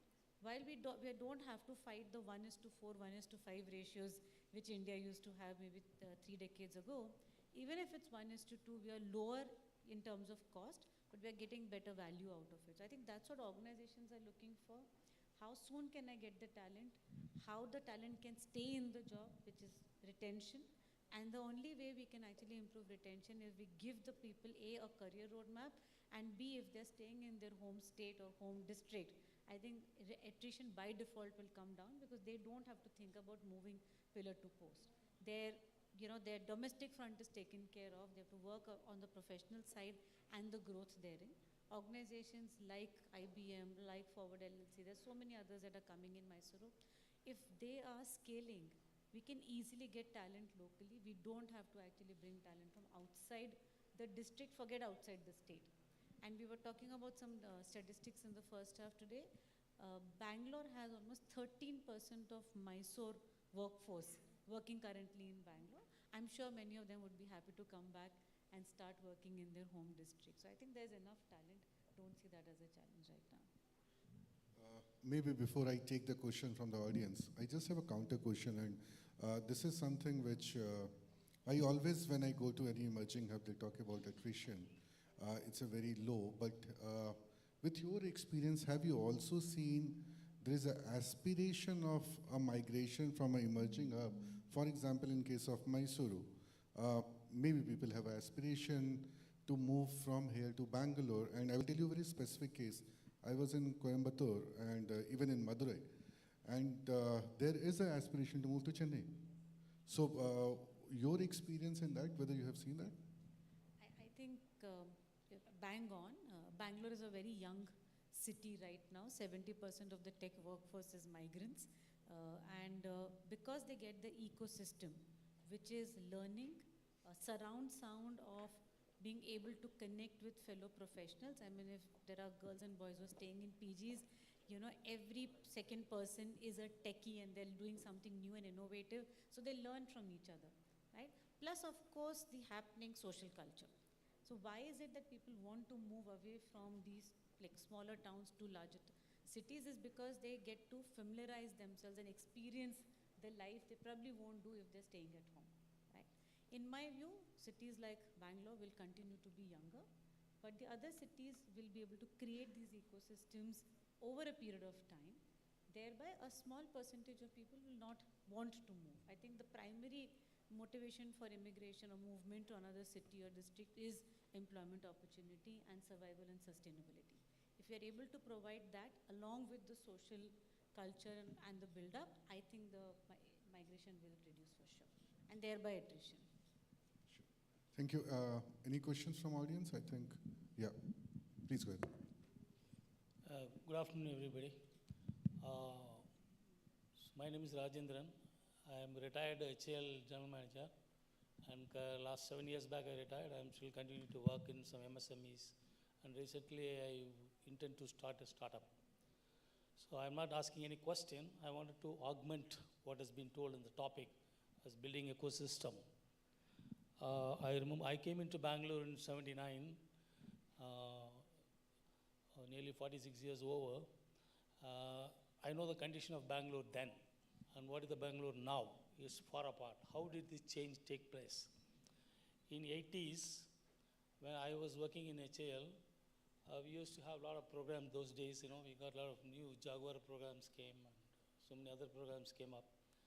And we never had a single vendor who can capable of doing the aerospace items in Bangalore. And there were MSMEs, they were struggling for their livelihood, they are running the company, and hardly any companies were there. Only countable companies are only HAL, BEL, BEML, NGF, ITI. These are the few companies. Other than that, there's nothing else. Today, everywhere, everything is there. So in '84, we faced a situation that there was nothing in the ecosystem, and we cannot, even a bolt has to be made inside HAL, a turbine blade also has to be made inside HAL, all airframe has to be made inside. That was the condition then. So we, management, consciously decided to form a high-level committee. So wherein it was decided out of the scope of the powers of delegation, it was decided that we will take few people on board, the MSMEs, and we will give them the job. And it was started at that point of time, 1984 it was started. That has picked up, snowballed into a bigger effect. These people started making money. These MSMEs, they started business, they're making money. The other industries saw this model. So they also worked along on the same line. So everyone came and enrolled with HAL. The moment the HAL one division did it, there are 27 divisions in HAL. So every other division followed it. Then parallelly other things, DRDO started, ISRO started. Everyone, they took the help of the HAL vendor base and the whole ecosystem developed. When the whole thing got developed like that, the foreigners who came Can you be a little brief, please? Yeah, sure. Yeah. So the foreigners who came into HAL, they saw the development that's happening around, a lot of aerospace activities, talent, they started seeing it. Then the foreign OEMs came into the Bangalore. So the whole thing has snowballed, and today there are more than 10,000 vendors only in Bangalore to supplying to HAL. And all over India, people are supplying to all the aerospace industries and public sector. So what I'm saying is, a similar, a small, slow movement, a slow, out of the way arrangement has to be made to build the ecosystem if at all you want to develop it in Mysore. No, Thank fantastic. Very well said, and that's what Kate is doing. And if you will see even this event, it's not only happens in Mysuru. While this is happening in Mysuru, and Rohit came from Mangalore, who is, so KDM will go to Mangalore. KDM will also go to Hubli, Belgaum, and Harbor, which is the HBD cluster. So that's the effort you can see. And Sanjeev himself, he's here.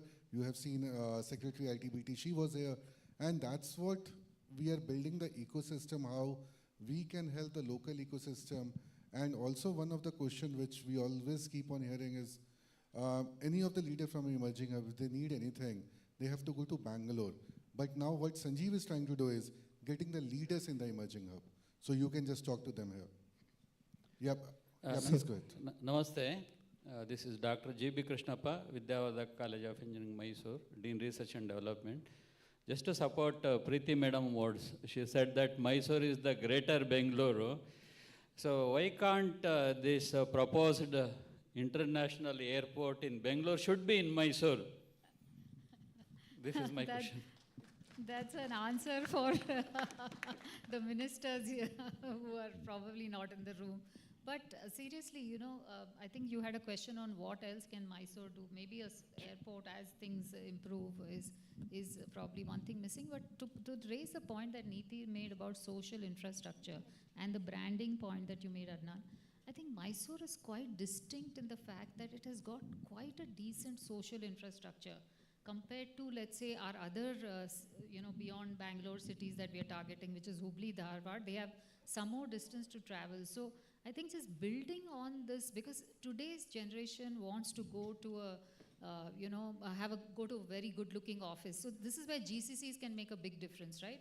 Most GCCs have very good-looking offices. You've started the GTC cluster, but there's more to be done in terms of, you know, ready-to-use spaces which are very attractive.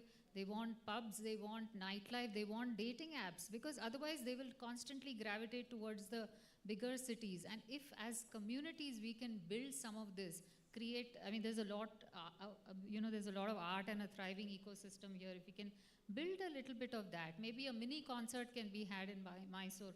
A few of those things maybe, you know, changes the brand and helps the 13% population that's anyway sitting in Bangalore from Mysore, some of it to come back, and then the opportunity ecosystem that we are creating. Because one thing is that if you look at the way Bangalore has exploded, instead of straitjacketing Mysore that we will do only engineering skills or we will only do this kind of work, I mean, which is slightly contrarian, Adnan, to what you're saying, let's brand ourselves as for certain skills, because I'm saying we have no capacity left. Look at the opportunity that Mysore presents. If we just broad base and say, see, Neeti has come and hired for Omni Logistics, 30 people, you know, maybe half of them are from Mysore, half of them are from anywhere in the country. Just see the power of us replicating all that, right? There is no reason. All the hard work has been done by passionate people in this room who started out in Mysore, you know, 20 years ago. This is the time to really replicate, because the GCC ecosystem is in a inflection point, right? We used to have, it took us 400 GCCs to build, it took 20 years to build 400 GCCs. Now there are 2 GCCs opening once every week. Where is all that GCC traffic going to go? Hyderabad is maxed out. So this is a beautiful point, a little bit of branding and, you know, making it unrestricted, using all the ecosystem partners that we have in Bangalore to come and invest in Mysore. I think that's all, and you know, the story will be very different very soon. And I echo to what you said, Bhaskar, when you started the session, is we don't need to compete with Bangalore. I don't think we're making another Bangalore. We are making a city called Mysuru, a lot more happening, which has better infrastructure, which has better maybe cost of living. It has great ecosystem. And if you're able to give the opportunity to people here within the district, and not just Mysore district, like even in and around, like you called out, Coimbatore, people are wanting to move to Chennai, why not move to Mysore then? Because there are lots of kids from the state studying in Coimbatore.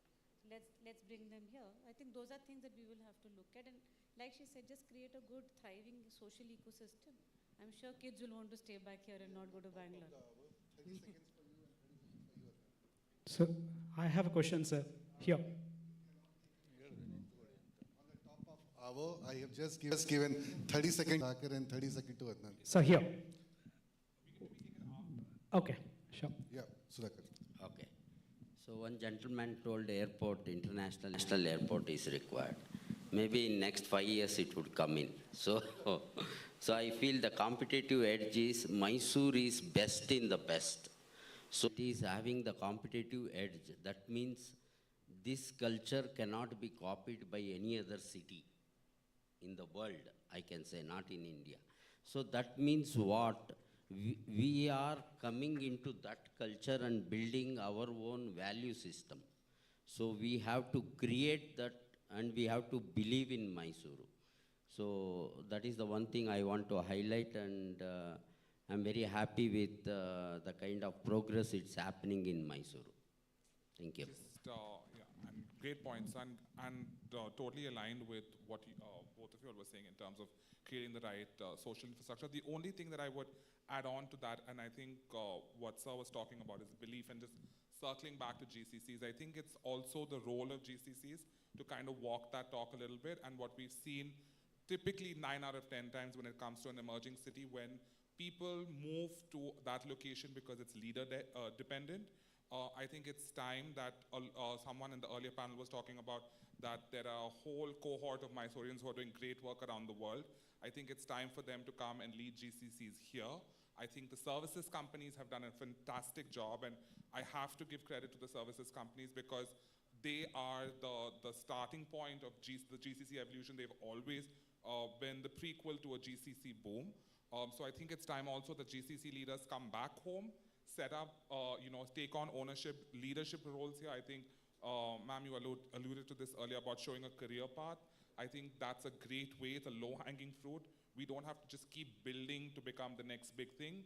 I think the bones are there. I think it's time for people to take ownership as well, and GCCs as well. And I think all of us partners, whether it's services, enablers, talent, and GCCs themselves. And so we're very proud to have you take ownership of a GCC here, and we look forward to seeing many more leaders take GCC roles from emerging cities. Sure, thank you very much. I'm so sorry I cannot take any questions more, and she's already standing on the dais. She wants us to throw us out, so thank you very much, and definitely we'll see you next year. Thank you. Thank you, panelists. I request you to stay back on the stage. If Mr. Bhaskar Verma, if you could present the mementos to the other panelists. To Ms. Preeti Parekh.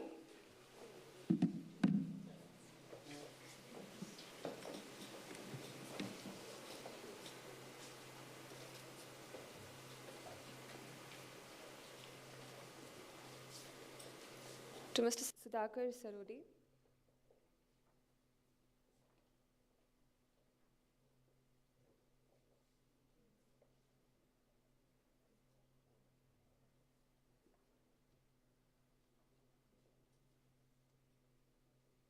To Mr. Adnan Furniturewala.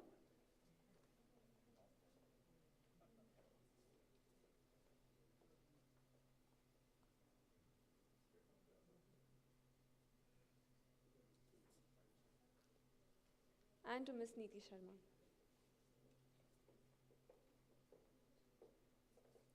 Requesting Sanjeev sir to present the memento to Bhaskar.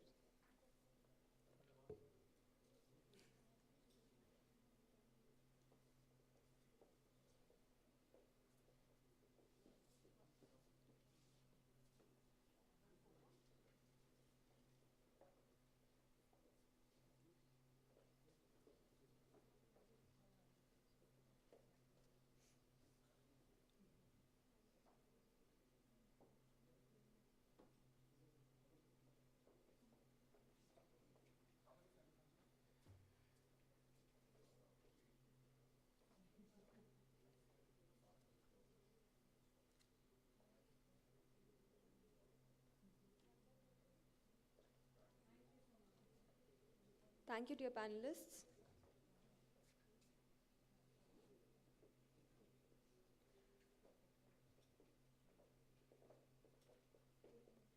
We now turn the spotlight on a homegrown success story from Mysore, a company that represents the kind of innovation and resilience this region is increasingly known for. We are pleased to welcome Mr. Srinivas Varadarajan, CEO of Vignan Labs, a company that has not only emerged as a leader in energy-efficient computing solutions, but also has shown a deep tech innovation can thrive outside metro cities. Over to you, sir.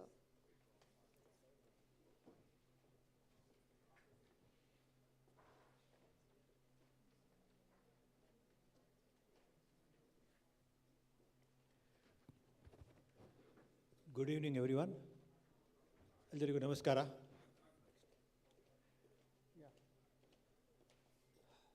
Just next 5-10 minutes, I'll walk you through our journey, how we can build a deep tech company in Mysuru by Mysoreans, and we are also taking on the world.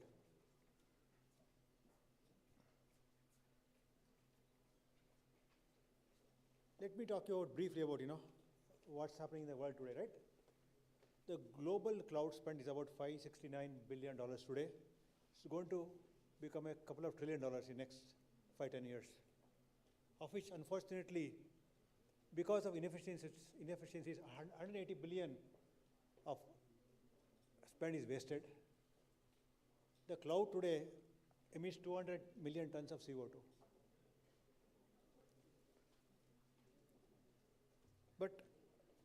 But of course, everything is not rosy here. There are a lot of challenges in the cloud today. Let me talk you through the challenges and what have we done to mitigate those challenges, right? Number one challenge today, there's a huge demand-supply gap. We have seen the last week, Michael Dell's announcement saying that I have a 24 billion backlog of AI infrastructure and people have to wait 6 months to support, okay? Because what AI has done is created a massive backlog of data centers, power, people, and so on. So there's a huge backlog. This backlog has resulted in a huge amount of unfulfilled businesses. Next, the supply demand has created a huge cost. So the GPU demand, peak demand, almost goes to $1.5 to $3 to $4 per hour. There's a huge shortage of GPUs in the world today. Second important thing is virtualization world, right? What happened after the acquisition of VMware by Broadcom? Last 1 year, there's a huge increase in the virtualization cost. And people are rethinking at what do we do to overcome this one. Just to give an example, right? The virtualization cost of every enterprise suddenly increased. Nobody planned for budgeting this increased costs. Just to give an example, Delta Airlines had to cut the innovation budget and put it to the virtualization because the cost of the virtualization products increased dramatically. And every enterprise today is facing the same challenge. Next important thing, look at what happened, recently, last couple of months, the global geopolitics. Sovereignty is play. There are a lot of breaches happening in the internet today in the public cloud, and customers want virtual private cloud. Why should I keep my private data in a public place? People are questioning, right? So rethinking all around the world, why can't I own my data? Why should the data go to somebody else? Why should I keep it to me? And breaches, right? You have just seen last whatever said and done, there have been breaches. In spite of the best security people have, there have been breaches. And people have paid enormous amount of penalties to their customers because of breaches. Next important thing is the waste. The cloud today is wasting $180 billion because of inefficiencies for many reasons. Next, let's talk about the carbon footprint. Third one, amount of water consumed by cloud today is massive. Just one Google's data center in Oregon consumes 1 million gallons of water every day. We are today talking about gigawatt data centers, tens of gigawatts. How are you going to power them with the same technology which was built 20 years back? And most of the data centers in the world today, including Google's, the average run at a PU of 1.58. So what does PU mean? If a server consumes 1 watt of power, there's a lot of miscellaneous power, which is required for cooling and so on. So total power consumed to run an IT workload of 1 kilowatt is 1.58. That means I'm wasting 58% extra power. Can I make it better? And what have we done in Vigyan Labs?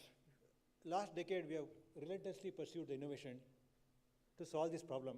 We saw this long back. We are one of the only, probably one of the unique data centers in the world which runs with zero water for cooling.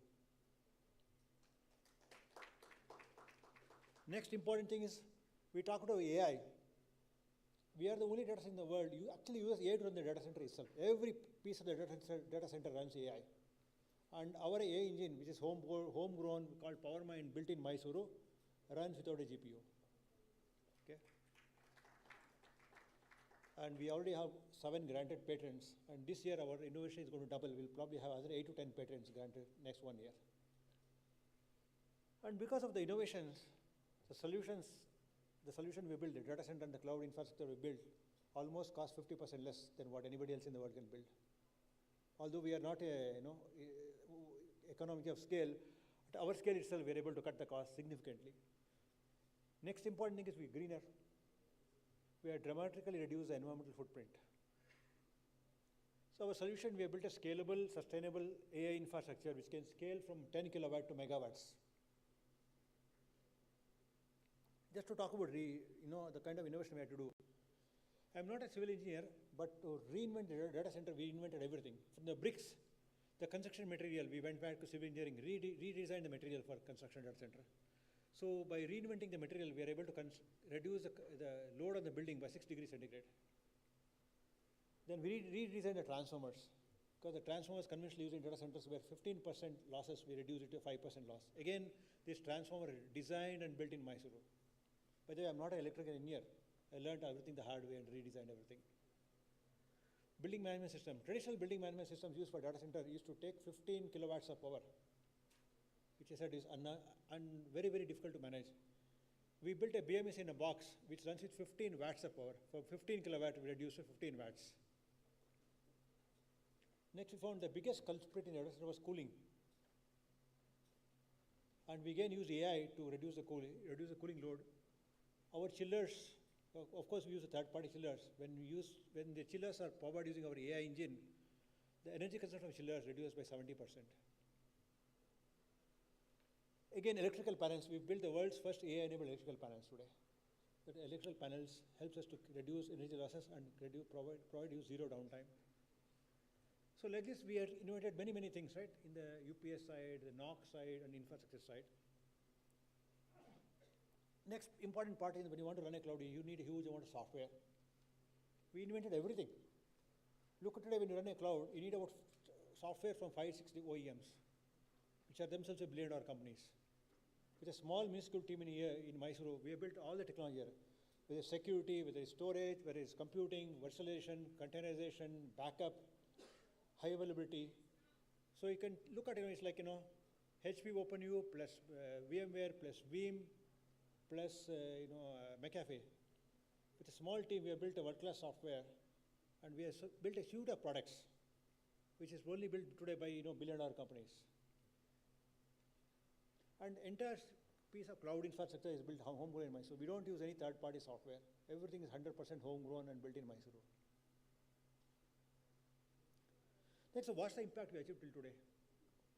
One of the largest clients of ours is SBI, who is our technology. Till date, we have saved 100 gigawatts of power for SBI. Translate to monetary is 100 crore rupees, just monetary terms. SBI publishes the data in every year in their balance sheet.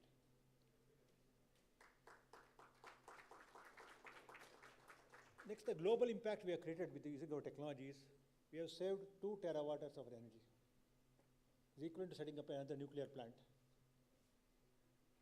And CO2 emissions will soon reach 1 million tons of CO2. And equivalent to saving one small forest in nearby Mysuru. Probably part of Nagara Valley we have saved here by saving 45 million tons of CO2. And what's the impact on the green DC, right? We are the first data center in Mysuru. Our data center is saving 5.6 million liters of water every year. This water can go to the farmers and also the people here, right?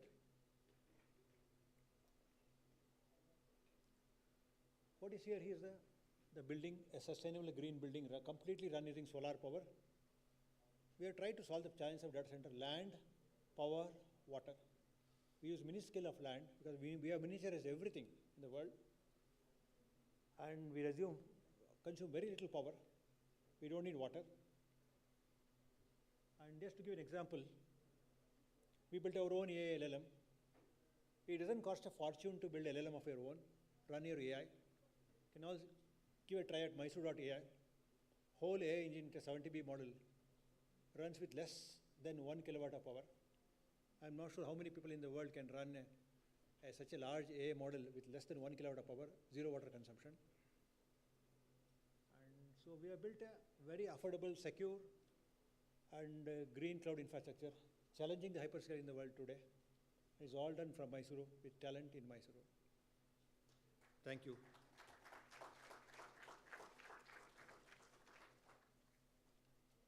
Thank you for that address, sir. This is what deep tech innovation in Mysore is what you've witnessed. I'd also like to call upon Mr. Jose to hand over the memento.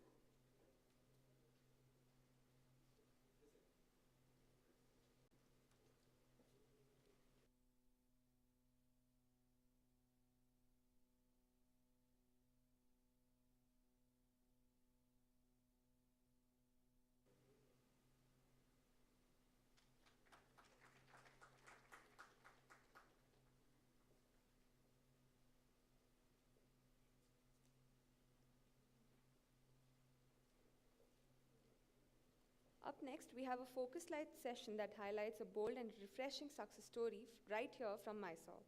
Building on the inspiring themes shared just now, we now turn our attention to the next segment of today's program. To further explore innovative approaches in education and leadership, we welcome Dr. Chirag Jhala, Principal of 10X International School, Mysore, who will share his insights through a focus light talk.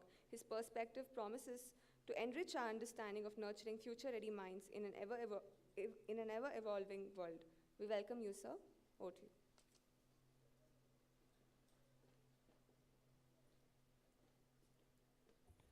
Good evening, everyone.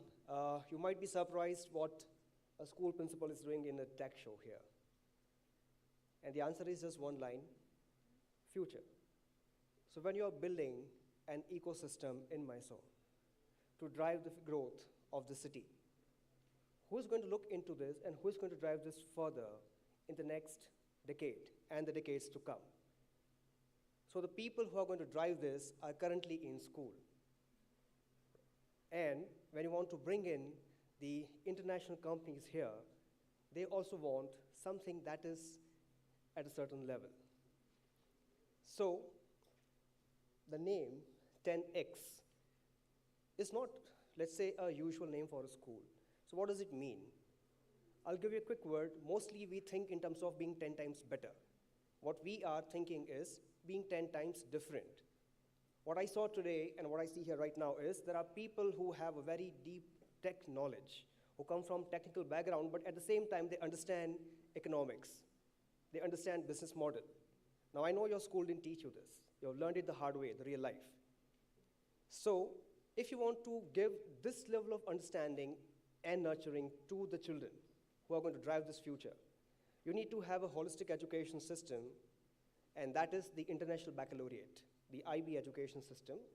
And we are the very first school in Mysuru to offer this IB education. So yes, We are the essential part of the social infrastructure that we have been talking about. You talk about universities, fine, they are here. You talk about companies, they are coming here. But nobody talked about K-12 education. Now, what's different about 10X? We are not just a school, we are a school of innovation. So we talked about AI coming into picture in a big way. How many teachers know how to use AI? I can tell you one thing, our teachers are all practitioners. Now, what do you mean by a practitioner? Somebody who has been with the industry and learned the hard way. So when you see a doctor there, it's not just a PhD qualification I hold. I worked with the academia and industry for 15 long years. And that's what I'm bringing into the students. And each of our faculty is a practitioner. A couple of them are already filing for patents. How many teachers have filed patents? Not many. So please remember, education, that too at school level, don't take it so lightly. It's going to define the future of the city. It's going to define the future of this nation. So when you want to provide education, when you want to design a future that your students are going to take up later on, you need to train them for a few things. The most important part is the purpose. Are we clear with what our purpose is? We heard about having a vision and a mission. But if your purpose is not clear, what are you going to do with that vision? So we as 10X, we are giving purpose to each and every child. When I have a personal vision, I grow, along with me, my community grows, and that's how the cities and the countries grow. So when we are here as part of this Big Tech event show, we are equally involved into the growth and development of Mysuru. And we bring innovation to the school level. So we are so happy to be here working in partnership with KDEM. And we look forward to engage with all of you here as our students will come to you for internship starting from grade 9. So please be open to them. They are here to learn, and probably their ideas might become your next prototype in the 4 years to come. So remember, other countries are thriving because the industry and academia, not at the college level, but at the school level, work together in tandem. India is still learning.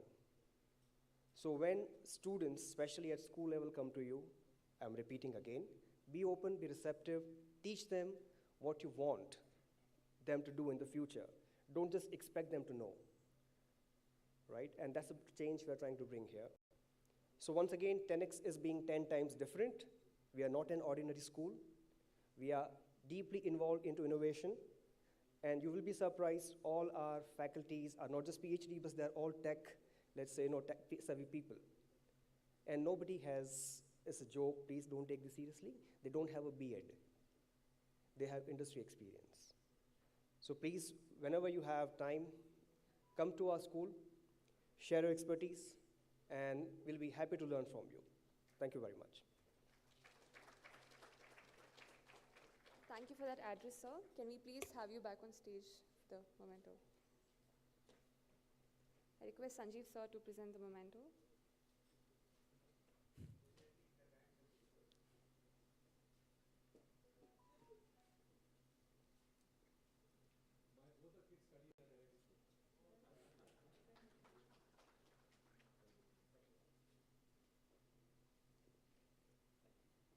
We now move on to a fireside chat on a topic that will shape the next chapter of Karnataka's workforce story, the upcoming Karnataka Skill Policy 2025-30.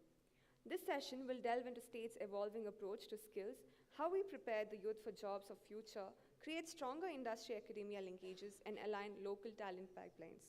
With the national and global demand, we are honored to have with us Dr. E.V. Ramana Reddy, Chairman of Karnataka Skill Development Authority, and one of the key architects of the state's digital and skill transformation over the last 2 decades. And leading this conversation is a familiar face to most of us here, Mr. Sanjeev Kumar Gupta, CEO, Karnataka Digital Economy Mission. Over to you, sir.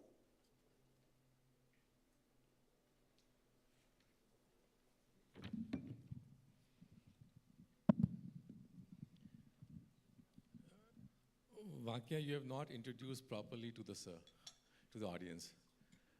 Friends and ladies and gentlemen, the father of originating of the Karnataka Digital Economy Mission is sitting here in front of you. The bird beyond Bangalore was coined with him along with my chairman, Mr. B.V. Naidu. The cabinet note what approved and etc. And then finally, picking me as the CEO was done by him. So it's a pleasure and honor to have you, sir, in the first edition of the Big Tech Show was under his leadership that we designed, curated, and delivered. Sir, first of all, thank you so much for being here. A quick one small question, sir. कैसा लग रहा है Big Tech Show देख के sir आपको? बहुत अच्छा लग रहा है. We started this 3-4 years back when I was in service.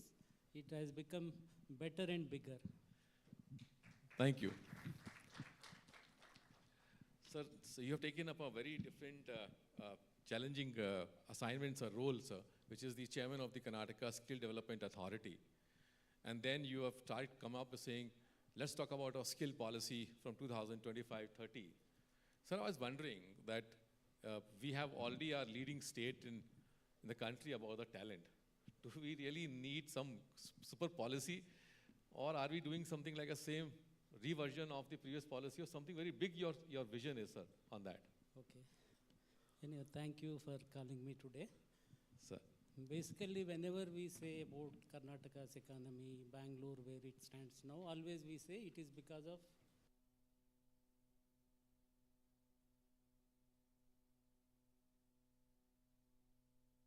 we have privatized higher education long back in Karnataka. We have so much talent in Karnataka, which IT talent and everything. Then policies, progressive governments, we in fact right from the beginning, in fact I served for 35 years in government of Karnataka and retired, and now I am here. I have seen that every policy we were the pioneers in the country. Every means majority of the policies. For example, 1998 we came out with IT policy. No state government or even government of India, I think, thought of IT policy. 2001 we came out with biotech policy. 2001 first time we came out with e-governance strategy. In fact, you will be surprised to see 1978 when no state government thought of computers, Karnataka had a Karnataka government computer center which was digitizing salaries of secretariat employees. Then 2001 we came out with biotech policy. Even AVGC policy, I think we were the first. Even government of India didn't have at that time. Startup policy, we were the first. Recently, GCC policy, we are the first. In fact, a few days back, government of India announced employment-linked incentive.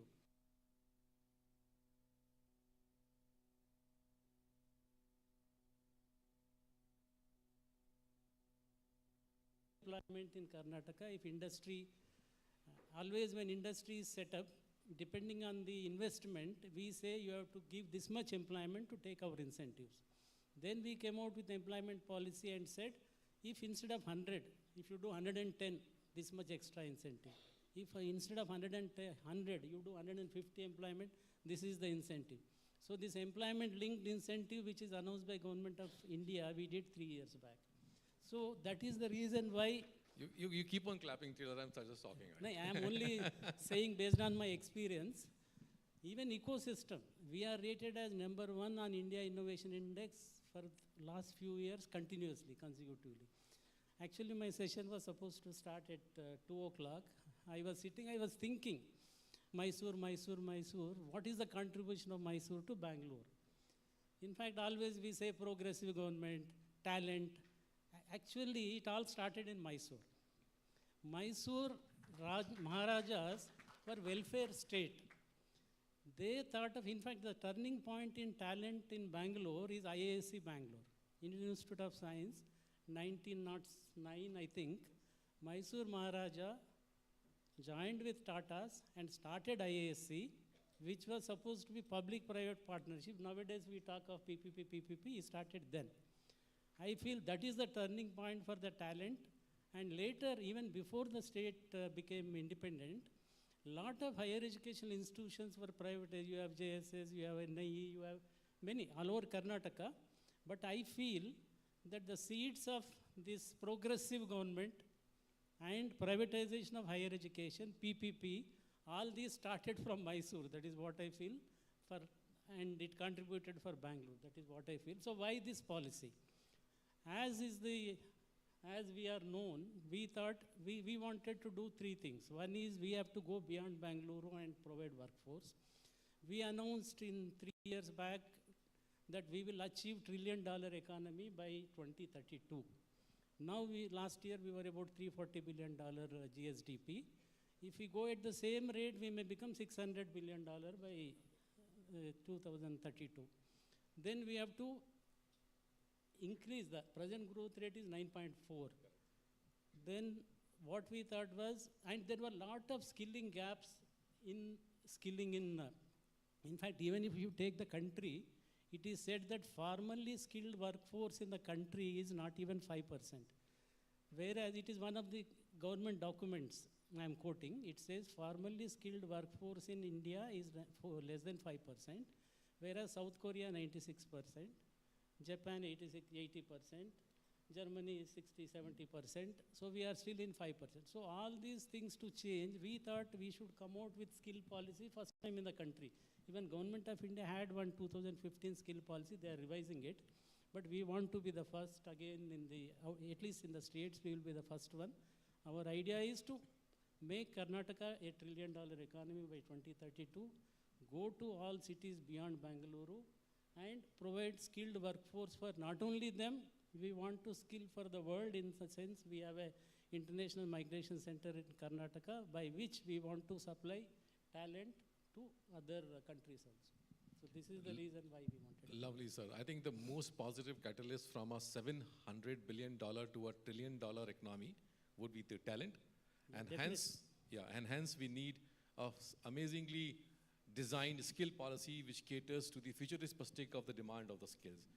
Going to this next question, sir, is that if you look up AI, EVs, drones, a lot of innovations are happening around. And in these innovations, you require future talent ready. How this policy is gonna do a very different work in limiting, some sort of action plans for providing these future ready workforce for the innovation-led economy which is gonna be coming up now. Yeah. As of now, we say that we have 1.2 million IT talent. Actually, I feel it is much more. And we have about 600,000 AI talent.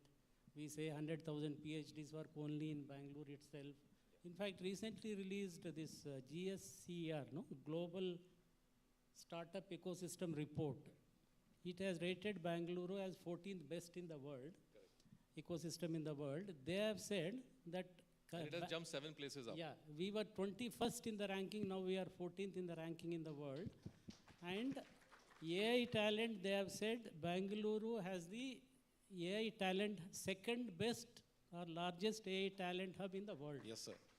And they said Bangalore is 5th largest AI and data ecosystem in the world.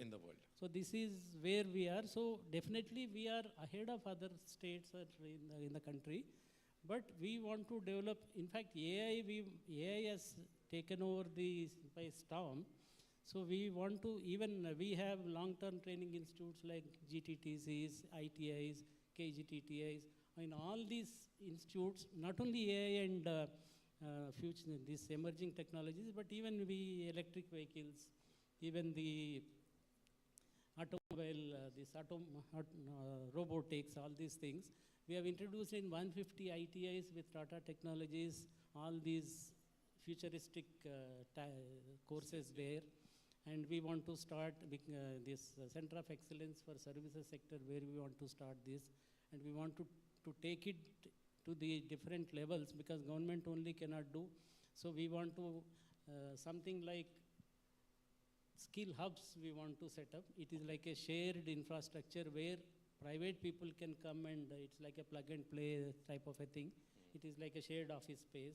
So all these things are there in the policy. Lovely. Sir, these shared services, I believe, will have a lot of collaboration coming up. Because the question that is coming in my mind is about the silos on which normally the skilling works. Erstwhile, we have seen the programs of skilling coming, hey, I will do on this particular course content, this framework, etc. Done with it. Where is the industry? Where are the stakeholders discuss on that particular program? So is this policy be changing the thought process from silos towards more of collaborative with industry and partnerships? Now the way we do skilling will totally change. That is what is suggested in the policy. Our biggest problem is, as of now, our graduates, 85% of our graduates are not employable. With their degree, if they come out, even it is said that 85% of engineering graduates are not employable unless some short-term course is given them to make them ready, some finishing school makes them ready for the. So what we are trying to do is, why it is happening like this? Because the curriculum is not oriented to the present industry. Present industry is not involving in the academic institutions. So we are giving lot of importance for the industry to participate in the curriculum, participate with our colleges, work with them. Even we are suggesting professors of practice, industry people coming and teaching in our institutes, and our institutes people going and getting trained there. And we want to encourage in a very big way this apprenticeship and internship. In fact, we have already started this apprenticeship embedded degree program in 90 colleges in Karnataka. And we have started a program called industry-led training. We are suggesting that we have Industry Connect portal also. In the industry-led training, now we depend on the private training partners. But industry itself can come to us and say, we want to train these many people for the industry only. Right. But that also we will fund. So that type of that's a great initiative. Industry-led training is also. And I believe that student will also get a credit in their. No, all these, for example, as of now itself, we are doing one program called Kalike Jota Kaushalya. In that, all degree colleges, after the regular degree courses, certain credits are allocated. It is not that only if you are interested you do it. No, it is part of the credits only. And we give them some additional inputs, like Microsoft is working with us, Cisco is working with us, L&T is working with us, Tally is working with us. So they are giving them training, but credit-linked training, as of now also it's being done. Very nice, sir, very nice. Amazing program. Sir, in the future also, I think the students or the categories are looking at vocational skills, right? And vocational skills is not just for, settle down, but it's also to sharpen your skills much more bigger, right? And where you can have world competition and world skills participation in programs. So are we aspiring that Karnataka will be going forward on vocational skill, placing ourselves to the world about the expertise of the skills that we have on vocational front? In fact, it is one of the programs, but the focus, the chapter which focuses on this, we say how to make vocational educational aspirational. Till now, as a country, we have focused on education, not on skill. Only last few years we are saying education and skill both are important. They should go together. So education means everybody wanted a formal degree, 10th, 12th degree, PG. Yeah. But what has happened is those degrees were not experiential. Those degrees have become like a certificate which is not employable. Then you have to do something else. Yeah. So, and many people who went into vocational education, I think Mr. Sudhakar ji was also mentioning, everybody who went into vocational education were school dropouts type of, 10th failed or school dropouts. So we have given that much importance to vocational education and skilling. So our workforce is only 5% skilled when it came. So now we want to make it more aspirational, and we want to come out with the IEC strategy where we will make it more aspirational, and we want to have competitions right from institution level to district level, regional level, state level, let them participate in national level, let them go to world skills. So from this year onwards, we have suggested that we will have skill Olympiad every year, we will have a skill summit every year, and we will, instead of some states have tried separate universities, skill universities, but not that much successful. So what we want to do is bring vocational education into the regular stream itself and do some kind of dual degrees type of a thing where most of the time they will spend in the industry and less time they will actually learn the theory. So that means that the universities and colleges will also parallelly become a skill university and a skill colleges together. We don't want separate skill university, but existing universities we want to bring in vocational education, technical education there. The only difference is, you may say engineering colleges, polytechnics are also vocational technical education only. Yeah. But they have become more theory oriented. Yes. So we want to convert them into more practicals and less theory. Yeah. And then the apprenticeship program that you're trying to bring in the policy will help to get the hands-on training by the industry as well. For example, one difference, we have a organization called Government Tool Room and Training Center. We have 33 of them. 100% they get placement. Why they get placement? 70% of the time they work with the industry. 30% time only they have the theory classes. Yes. So we want that to change, and we want to bring that. Correct. The best lessons learned from there to be put into the other skilled initiative. Simple thing, we have to make it more experiential. Correct. Then only it will. Correct. So the session cannot be end with the questions about the diversity and the women skilled workforce coming in the play. Is this policy going to highlight or pick up some very strong initiative for women at a large community level to come and participate in the workforce? Any special programs that you're thinking around? Yeah, actually one focus area, entire chapter is on equity and accessibility. Equity, not only women, but marginalized groups. So we want to bring them under, we want to have special projects and bring them all marginalized groups for skilling into this. And women definitely, what happened is right from even our ITIs, GTTCs, polytechnics, this gender sensitization is not there. Curriculum is not oriented towards gender. So right from curriculum, everywhere we are working towards that. We are suggesting, our policy says that even infrastructure should be gender sensitive. Even you have one program. Wow. Wow. So that also we have mentioned in the policy that we will work with KEDEM in implementing the WOW, where women will have skilling at their, it's not a fixed hour thing, but flexible hours, flexible working. Correct. And women who have taken a break will come back, then we will have some kind of programs for them. Even for the accessibility, we have some programs in schemes suggested for people with disability, making the infrastructure disabled friendly and making use of assistive technology to train them. So these are all one focus area in our policy. So that means the Karnataka's universities, colleges, institutions, ITIs, you will find them heavily focused on vocational skills, experience learning, 100% employment, diversity friendly, accessible for all, and marginalized group getting at this. Friends, I think wish list is getting completed, right? From a skill policy perspective. So this is our draft policy. Nice occasion to put it before you. Any suggestions are welcome. Maybe it will be finalized in a month's time or so. And hopefully, I feel that it should be the first policy in the country of a district. We are looking forward, sir. We are looking forward.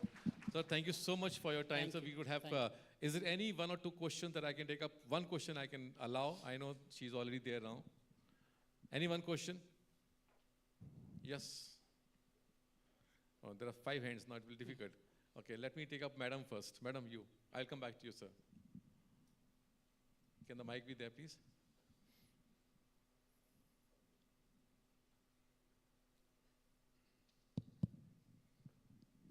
I like the policy, what you are looking for. That's what we are even looking.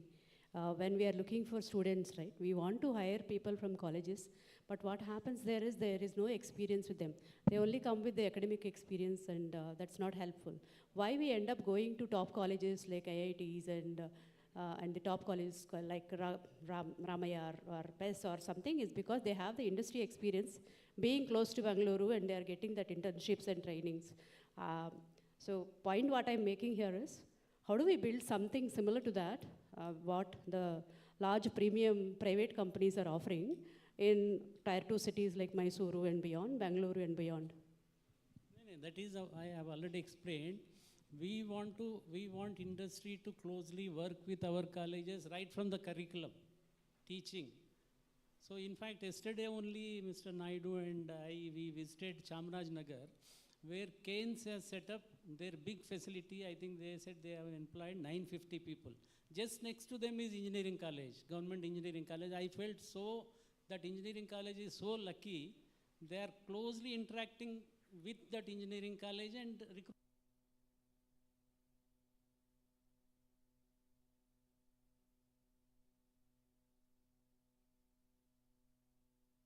in our policy. just 30 seconds note, sir. Cyber security skill is the most required skill, and Mysuru being the cyber security hub, we are looking forward for larger initiatives from here. Looking forward to work with you on that policy with KDM. Yeah. That's all. Thanks. No, this cyber security why I didn't mention is we recently KDM and IT department, they have come out with a policy called Nipuna. It looks after all these emerging technologies, cyber security, blockchain, AI, ML, all these. In fact, that was government order was issued when I was ACS IT, and we formed 9 committees, all industry representatives, blockchain, each one cyber security, industry representatives only contributed to the policy, and scheme was announced. The scheme is, we will spend 300 crores on that scheme, and we want to train 1 lakh people in these all emerging technologies, and it will be a PPP model, not that only government will spend 60, 40 or 40, 40, 20, like industry has to contribute at least 40% of it. That can be direct cash, CSR, or even kind also. They can provide training facilities, they can provide trainers. So what we want is it has to be a PPP model. Any industry can come forward. Few industries have already come forward. I think NVIDIA was the first to come forward. But ultimately industry should say that we will take them. Not the training, and it should not become a certification program. But major program is announced by government a few months back. Okay, time up. We'll take it up later. Thank you so much, sir. Having you here and your baby which is growing up in Mysuru, right? You can see that. And the way the industry came up. So that today morning, the hall was so full that from here till you. See the pictures? I came by that time. Yeah, it was completely full. Yeah. And then look at the way that they're waiting for you to have listen to you and your conversation today. So thank you so much. And thank you. Keep on supporting us, sir. Not to take credit, I was there at the right time in IT department when KDM was formed. Thank you. Thank you, sir. Thank you. Thank you, dear panelists. Requesting Sanjeev sir to present the memento.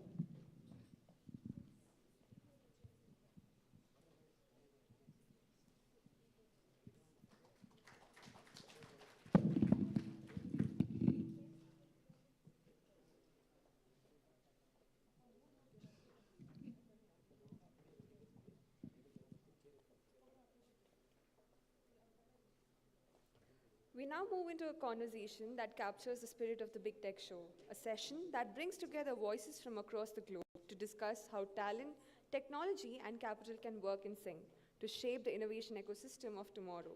The panel titled Global Innovation Networks, Building Bridges Between Talent, Technology, and Capital. I would request the panelists to come up on the stage. Mr. Siddharth Naithani, Senior Advisor, ICT, India and Sri Lanka Business Finland. Mr. Rahul Kulshestra, Head of Innovation Swissnex. Mr. Stephen, President in Indo-American Chamber of Commerce. Ms. Shivi Jain, Program Director, Start2 Group India. Mr. Pierre, and also Mr. Josh Jacob, moderator of the session. Over to you.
All right.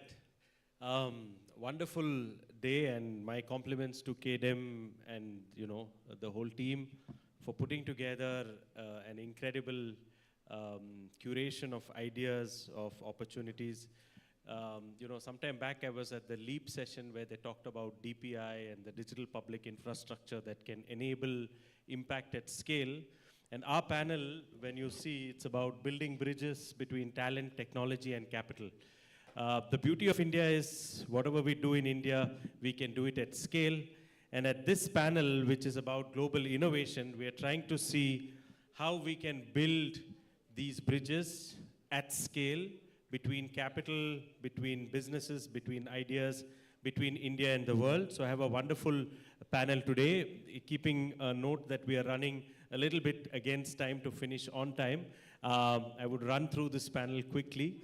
Having said that, I would like to start with this wonderful quote, which says, if there is good technology, there is no difference between magic and reality. I think many of you who have started using ChatGPT might realize this or have experienced this. When nobody would imagine that a simple thing like the internet could give us something as complex like ChatGPT delivered directly to our phones. That's the idea of a bridge, and the internet is a bridge. And continuing with that direction, our panel today is trying to see what are elements of that global bridge that can bring capital, talent, and also innovation on one platform. So let me start first with how can we leverage the Global Innovation Alliance and different countries and their ecosystem which are doing deep tech in their own way. So the interesting thing about deep tech is it happens in pockets. So for example, in Switzerland, there is a pocket for quantum technology. In France, there are pockets for AI and some very, very interesting stuff happening around AI. In Germany, there's a lot of interesting stuff happening around Industry 5.0, which is, production line completely automated, AI in the production line, and so on. In the US, we are seeing coming together of 3D printing, manufacturing, AI, all of them together. So let me start from the other extreme end with Pierre. What do you see are the links for collaboration, especially in the deep tech space? Because in the deep tech, since everybody is deep, they may not have time to network and connect. So do you think there needs to be more collaboration? And what are your ideas and thoughts between the French and Indian ecosystem? Over to you, Pierre. Thank you. So to begin with, I would like to warmly thank the KDM for organizing this beautiful event and for the tour of the different companies we have visited with the Consul General. So I just want to highlight that the partnership between Karnataka and France is vibrant and growing stronger every day. France is a really active GIA partner.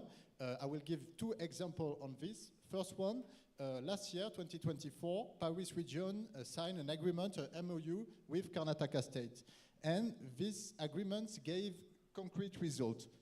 First result, early 2025, we had an exchange of startups between France and Karnataka in the field of medtech.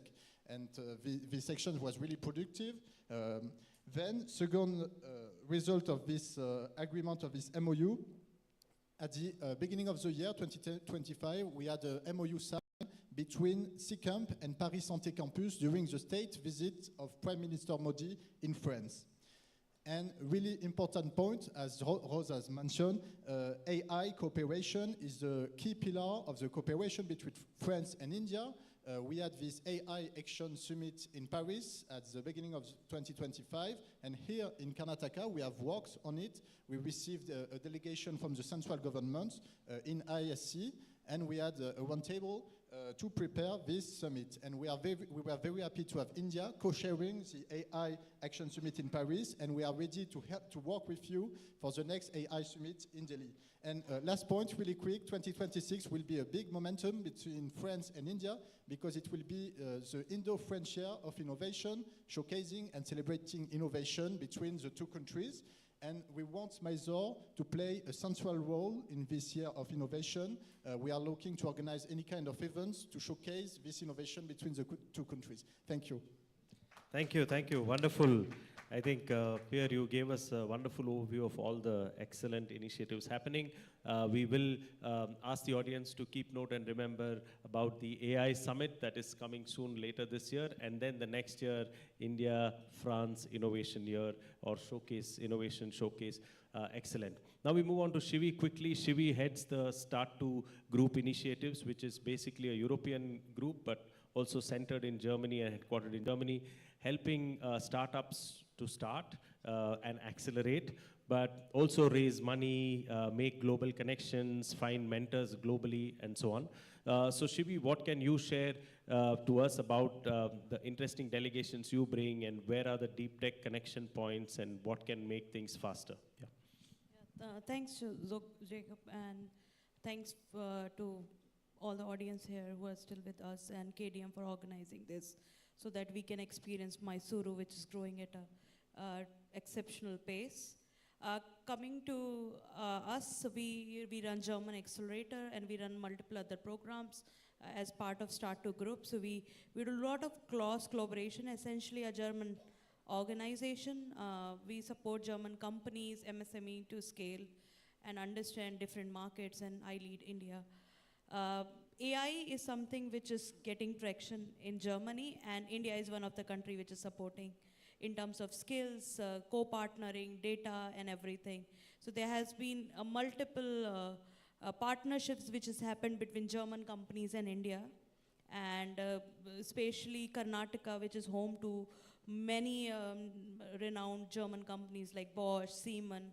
So they are also relying on the Indian talent, and I think they should definitely visit Mysuru next to explore more possibilities of such a young talent and such a vibrant ecosystem.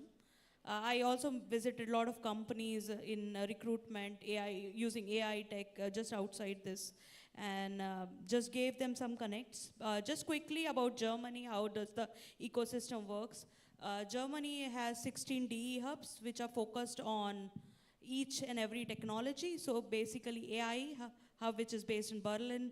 Then we have Dresden for manufacturing, and there's been a lot of partnerships which is happening. And some of the partnership we also enable, especially in health tech. Germany is looking towards India, and especially Karnataka. We have some discussion with BIREC, and BIREC, which supports Bio Innovation Center, and also with other local incubators. So healthcare is something which is a great opportunity for Indian startups and also the German startups and companies to collaborate with each other.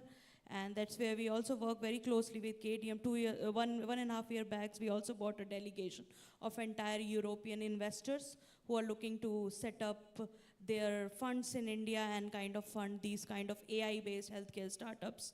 And also Austrian, there was also part of Austrian government who was also working towards upskilling, how we can upskill people in Karnataka to satisfy the needs of these countries and talent. So these are some of the initiatives, and just very quickly on the funds. As part of Start to Group, we want to enable Indian startups to raise funds, Karnataka startups to raise funds outside India, and we will be launching a program very soon to help startups to raise funds outside India, starting with Singapore.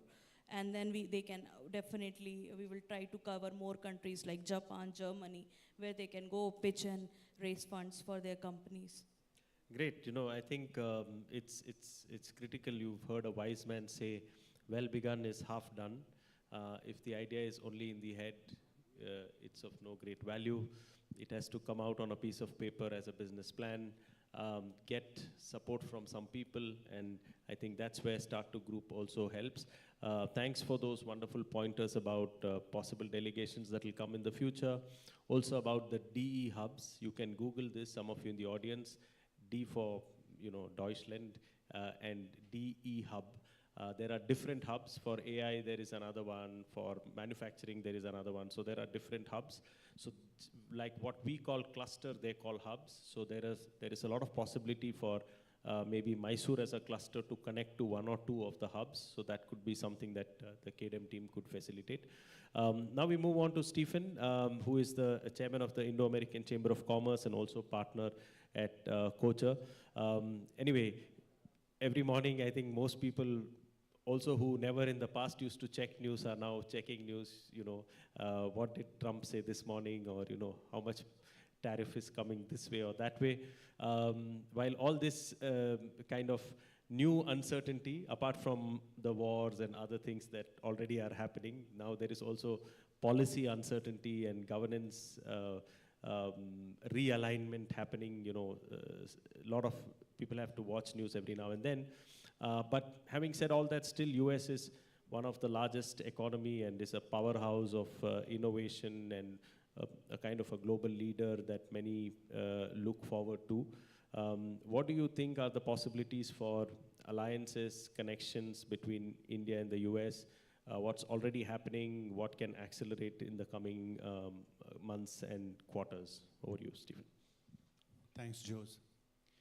Well, the one thing about the US is it's such a large economy, and as a result, a lot of the interaction that's happening is not government-driven. I think, especially among the European countries, the consulate has been a significant part of kind of driving trade between India and that particular country. That's not really the case with the US.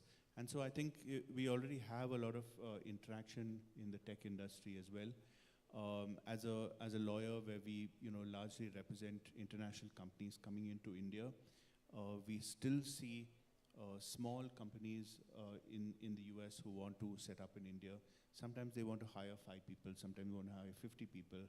And I feel there's a huge interest in tech talent in India. And I see that even in Europe. We see the odd case of big international companies who still don't have what we call GCC today in India, and those are still considering setting up here. I would say one thing, Mysore is largely not on the radar.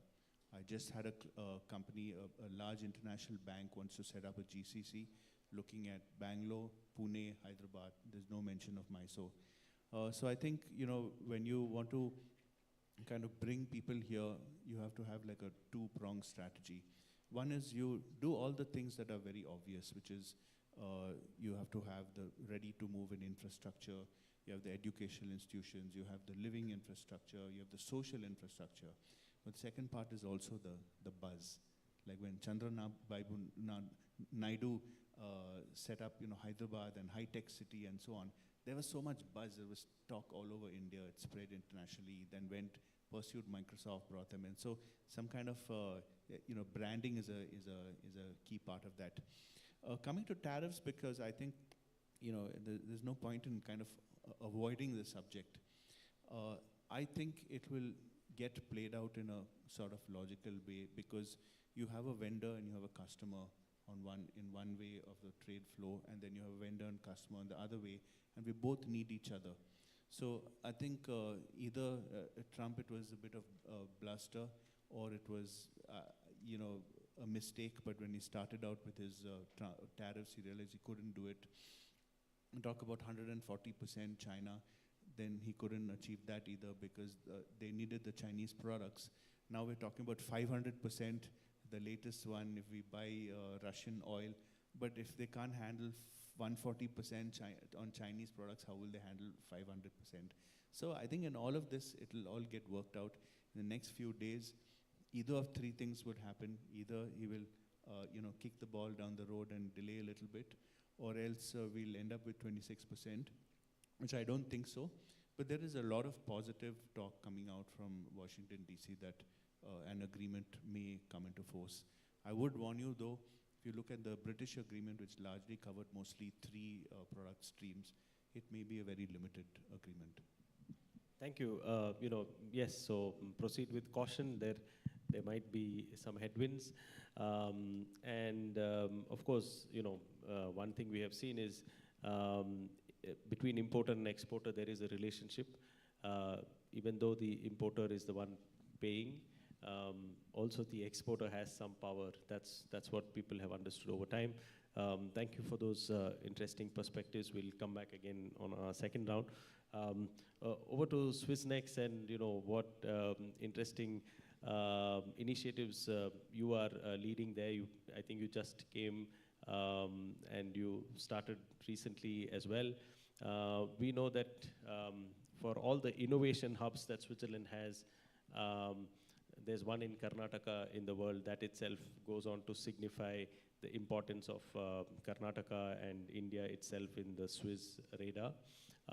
Could you share with us a few initiatives or programs which can benefit deep tech collaboration between Switzerland and India, which are immediately accessible and already available, and anything in the announcement as well? Yeah, so starting with the SwissNext, because it's a very unique and anomaly in the diplomatic world. We call ourselves as a consulate, but we don't process visa. We are in processing brains between two countries. And because we are in Bangalore, that makes sense. Because when Switzerland started setting up SwissNext, which is a part of Ministry of Education, Research and Innovation of Switzerland, basically they identified and they have done a study of a heat map, that also 20 years before. And they found Bangalore as one of the hotspot at that time. So you can think that what is the vision with which Switzerland government worked with also. SwissNext, as I said, is a diplomatic anomaly, scientific future consulate. We work in two areas. One is the academic collaborations, so between India and Switzerland. We have launched a platform, Indo-Swiss Innovation Platform, where we are trying to bring stakeholders from both sides, and even we are signing off with Karnataka government also in that area. It's a bottom-up approach, where we see what kind of people are coming together, they are trying to find out a common interest area, and then we do a lot of dialogues between them, and we take it to the G2G level to launch a program between India and the Switzerland, which can fund those kind of pipelines what we are developing. So recently we have done in AMR, which is antimicrobial resistance. 25 researchers were there from India and 25 from Switzerland. They came together, and we are continuously taking this ahead from last 2 years and finding out relevant projects together. We have a Think Swiss research scholarships, which supports students who wanted to connect with Switzerland universities. Switzerland, as you know, the Global Innovation Index #1 from last 14 years. They're known for deep tech ecosystem. We are focusing on, especially in healthcare, digital transformation, and sustainability. And from the innovation perspective, we are coming up with the AIT program. It's an academia industry training program. And that is almost like 10 years program. Initially, it was supported by Government of India, Department of Science and Technology, and Switzerland leading house, South Asia. And this time, happy to share, like, Government of Karnataka is onboarding that. And once we are coming out with, this is the opportunity for the Mysuru startups, the early stage entrepreneurs, to become a part of this AIT program, where 10 startups from Switzerland and 10 startups from Karnataka will be selected, and they will be spending one week in India and 1 week in Switzerland, understanding the ecosystem, go-to-market, peer-to-peer learning, and that is giving a lot of success story what we have shown in the past. Second one is basically the innovation validation program. So InnoSys, which is a Swiss innovation agency, they support a lot of Swiss startups to go global and scale up. So basically, we implement those programs in India. Every year, we bring 25 deep tech startups in India, and they collaborate with Indian stakeholders, Indian industry. They look for partners, and many of them, they got the partners in Bangalore, and I'm sure they will get a partner in Mysuru also. And that is the opportunity where you get to connect with the deep tech ecosystem and the breakthrough technologies. You can collaborate. It's not like sharing of IP or those kind of thing, but it's like jointly collaborate, do validation, clinical trials, or marketing or distribution, those kind of thing. Mysuru already have a success story from the Switzerland in 2020 Clean Flux, collaborating with Schwerin Laboratories, and basically for the cleaning robots, and now they are producing that in Mysuru. So we have a lot to do, and I think I would be happy to take this forward and look forward that what else we can do with Mysuru. Excellent. So, you can meet Rahul during coffee break after the panel as well. Thank you for highlighting multiple areas. One is the, 10 plus 10 groups. Second is also partner identifications during delegation. So, follow the SwissNext page. They have a wonderful newsletter called Anomaly. You can subscribe to that and you will know what happens next, what's already happened. So it's an interesting opportunity. Thank you, Rahul, for that wonderful overview. And now we go to Sid, who is from Business Finland. Could you give us an overview of what's happening in deep tech between Finland and India, and what are the latest things where there is possibility to connect and collaborate? Thanks, Jose. And again, a big thanks for KDM for organizing this event. A quick introduction to the Business Finland / Team Finland setup in India before I dive in. So the Embassy of Finland is obviously in New Delhi. We have a consulate in Mumbai as well. I'm part of Business Finland, which is the commercial arm of the central government. We basically have 5 areas of focus as an organization. We have a 700 to 800 million euro fund where we actually help Finnish startups to internationalize. And in that case, that'll be a good opportunity for SMEs and startups in this hall right now to be a partner for them. So that's what we actively look at. So, there's something in it for everyone to look at mutually beneficial relationships. We have a tourism arm as well, but the two which are, again, of interest to the people here are trade and investment. So I'm taking care of ICT and tech. My focus areas are IoT, immersive tech, AIML, you mentioned deep tech as well. Gaming and immersive technologies are 2 big focus areas of ourselves. And the telecommunications and IoT is sort of the other cluster that we look at as well. And then the final part that we also look at is helping Indian entities expand their presence into the Finnish market as well. So again, that would be of relevance to a lot of the companies here as well. In terms of programs, we've actually, it's great to announce that around a month ago, Team Finland, so that's us, the embassy, we signed an MOU with the government of Karnataka, which was around a month ago. So ecosystem connects, startup landing pads are 2 pillar stones in this journey together that we're going to be looking at. So that would be somewhere we would need people to actually get involved in those sectors that I just mentioned as well. AI, ML, sustainability is actually a big one for us as well. So if there's any startups or accelerators, incubators who want to get involved with the Finnish ecosystem, you can just reach out to us and whether it's from an expansion to Finland point of view, if you want to target the Nordic market, or whether it's being a potential reseller for a niche Finnish company which is looking at the Indian market, that's something we can facilitate, and so it's both sides as well. So yeah, thank you, Sid. That's interesting. You see, sustainability is a very deep focus in the Nordic regions, and this you can find quickly with a Google search how many electric cars are in Finland, and you'll be quite surprised that a lot of people, they buy electric cars first instead of buying the regular diesel and other cars. So therefore, all those who are in that ecosystem, they could be interesting business. And I think with that first round, at least we got a good overview of what's happening. We have one more round of questions, and then maybe if we have time, we'll have some questions from the audience. But in this second round, I just want my co-panelists to highlight 3 areas. One is in terms of policy. Are there some unique policies which are interesting? Because I was at the AI summit in Paris some time back, where was a huge India delegation, and Prime Minister Macron was there, and they were giving a lot of focus on AI. Also at the London Tech Week, there was a huge focus on AI. They are kind of, some have already formulated policy, some have announced the formulation of a policy, but if there is any policy already that can help, if it could be shared. The second is there anything for startups which are unique? So any possibility for collaboration, any possibility for acceleration in that economy, or startups from there coming here to accelerate? This is the second. And the third, any cross-border announcements or funding lines or support lines for startups, grants, or some other kind of funding. These are the 3 aspects I would like to cover in this round of questioning. So maybe we start again with Pierre. So over to you. So I will answer in 3 points. Between France and India, first, we are really ready to go further with new MOU, new exchanges of startup, and to sign new MOU to open new joint center, you know. So as I told you, the Paris region and the Karnataka state signed an agreement and they want to go further. So we help the Paris region, which is the first region in terms of investment in France, to go further.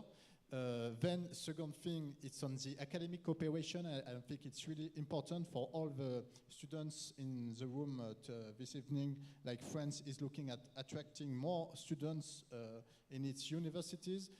France has more than 100 MOU with Indian schools, and we are looking to expand these MOUs. In Mysuru, 2 MOUs have been signed with 2 colleges.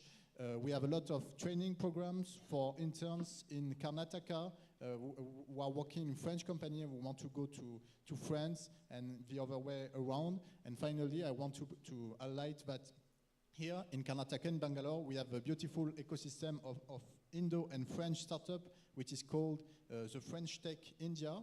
And they do have some programs of mobility for Indian startup. They can deliver some passport talents. And so I think you should network and connect with them. They organized a big event 2 weeks ago on AI. It was really, really relevant, and it really emphasized the Indo-French cooperation on the strategic field of AI. Thank you.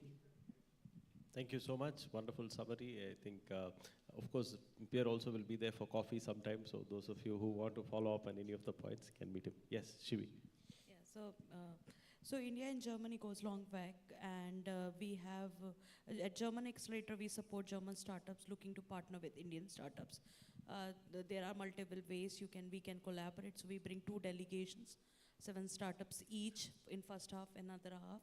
And we basically enable companies from Germany to form partnership with companies in India so that they can both co-create and explore. We are not very stringent on that, but basically the idea is to find partners in India and support each other to expand in both countries, so Indian startups get access to Germany.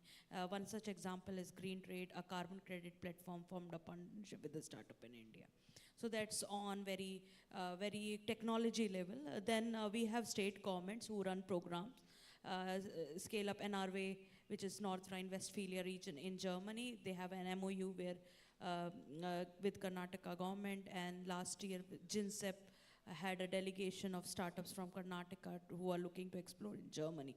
And North Rhine-Westphalia is one of the biggest manufacturing hub with cities including like Düsseldorf, Cologne. All the manufacturing, semiconductor manufacturing is based. So the startups, especially in aviation, all these looking to explore to Germany, want to get a getaway in Germany, please check out the NRW programs. Apart from that, there has been a lot of events where us and partners do take regular delegations. There is one event coming up called Bits and Pretzel, very healthcare focused. As I already talked about healthcare and AI. AI integrating into healthcare is one of the very major area in Germany. So if you have a solution, please do check out. That is in the end of September. And slowly we are also working with the government to form programs. So currently as an organization, we do offer program, very case specific. If you are a scaled up startup and you are already looking to scale into Europe, you can always reach out to us. So yeah. Great. Thank you so much, Shivi. Stephen, some thoughts on what's happening in the startup scene, any policies? Of course, now they say US first, or US is first. We don't mind being second, but are there any opportunities to find joint win-win chances, delegations, select USA event, any of these things you can highlight? Sure. So I think in terms of policies, the US government does have a focus on AI. They built that AI fund. Though personally, I just think that AI is so much driven by the US private industry, the likes of OpenAI or Microsoft or Google, that you really don't need much US government support. In terms of startups, I think you're already seeing, we see a lot of small US companies who are actually using Indian tech talent. And sometimes it may be just like a 5 people and so on. And sometimes you'll have a startup, it's almost like just incorporated straight away, they want to hire people in India. So we are seeing some of that. What is, I think, a challenge, and a lot of our members have cited this as a challenge, how do we sell into the US market? So we're actually working on a program on kind of educating them on how to do that. In terms of the other aspect is the US Commercial Service has this program called Select USA, where they'll help you set up in the US, help you find partners and so on. And they also have a wealth of experience on what's the best way to collaborate with US companies, so they'll also be part of our program. Finally, on capital, again, a lot of venture capital in India is US funded or has people who are kind of based in the US. So I think that's already pretty much sorted. Perfect. Thank you. Thank you so much. Rahul, from your perspective. Yeah, so whenever it comes to policy, because like last 12 years I was with the government of India, and 7 to 8 years in Ministry of Science and Technology, and especially for the industrial research and development, I was working with the 8 countries, and last 4 years with the Prime Minister Office was the scientific advisor to the Prime Minister Office working on policy. So there are many things.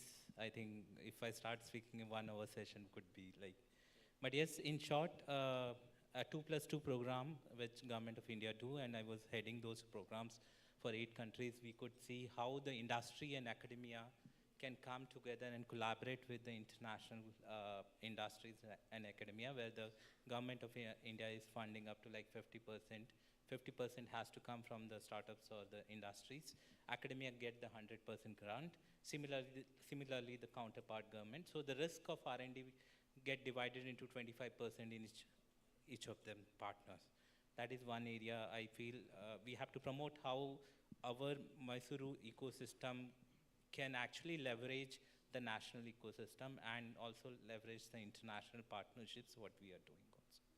Second thing which I feel is about also, there are multiple programs like Innovation Voucher Program, and Poland do such kind of program, because when I was contributing to the Science Technology Innovation Policy of Office of Principal Scientific Advisors, where we saw 36 countries, what they are doing in research and innovation.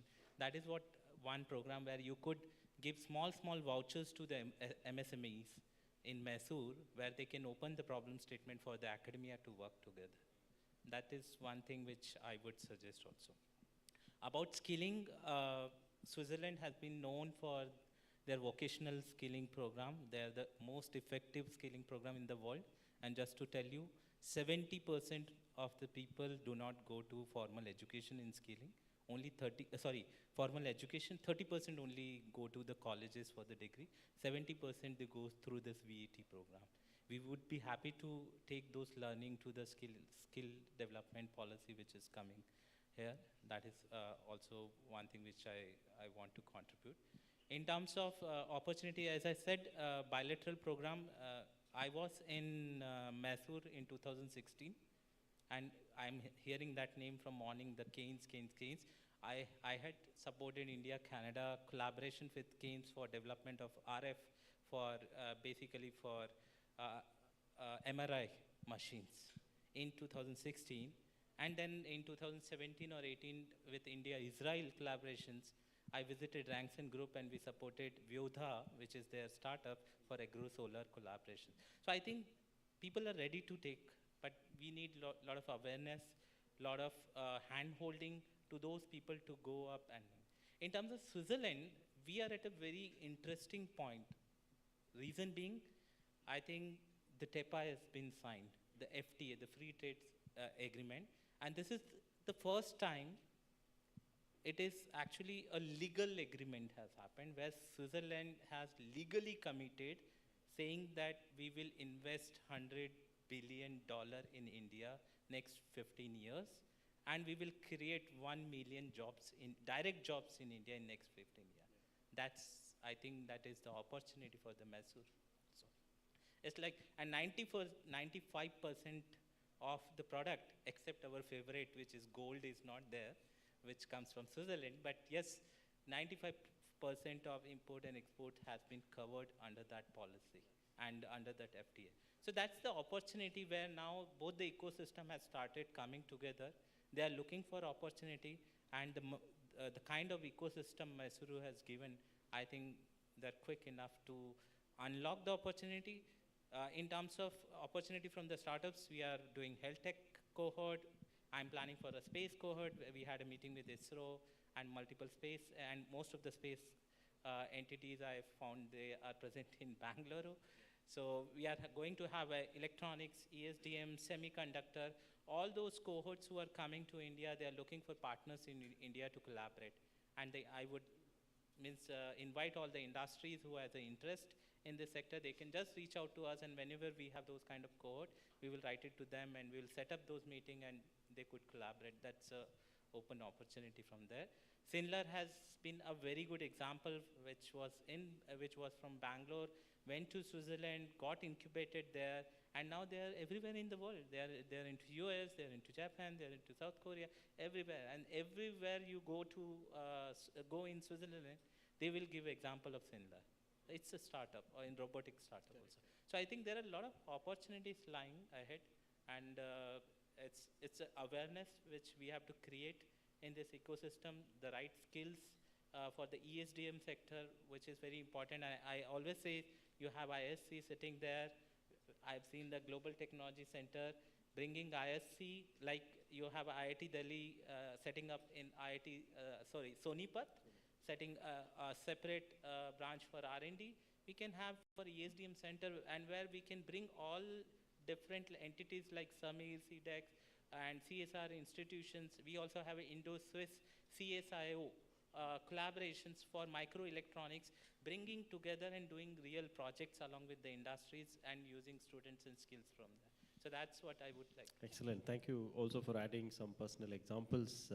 So, you can meet Rahul also for coffee break, and, maybe after 5 years, he will say your story, right? If you are able to, through his connection, get some grant from some of his ex-organizations, or also some bridge and connect from the current one. Last, let's look at Finland and what interesting possibilities await there. Thanks, Josie. I'll keep it short. So 2 things. I mentioned the fund that Business Finland has, 700 to 800 million. So keeping it relevant for the Mysore ecosystem is that this fund, a lot of it goes to Finnish startups who have something called a market explorer. So that's a fund where Finnish companies now looking at the Indian market research, to do R&D processes, market snapshots, finding resellers. That's where a lot of this money goes to. So I think that could be something where the Mysore ecosystem actually, if you're interested in any particular sector, please reach out to us. I'm around after this event as well. And then we can actually put you in touch with these companies. So a lot of the funding for this program will be covered. So I think that would be the main one. So just to reach out to me, post this straight away, and I can connect you with not just the Helsinki hubs, but we have Turku, Espoo, Tampere. There's a lot of interesting ideas coming out from these hubs as well. So we can be a one-stop shop for inroads. Perfect. So with that, we conclude our Global Innovation Alliance panel and building bridges. I would personally suggest the audience to look each of these people on LinkedIn, connect with them, stay in touch, follow their page, so that whenever a delegation comes or whenever there's an opportunity, most of them usually will put it out there for people to benefit from it. So you could connect, link up, collaborate, and grow. Our wish is for Mysuru to grow as a hub, and next year to have the event in an even bigger venue. So let's wish that all of us grow together, win together, and for a better world. Thank you so much, and back to the organizer. Thank you to your panelists. I request Jose to present the mementos. To Mr. Siddharth.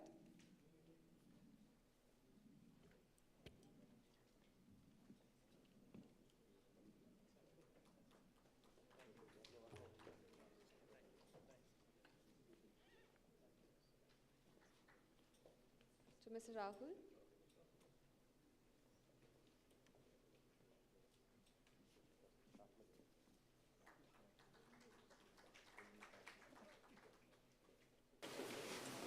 to Mr. Stephen.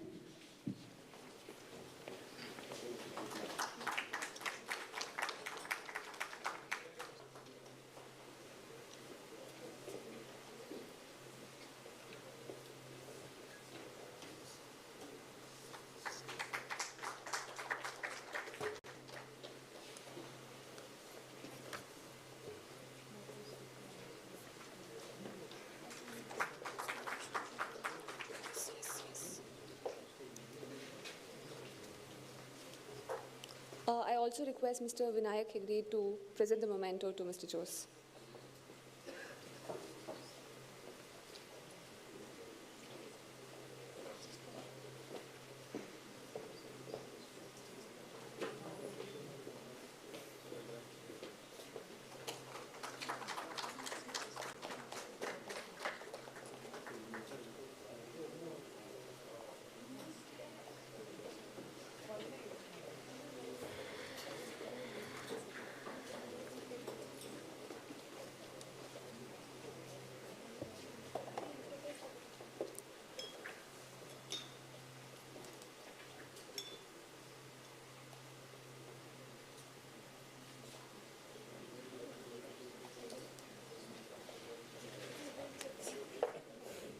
Thank you, dear panelists.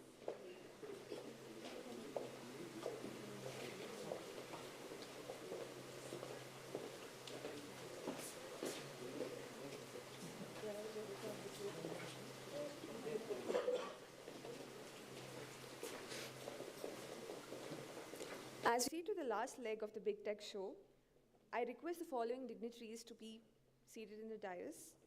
Mr. B.V. Naidu, Mr. Sanjeev Gupta, Mr. Sudanva Dhananjaya, Mr. Mangesh Amale, Mr. Praful Kumar Jana,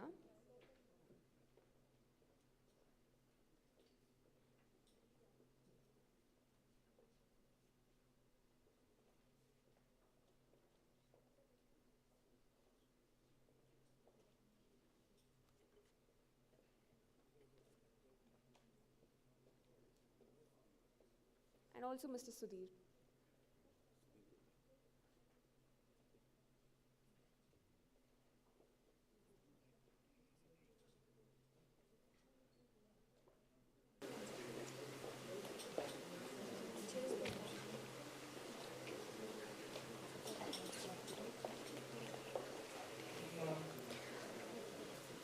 Ladies and gentlemen, as we begin the validation session, it's only fitting that we hear first from someone who's been a strong pillar for Mysore's technology and innovation journey. To formally open this closing session and share a few words of reflection and vision, I now invite Mr. Sudanva Dhananjaya to deliver the welcome address. Over to you, sir.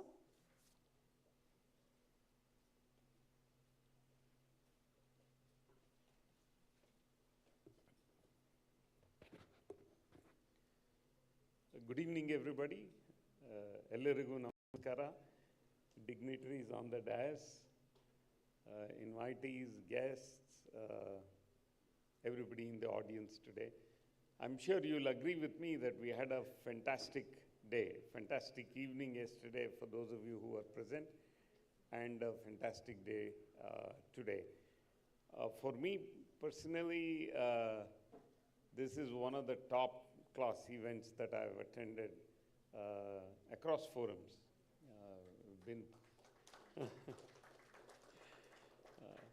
Been part of many other industry forums as well, but purely in terms of turnout,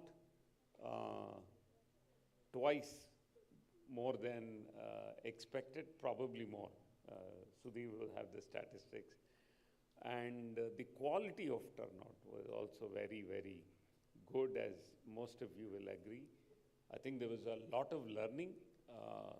Just by going around meeting people, there was so much of learning, so much of diversity, see so much of energy, innovation, and wanting to make a mark in their own journey of entrepreneurship and business.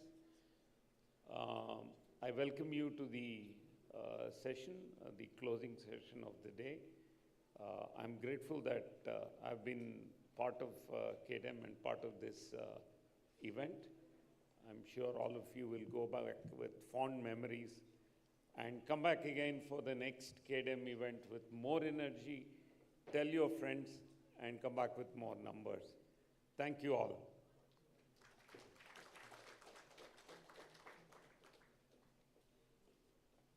Thank you, sir. Now I'd like to call upon Mr. Mangesh Amle to address the gathering.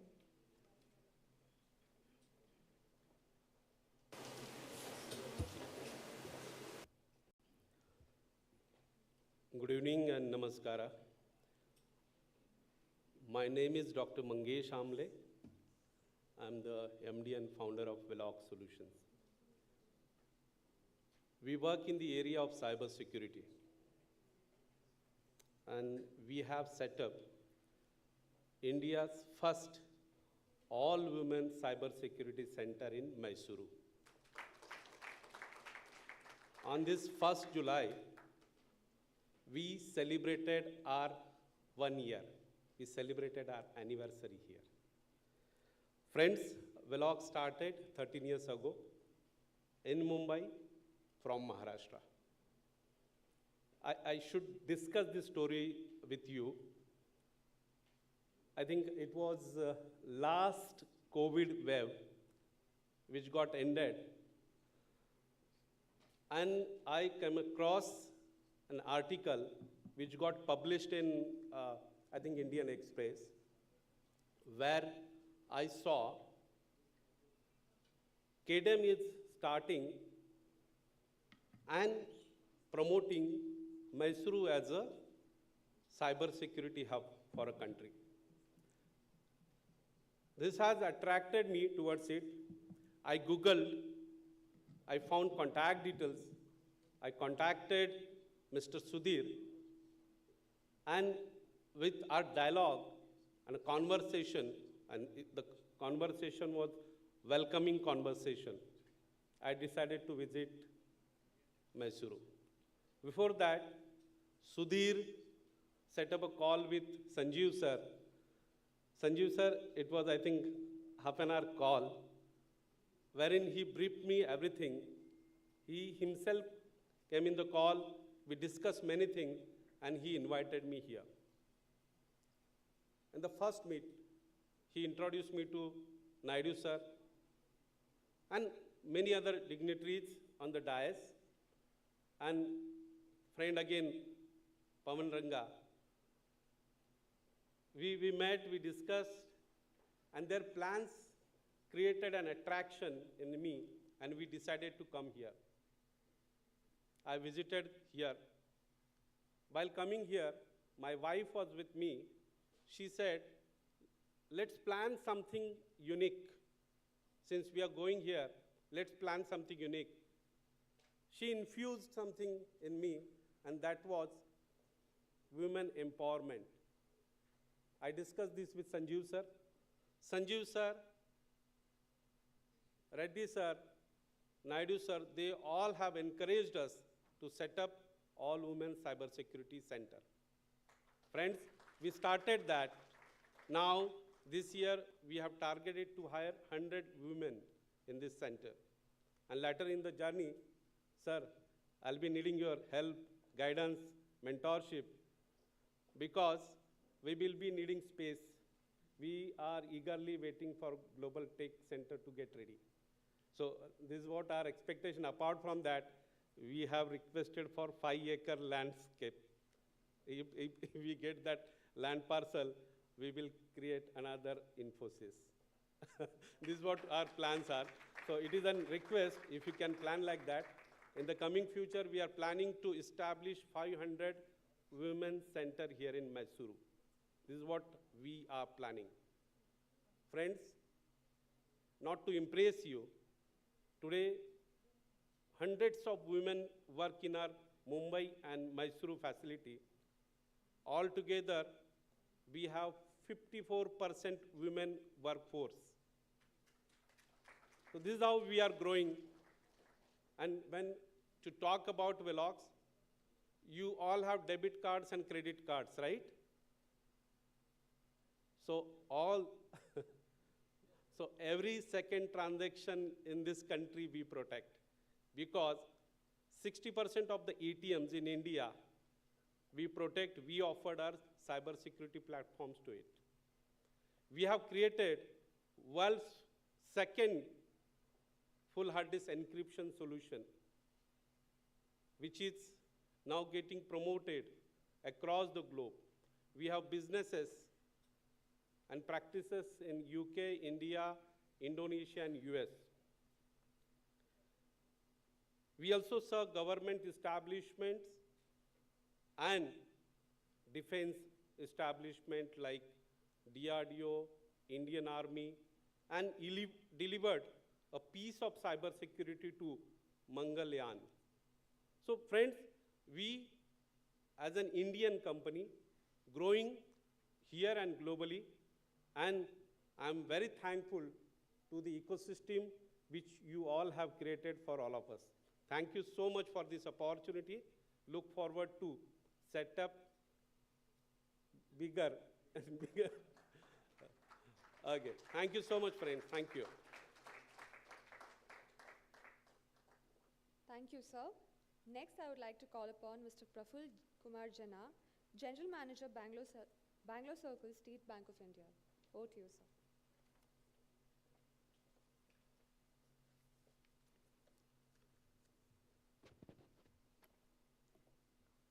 Very good evening to all of you, ladies and gentlemen, dignitaries on the dais, professionals, delegates, entrepreneurs of the dais. I am Praful Kumar Jana, representing State Bank of India, and my territory is outer Bengaluru, and Mysuru is one among them. Incidentally, my earlier speaker referred about 1st July. I will also refer to 1st July. That was the 70th Foundation Day of State Bank of India. And State Bank of India, as you know, is having 219 years of legacy, the backbone of Indian economy.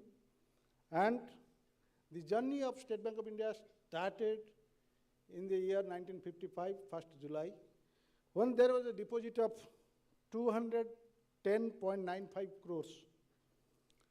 And it has rose to almost 35,800 times over 70 years. So this is the banking behemoth, heart of Indian economy. And we have signed MOU with KDM for growth of the Make in India concept, skill development, in line with Government of Karnataka's initiative. Our balance sheet size is 66 trillion, almost GDP of 175 countries. The size is big, and we want to also grow to bigger. And regarding this Mysuru Big Tech Show, it is a pleasure and honor to be here, a platform that brings together visionaries, innovators, entrepreneurs, and enablers to shape the next phase of Karnataka's digital economy as well as India's growth story. I thank KDM for organizing this initiative in Mysuru, a city that beautifully blends tradition with technology, the culture, the heritage, and above all, the innovation. The Beyond Bengaluru mission of Government of Karnataka is a bold and necessary step, and Mysuru is fast emerging as one of the strongest nodes. With a growing base of tech talent, educational institutions, R&D centers, and incubators, the city is well on its way to becoming a full-fledged innovation hub. As I said that we are partnering with KDM, you will be interested to know what we are doing. Incidentally, we are coming up with a GCC center, a state-of-its-art technology in banking and technology together at Bengaluru, Very soon, it will be operated. And prior to that, we had a startup branch functioning at Bengaluru, catering to 1,200 startups. So we are with KDM in its march towards progress, and we believe KDM and SBI both together will be taking this forward, this initiative forward for the future of the state and as well the country. Thank you. God bless you. Thank you, sir. Now I'd request Dr. E.V. Ramana Reddy to address the gathering.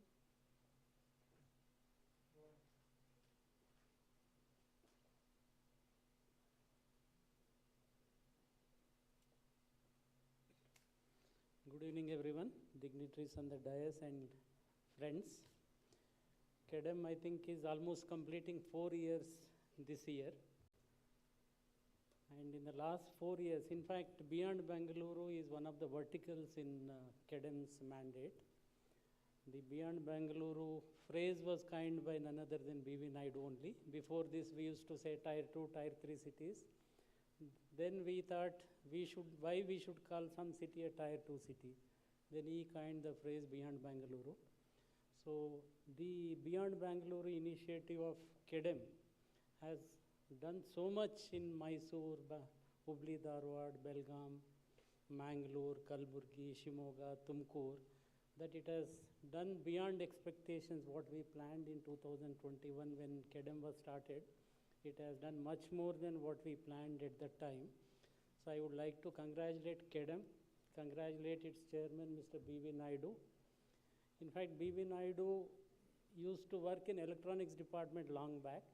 He was the first director of STPI. He came to Bangalore in 1992. So most of the IT growth in Bangalore can be attributed to him. So in fact, in the country, first email in the government was sent by him. Now after COVID, because certain things I know him for the last 25 years, so I know all these things. After COVID, we are very much familiar with video conferencing. Do you know first video conferencing, where it happened? It happened in a box in Bengaluru, which first video conferencing was done by him. So from there, we have reached this stage. So I congratulate him. I congratulate Sanjeev. Sanjeev actually was one amongst you only. He was in Mysuru, working for Lahari. So we lifted him from Mysuru and made CEO KEDEM. So I congratulate him. And above all, I congratulate entire team, KEDEM, very young team, done really wonderful job in the last 3-4 years. I congratulate entire team. And this Big Tech Show Mysuru also, when I was there, I think 2022 it was started. Morning I have seen the audience here. I was really impressed. This is a huge hall and it was overflowing and people were outside also. So this Big Tech Show Mysuru also has grown tremendously in the last 4 years. So I hope KEDEM will continue to do the good thing, good work, and Mysuru will prosper much better in the future. Thank you. Wish you all the best.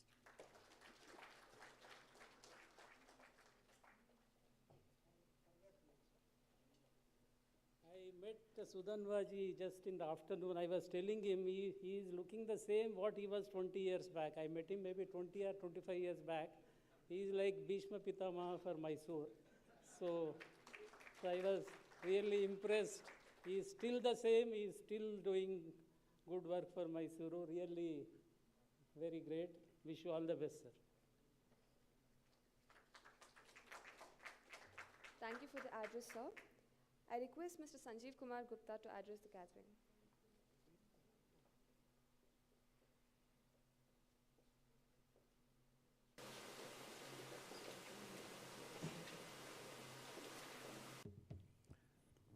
Very good evening, all of you. It's the evening hours, and we're having a validity function where Mr. Mangesh Amble so proudly talk about of Mysuru and the women 100% women workforce cybersecurity center. And Dr. Ramana Reddy sir has just said, our Bhish Pitama, Sudharma ji, here with us.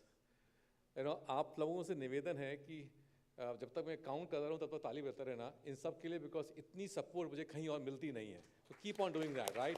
1, 2, 3, 4, 5, 6, 7, 8, 9, 10, 11, 12. Sir, ये तालियां बजती रहनी चाहिए, because the way you have supported all of us in designing the Beyond Bengaluru cluster, Mysuru cluster, and then your support to grow this. Crossing 1,000 plus registrations, 64 startups, 10 VCs coming down from outside, putting together the global speakers coming here. From Delhi, the person visited here on a short notice. I will not lie to Miss BTS, I want to come down. Not the Bangalore Tech Show, sorry, Big Tech Show of Mysuru. And that's the way that has been created a magic for all of us. When you come at the end of the session, you feel a little bit nostalgic as well. The effort that has been put together by so many people around. Bhish Pitamaha's house office is our office. We have taken his office almost every weekend, sitting in his office, discussing with the strategies about how do we do this session, what time, who to invite, where to send the letters, all of them, including, he's saying, you have not added these 10 names, add these 10 names. That's the way we have operated.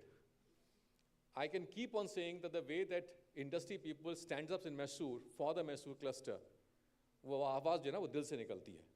And that is what the people talk here from here. So why we all feel really proud about it.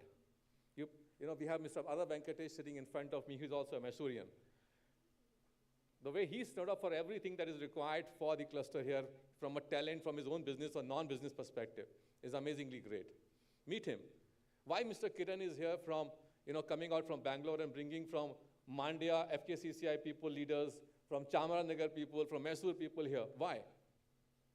Because they believe that the Beyond Bengaluru mission and the Mysuru clusters and other clusters are the right strategy for growth of the economy of the state and for the country. These people stand up for that. तो जब nostalgia feeling आएगी तो आपको बोलना पड़ेगा बहुत बहुत धन्यवाद आपका. और इस स्पिरिट को और इस सपोर्ट को प्लीज बना के रखिएगा. We need this more energy of yours. We need this more support from yours. My words to you is not to just say thank you. My words to you is to say अपना हाथ हमारे हाथ में दीजिएगा और साथ साथ walk करेंगे and grow करेंगे for Mysuru and other clusters in the state as well. I wanted to actually showcase some of the numbers that we have done in last 1 year in the cluster. But I'm not sure whether we are ready with those numbers right now. Ready? Can you put it up? I just take 1 minute each for 3 slides. That's it.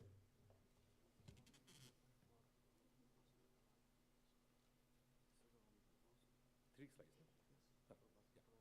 Yes. And can you also show on that parts of screen?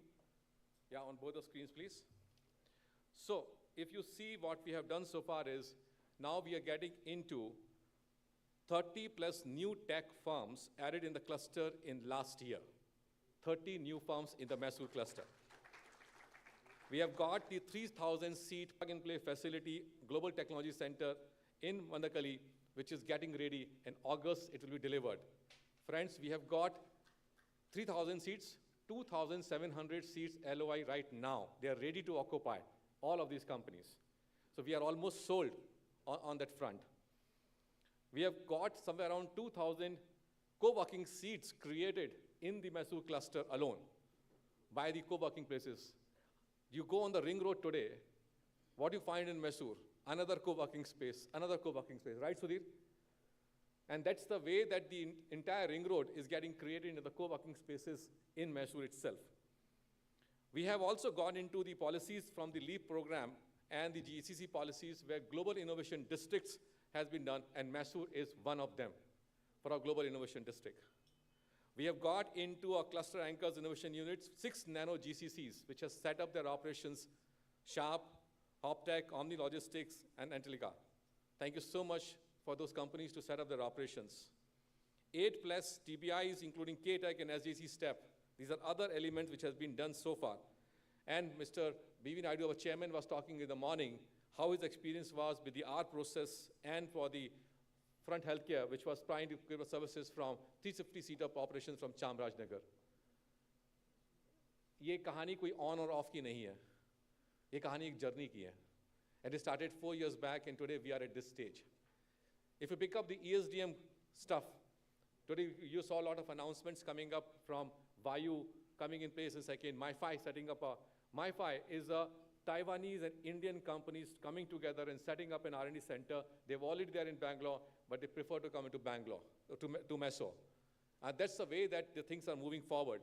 Vayu is setting up 1,200 crore PCB manufacturing plant here in Mysuru. Cyient has taken up a 20 acres land right now for an EMS expansion, 20 acres land for expansion plans. In fact, the MD for the Cyient DLM, Mr. Rajendra ji, was supposed to be here, but he got his board meeting coming up immediately, and hence he has to cancel his plan. Otherwise, he would be sharing these notes to you. We started with all these, the EMC cluster 2.0. We got almost 235 acres land, and friends, only small portion of land is available right now in this cluster, the Cochinahulli cluster of the EMC. All the lands has been then allocated to the industry people around. Recently, the cabinet also announced 150 acres of PCB park. We started roundtable last year on PCB roundtable as a parallel session. Our chairman was there, and the Kionix chairman was also there. And we had the roundtable in which we position that why we need a PCB park, and there are companies who like to put up. Government got convinced, government announced, but before they announced, we have already got 2 proposals for PCB submitted to the department. That's the way that the industry participated, the industry has looked forward for the EMC clusters here. I'm very happy to tell you that L&T, the L&T is the L&T Technology Services, LTTS, crossing the design and engineering services. They hire VLSI skilled people. Almost, to my knowledge, if my numbers are wrong, please correct me, 5,000 plus engineering and design resources employed by them here in the city of Mysuru. We have also got Proxylera, who has set up their Odyssey of chip designing companies of 250 people seat operations operating only for chip designing Odyssey work done from Mysuru. In सबके लिए एक बार दिल से ताली जरूर बजाइए, please.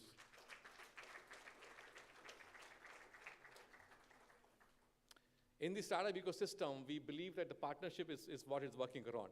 We did the Beyond Bangalore Blue program. Beyond Bangalore Blue program is very simple.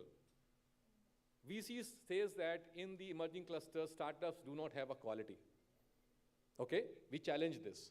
We challenge this that please come and see, please come and listen to my startups from the community called Mysuru. What we did is, we did a program around 50, 60 startup got registered. We did a first level of jury, second level of jury. Finally, we selected top 10. Every 6 months, we bring VCs outside Bangalore or outside Mysuru. Somebody from Bangalore, somebody from Mumbai, somebody from Delhi, they come down. We are doing this exercise for the last 2 years. Last year, there was one startup which was called up for further discussion by the VC. Today, out of 10, I am hearing that 4 startups has been called up for a next level discussion for funding and other elements of discussion. Isn't it a good journey for all of us? Now the VCs say, what you say is right, and there is a quality startups coming up from there. How it can be done? It can be only done by the partners ecosystem, the SGC STEP, which is Incubation Center, TAI institution, which is there here in Mysuru. These all club together, and we become more like a cohesive workforce towards designing these initiatives in the cluster level. Friends, if this way we move forward, and now the industry people has put together a vision document which has been released today. If you look at this, and our chairman has already challenged us, saying that your numbers are very weak, you need to improve your numbers. So we will try our level best. But the vision document is a strategy documents. And every individual stakeholder of the cluster, from every industry associations, FKCCI, CII, FICCI, and the industry chambers, industry leaders, institutions, we did stakeholder discussion like anything. And all these chaired by our own, sir, with your permission, Sudhama sir, Bhish Pitama. He chaired all those discussions and streamlined those discussions to ensure that the inputs are taken and we are able to come back to them. This document which will become a talking point for every individual in the Mysuru cluster who believes that this cluster can be grown and can be strengthened. I can go on because I'm emotionally attached here. Beyond Bangalore has to be a success. And as Dr. Ramana Reddy sir has been saying, Beyond Bangalore is going beyond boundaries. It has to go more boundaries. Ladies and gentlemen, thank you so much for being here. I look forward to see you again and again and again with your network and your wisdom coming back to the city in Mysuru. Thank you so much. Thank you, sir. Now we move on to a special moment of recognition and celebration, the one that's filled with entrepreneurship and innovation. We have the winners of Mysore Blue 2025, which is organized on 3rd July. From 56 registrations we received, we shortlisted 40 startups in the preliminary screening and to top 10 yesterday. So we have the top 3 fundable startups from the cluster. I request the startups and the teams to be near the dais. The first startup we have is Swayam Analytics.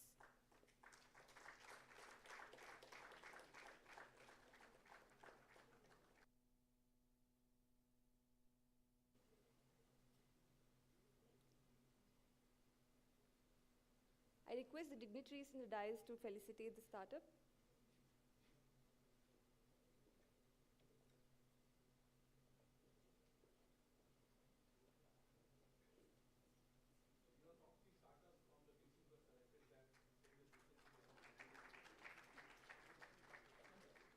The next startup that we have is Melodat Auto Components.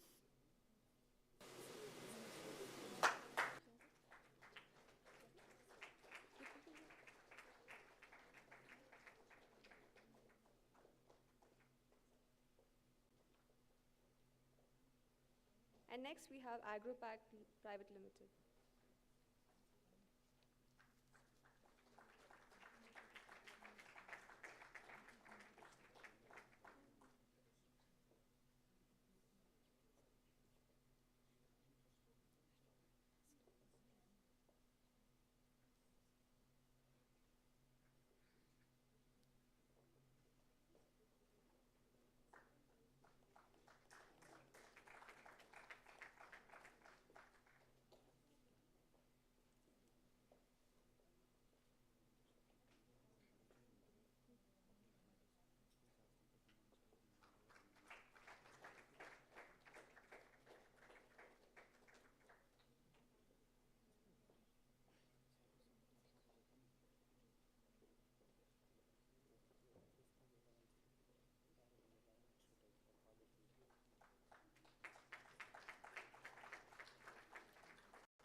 Now, I would like to call upon to the stage the top innovative startups in Karnataka, the winners of Elevate 2024 from the Mysore cluster. The first startup that we have is Kami Reddy Agro Foods Private Limited.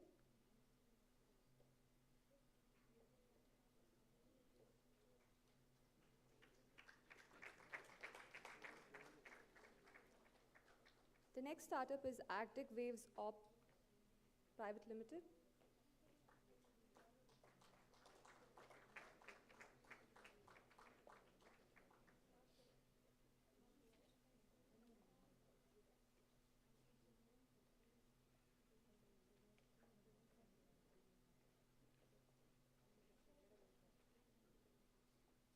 Next up, we have Gridbite Labs Private Limited.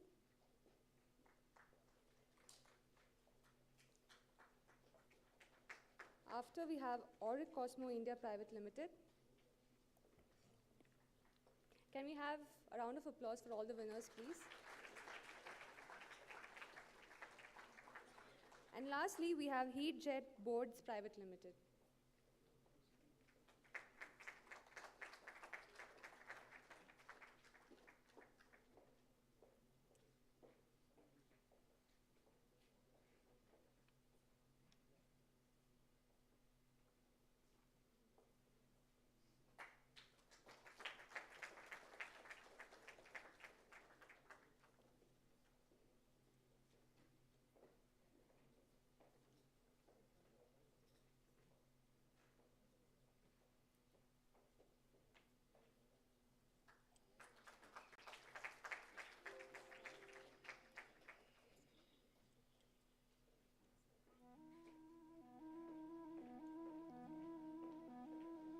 Dear dignitaries, thank you for felicitating the startups. You may please take up your seats. So up next is the official release of the cybersecurity report, a key step towards building stronger and safer digital systems. May I now invite Satyavati Devendra, Chairman CSA Bangalore Chapter and team, Mr. Vinayak Hegde, Vice President and Center Head Infosys Mysore, Mr. Sudhi Shankar, Cluster Head Mysore Cluster, KDIM, Sudhanva Dhananjay, Lead Industry Anchor, Mysore Cluster, and all the other dignitaries on the dais.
I would take a moment to explain the effort that has gone behind publishing this report. Cloud Security Alliance and Karnataka Digital Economy Mission signed a memorandum of understanding last year with an intent to develop talent to be made available for the cybersecurity industry to position Mysuru as a key cybersecurity cluster. The idea of working on research as a core has come behind a thought leadership. So we just don't want to have become a supply chain for people who can be employable in cybersecurity industry. However, we want to be at the thought leadership where we are defining, we are driving and creating a cybersecurity ecosystem in Mysuru. In this regard, this is the first report that has come out. This report has received global recognition. It has received citation globally, and this report has been completely prepared by academic integration in Mysore, where two colleges, SDM IMD and Vidyavardhaka College of Engineering, professors along with the industry from Cloud Security Alliance came together, and specific interviews were done over a period of 2 months. Surveys were carried out, and a completely referred publication has been made. So this is a global citation, first of its kind, coming from a beyond Bengaluru cluster, that is Mysore, which is a as of now, nowhere in the technology map, but I'm sure in the coming couple of years, the reports and the kind of publication that we will be bringing in will put Mysore in the heart of cybersecurity innovation ecosystem.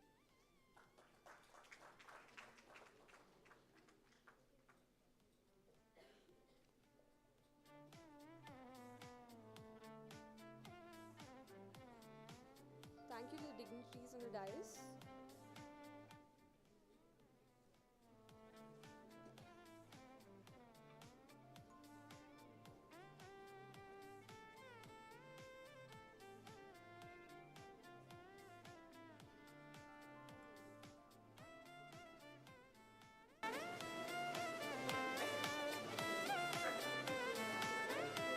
We also have one more Elevate startup felicitated, Gravity Steel Structures LLP.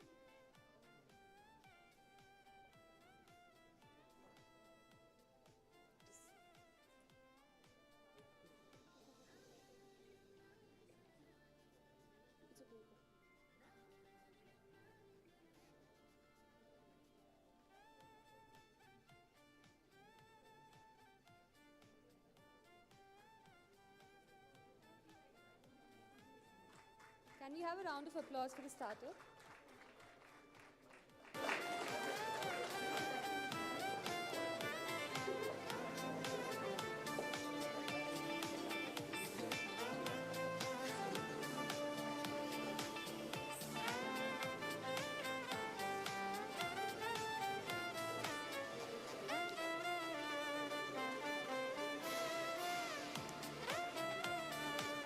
As we move on,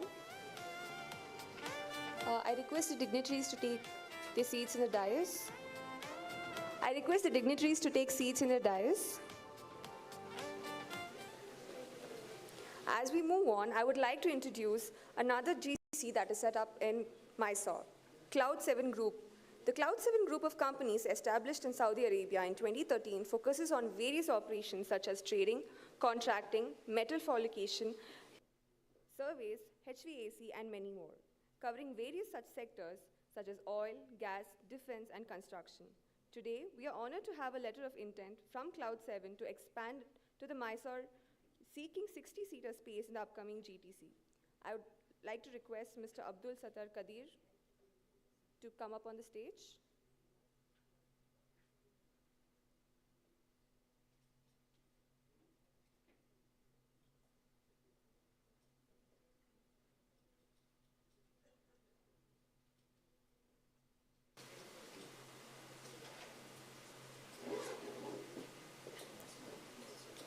I would also request the Cloud7 Group team to come up on the stage.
Up next, we have recognition of companies in Mysore cluster.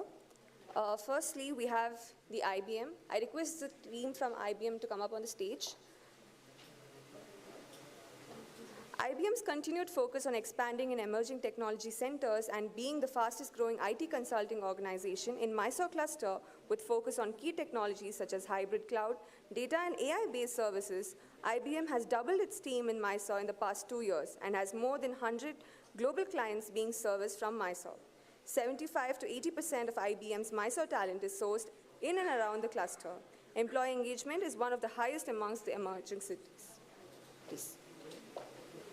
I'd request the dignitaries for a photo op.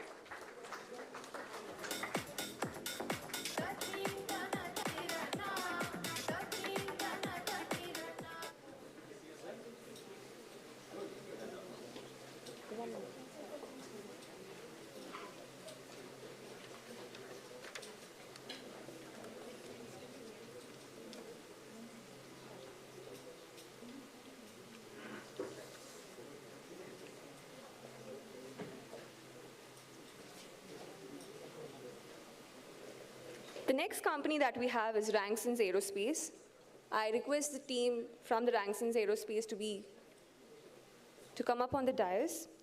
Ranksons Aerospace has steadily established itself as a key contributor to Mysore's high-value manufacturing and aerospace ecosystem. With a state-of-the-art facility in Mysore cluster, Ranksons is part of a larger conglomerate of the NR Group and plays a pivotal role in India's aerospace and defense supply chain. The company focuses on end-to-end product lifecycle support from design and engineering to assembly and testing, catering to global OEMs across aviation, space, and defense sectors. Over 90% of its workforce is locally sourced, reflecting the strong regional integration. Ranksons continues to invest in advanced manufacturing technologies and is closely aligned with India's Atmanirbhar Bharat and Make in India vision, positioning Mysore as a rising hub in aerospace innovation.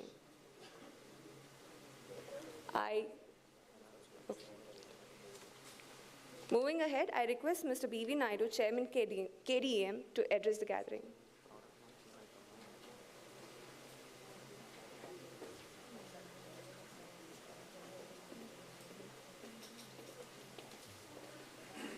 Good evening, ladies and gentlemen.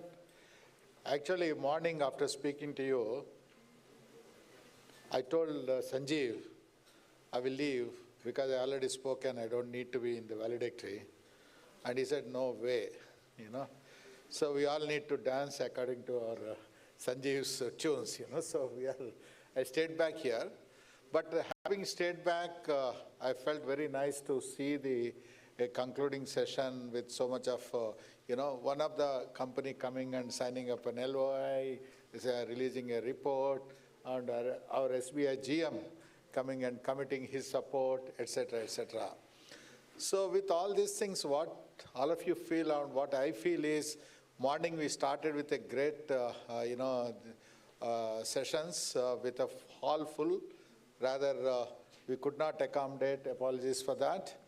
And that kind of a response, even Sanjeev and team and none of us expected. So, as Sanjeev said, more than 1,200 people. Much more than that, the whole day was a very actionful. I never realized that 7 companies come and sign up or committing their investment here. Some of them announce the kind of investment. And then 4 people, including now with another guy, 5 people giving the LOI, both in the IT and electronics, and releasing the cybersecurity report. I think this team has been working. Babji and the other team members have been working for last, 6-7 months to, create this report. I think when I glanced that report, it's a very high qualitative report. Congratulate the team. So what it means is, there is a lot of action happening in Mysuru. This is what I call morning as a snowball effect. Who can stop this snowball effect? Nobody can stop the snowball effect. The ball is going to roll and the ball is going to grow. That is what is a Mysuru is. Right? So added to that, I was talking to the GM SBI, and their SBI startup branch is one of the most successful startup branch in the country itself with 1,200 clients. I don't know. He keeps giving me the new numbers. What is the recent count of the loans extended? Yeah, 1,400, 1,600 crores in SBI supporting 1,200 companies. Then I asked the GM, if you are able to do that in Bangalore, why Mysuru should not be there in that? Then he has agreed to open an SBI startup branch, in Mysuru. Thank you. See, SBI is another partners in progress, because a few years back, when his previous chairman was there, we convinced him to create a SBI startup branch, and that has exceedingly done well. And we are all very happy about that. And in fact, not just in Mysuru, he said, wherever the KDM is there, we are there. So SBI wants to support us in Mangalore, SBI wants to support us in Hubli, and Belgaum, Kalburgi, wherever, whatever, So thank you, sir, for the kind of support that you are extending. This is what is needed. You have an industry leaders like Dhananjay, Sudanwaji, and supporting these KDM events, and the state government. Morning we had the secretary, and also the industry leaders coming together. So much of quality. Yesterday dinner also, I felt so nice to see such a high quality professionals or the leaders coming in for this event. It has elevated the status of the event. Now, what will happen is, Sanjeev, be aware that, now expectations have gone up. And you all need to be ready for the next event, much bigger, much larger. And not only that, obviously, expect to have more commitments from the industry to grow here. So I wanted to take few minutes to, congratulate our team. KDM team has been working very hard on that. Can you all guys stand up? KDM guys. Yeah. As you all know that Sanjeev is a high energy guy, is if you give your hand to him, your fingerprint will be with him. He won't leave that hand till you commit some investment or whatever. Following the same culture, I found Sudhir is extremely passionate guy, and he's been supporting the Mysore cluster. In fact, and he's the one why the growth should limited to the Mysore. We all need to go to the Chamarajanagar, and he created a report about the talent available in the places like Chamarajanagar, because of which he himself convinced these companies like the R Process and the Forefront to go to Chamarajanagar. So this is the kind of passion that all our guys are here. We have Chetan, and we have the Bangalore, Beyond Bangalore head. Please stand up. Why are you shying away, guys? Yeah, Chetan heads our, he's been heading our IT BPM group. Now he'll be taking a new responsibility to head the complete Beyond Bangalore. And he's supporting the Beyond Bangalore. And there are young girl, she is in startup group. The anchor for today is this little girl startup group along with the team. And our GM administration is there. He's a wing commander. We brought in wing commander from Air Force to make sure that he balances the KDM well. Likewise, the fantastic team. Bharat, where is Bharat? Yeah, Bharat is another guy. Everybody likes him, not just in KDM. And all the government departments likes him. He created a huge impact in terms of doing some good work in the talent vertical, and that talent vertical has grown. Now he's taking a new responsibility for the startup group because he has the passion to do that. And then talent, we got one matured,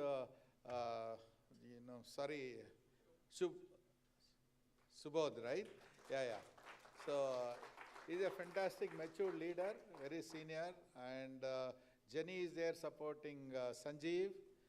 Likewise, this is we wanted to create an example how a government, KDM is if you really look at it, it is like a corporate with a high quality professionals. It is like a corporate. But from the government perspective, it is like a government, That is the dual role the KDM is playing, which is, Ajay, sorry, where are you? You are shying away, come front. He's another great leader. Ajay, I think some of the ESDM leaders must have interacted with him. Ye kisi ko chhodta nahi hai, So all the ESDM pipeline is in his pocket, and driving these ESDM companies to come to Mysuru and other places. He is our VP ESDM, and then, did I miss anybody? Yes. We have youngsters here. Yeah, please get up all the... Nischay, Rashri, Sanjay. Yeah, great. Guys, keep up the... Varun. Gaurav, Oh, Gaurav. Where is he? Dadiwala. Yeah. Anyway, Gaurav... He's there in that. Come out. Yeah, Gaurav is the guy who makes sure that the overall events and the branding of the KDM is held high. That way, I feel very nice to stay back as he requested and witness this valedictory. I feel so proud and so nice of our KDM team, and also supporting the government, and it's like we always wanted, the primary objective of the KDM is by industry for industry, supporting the government, acting like a bridge between the industry and the government. That's what we are, I think all our team is sincerely doing that. I'm sure that will benefit, and it will take you to the next level, all the industry members. Gaurav is here. You don't miss him, the Dadiwala. And Venkatesh, Hubli. Yeah, I told him He just joined in the Hubli cluster. I told him, you don't have any work in Hubli. First, you go to all the other clusters and learn, go back and implement the right things in Hubli. That's what Venkatesh is here. Yeah, here. Suvin is obviously, he's been putting together all the Beyond Bangalore activities. Suvin, keep up the good work. Yeah. Can all of you come on the stage and take a photograph with all the dignitaries, the team? And thank you, ladies and gentlemen. I felt very nice. ये छोड़ता नहीं है. So we have one product launch, and then we can go for the photo op. With the guidance and funding support from the Government of Karnataka, from REGP, and through being incubated at Manipal Bio Incubator, today we are witnessing the launch of BioCan, Bio Career Advancement Network, an intelligent AI agnostic system built to help life science students discover their strengths, develop industry-relevant skills, and deploy the meaningful careers. Minds graduate with life science degrees, full of potential and passion. Yet 7 out of 10 struggle to find their place in the industry. 65% don't know which career paths match their unique talents. 58% feel their education left them unprepared for the real world, left them guessing which skills matter, what jobs even exist, and how to stand out. This often leads to an emotionally draining 8 to 12 month search that leaves many questioning their worth and potential. This isn't just inefficiency, it's human potential being paused. It's a dreamed effort, and it's an industry missing its brightest minds. What if you had a guide that truly understood both you and the industry? Now imagine an AI that knows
Now we have come to the last part. It's time to thank everyone for making this event a great success. I would like to first take the opportunity to thank the Department of ITBT, Government of Karnataka, who has been instrumental in funding us, supporting us, and working closely to make the dreams of Karnataka to be one of the largest digital economy ecosystem in this country and in the world. I thank Dr. Ikrup Kaur, IAS, Secretary, Department of ITBT, for her immense support that she is providing, and also Shri Rahul, IAS, MD Chairman, MD Kids, Karnataka ITBT Society, to be of great support to this program. I thank the leadership of Karnataka Digital Economy Mission, led by our Chairman, Shri B.V. Naidu, our CEO, Mr. Sanjeev Gupta, and our lead industry anchor in Mysuru, Shri Sudhanma Dhananjaya, for all the unwavering support that you have been providing, and guidance and mentoring for making this entire event a great success. I thank all our partners who have joined in this journey, believed in us, trusted with us, and worked with us to make this event a great success. There is a long way to go. This is just to begin with. I would like to take a special mention of the CSA group who is present here. Thank you, Madam Satyavati Devadari, and Dr. And Babji sir and their team. without whom we would not be able to look at positioning on the thought leadership for Mysore. I thank immensely our host, Infosys. A big round of applause. Infosys is more or less now we are co-branding with Big Tech Show. So probably Big Tech Show without Infosys would be something which we would miss and every participant would miss. Just for everyone's information, our estimate for today's event was around 600. I would like to confirm that we are 1,300 plus today. And within just about 1.5 hours, Infosys, the catering team, the security team, the infrastructure team stood up to the occasion and made everything seamless for us. It's a great, great partner Infosys has been. They have done a commendable job. Kudos to their entire team for standing support to our initiative. Thank you, Infosys team, for being a great host. We look forward to having the next program in the 1,000-seater hall. I thank our partners, State Bank of India, who has been steadfast with us. We look forward to have you in other clusters as well, sir. I thank my colleagues in the KDM, without whom we would not have been able to pull this event. And I thank all the delegates who have come here, stayed with us till the end of this event. And our partner organization, FKCCI, I know it would be unfair on my part if I am not mentioning that. FKCCI has been the foot on the ground when it comes to industry.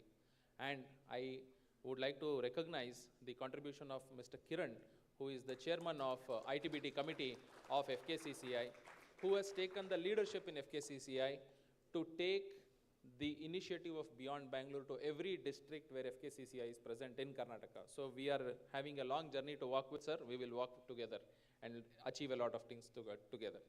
So with this, I also acknowledge and thank our event organizers, Active and Inside Out.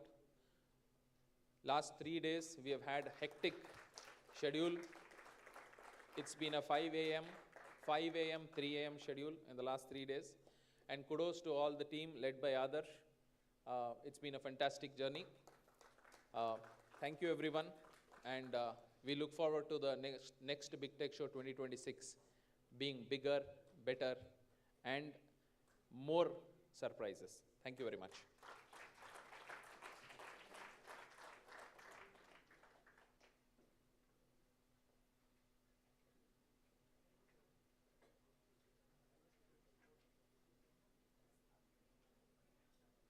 Ladies and gentlemen, I am Raj Belgamkar from Belagavi, founder principal of Seneca Consulting.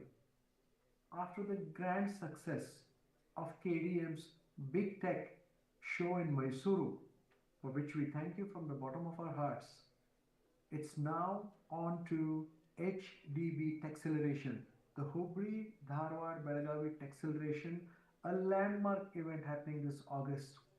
As one of the flagship programs driving Karnataka's Beyond Bangalore mission, Techceleration will be a vibrant platform spotlighting emerging tech talent, cutting-edge solutions, and powerful industry collaborations in Hubli, Dharwad, Belagavi.